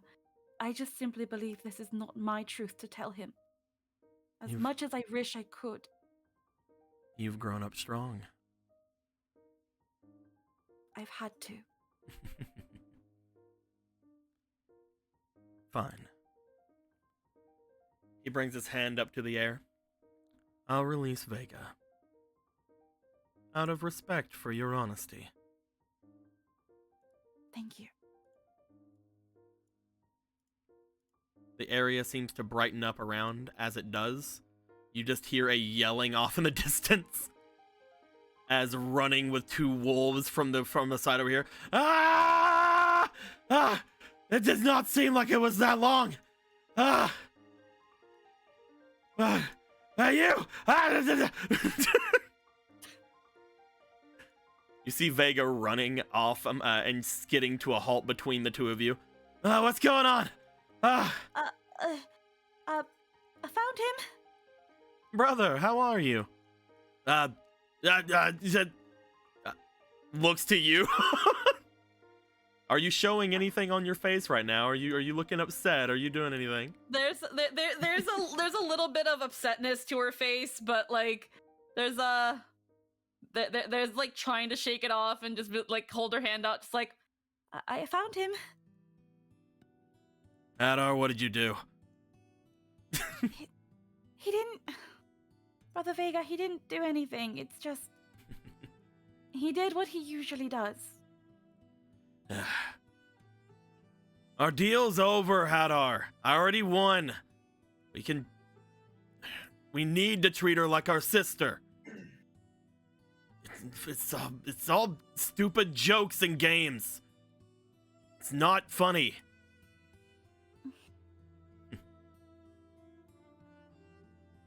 You're right. It was all just games and stupid fun, but it must have hurt you, Polo. looks down. I'm sorry that I haven't spoken to you until just now. He like smiles to you as he says that. While I wish the circumstances were better, I am glad that I was able to not only hear your voice again, but understand it. Brother Hadar.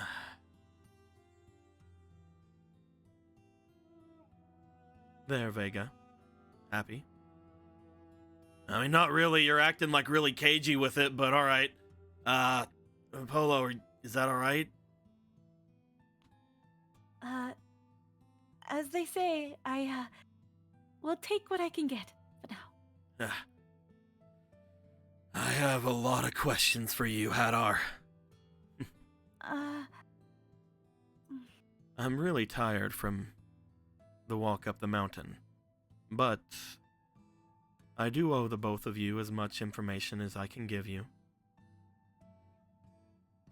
I do not mind telling anything, but I do think that I should go and check in with the others.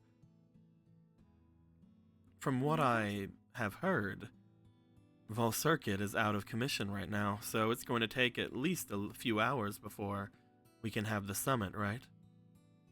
We'll have plenty of time to talk amongst ourselves then. Yeah. And I've got some big questions for you.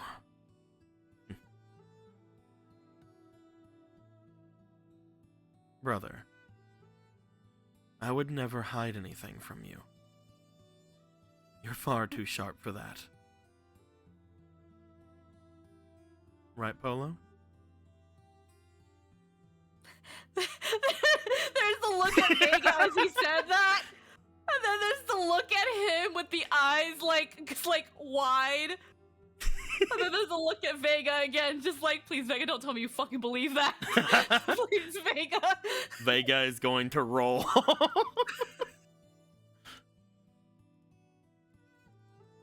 Will his training with the king go good? Not even just the training, what we just fucking talked about.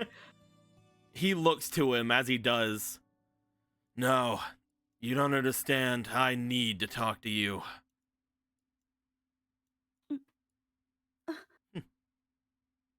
Well, you've changed. It's only been a month, Vega. Come on, let's just get everybody over there, alright? I almost fell into a lava lake because of you, you know? Would have hurt like hell. He steps for a second. As he does, he looks back to you, Polo, looking as if he doesn't want to step more than like 5 feet away from you at this point. Yes, we, must away. Just hops onto Orion. Oh, this seems fun. Hold on. He goes over to the other side. The two of them standing, you're obviously higher than the both of them when you're on Orion. But he stands to the other side of you and just looks up to you with a smile. Shall we parade our sister about on her large dog? They need to know the name of our new what? Princess, right?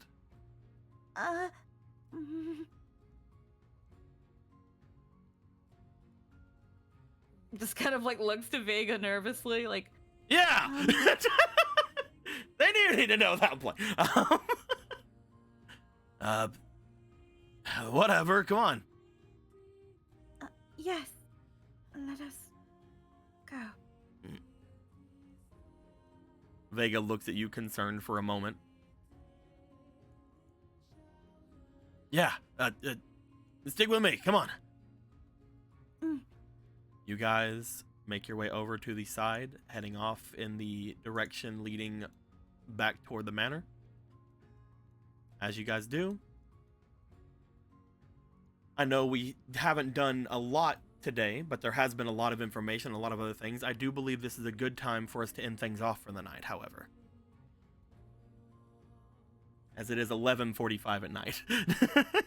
And I don't want to go, if we go further into other things, it's probably going to go for another, like, 45 minutes, I think. Makes sense. Also, man, how to not kill an NPC hard mode? What are you talking about? yeah, what are you talking about? Impossible difficulty. What are you talking about?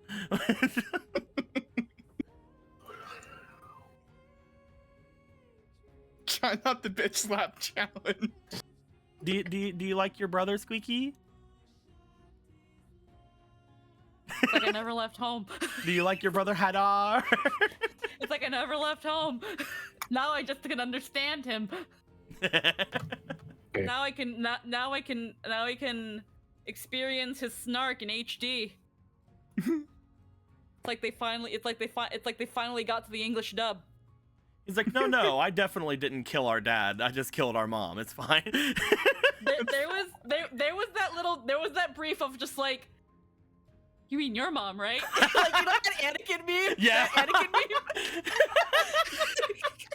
You mean your mom, right? You mean your mom, right? Well, my mom isn't your mom, so I mean our mom is in my brother and my mom, not your mom.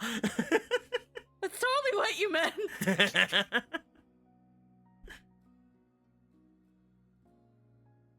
Yay! I like him so far. No, he's definitely the smarter one. You're way too sharp, Vega. I didn't know you could speak in loop-de-loop.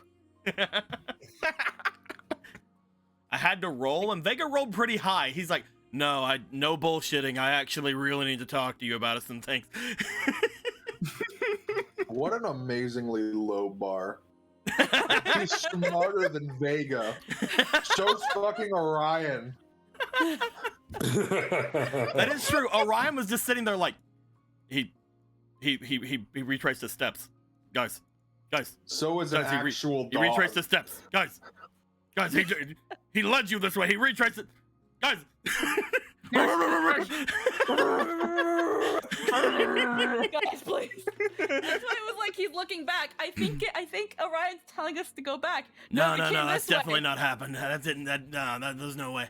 Maybe we should listen to the dog, who has also a good nose. No, my nose is totally better than a dog's. God. I just You had to go say into that. I just had to go into a weird demonic frenzy to smell as good as Rocket did, like constantly. No, my nose is better. Fucking saying all of that reminded me of like back in my childhood, we got like a pit bull runaway had come to our door for whatever reason. And when we were trying to find in the neighborhood where this dog came from, every time we passed by a certain street, the dog kept looking back, and I pointed it out, but nobody listened to me. And then it ended up being that street, and we got her back to her home. Like after Christmas, and after it already chewed up a lot of some of my Christmas toys that year. I go that way. No. We look for your home. I go that way. No. No. We go to your home. And she was a pit bull too, and she was like the sweetest thing. Oh, yeah, They kept her in my room. And I was in elementary school at the time. We trusted that dog. Bulls are really sweet if when you don't abuse them. Mm-hmm. I had a pit bull, and he was amazing. And I think that we actually have a picture of that dog and my Nana up somewhere in the house still. And we only had that dog for like a half a week or something like that. I don't even remember. It's just a good photo. Yeah. I'm very happy that the conversation happened with you and Vega. That was super fun. Because again, I've been again, maybe you did mention, I just didn't catch it before because like other things were happening. But I have been waiting to have that conversation with you about like he's like just then like what? My mom killed my dad. Oh God, here comes the trauma. What? What do you mean he might be involved? And then it's just like my brother might have been what? I was waiting for the I killed Mufasa. Haddo's just like no, I didn't. Haddo's just like no, I didn't kill our father. I killed my mother, but you know. I didn't kill Mufasa. I killed Nala. I killed no, Nala. man, no, Sarabi. Yeah, Sarabi's the Sarabi's mom. mother. Yeah. I apologize. I don't know my Lion King lore like you do, Tico. I wasn't the one that was I was changing the one it. that corrected. I'm sorry. And Squeaky. I'm sorry. See, I was gonna let you go with it because I wasn't gonna be like, well, actually. Fucking. Thank you, Squeaky. Thank you very much. I am sorry that I am dumb in the head. No, it's okay. I'm sorry these scenes lasted so long. I felt so bad. You guys were all playing with pebbles and puzzles and rocks, and here I am having fucking emotional breakdowns with my brothers. We got to see Jason in a fucking freezy pop. God damn it, Tico. JC Pop. Yeah, JC Pop. Why do you do this? Why? Why is she here? I don't We left her at home. So now that this is a thing, I had to whenever I was talking to both Lindo and Phantom about Jason, because I get to tell them things that I can't tell you guys. a lot of the time whenever I was talking to them about it, I was always like, I can't wait until they find out the weird fucking weird timey-wimey shit that's happening with Jason.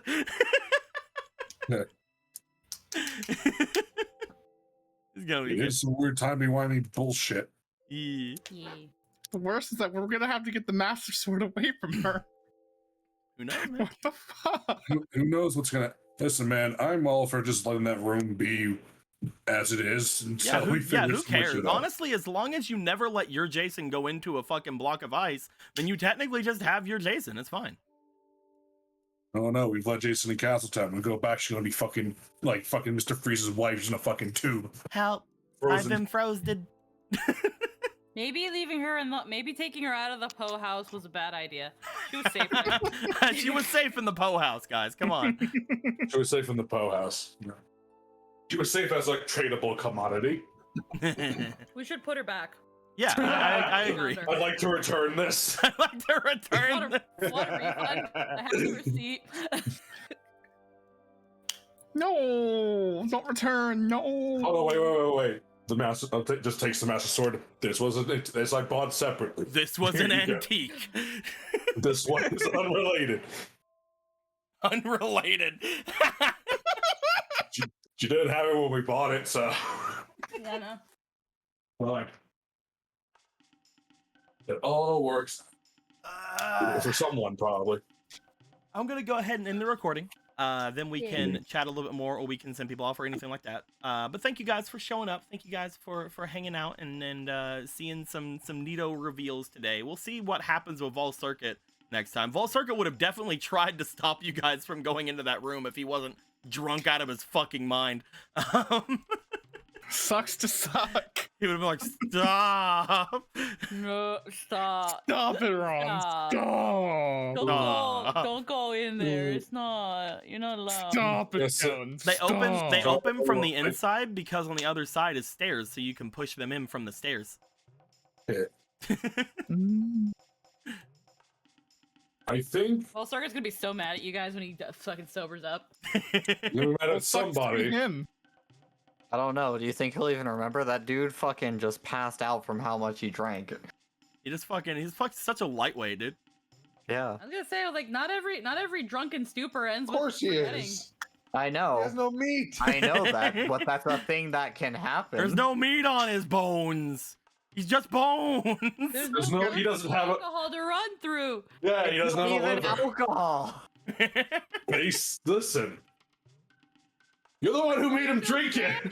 It's And- the holy water. There's nowhere for it to run. Where does He it doesn't go? have a metabolism. But yeah, I'm gonna end the recording. Goodbye, everybody. Thank you very much for showing up. Goodbye. Have a good time. Bye. Goodbye. Yeah.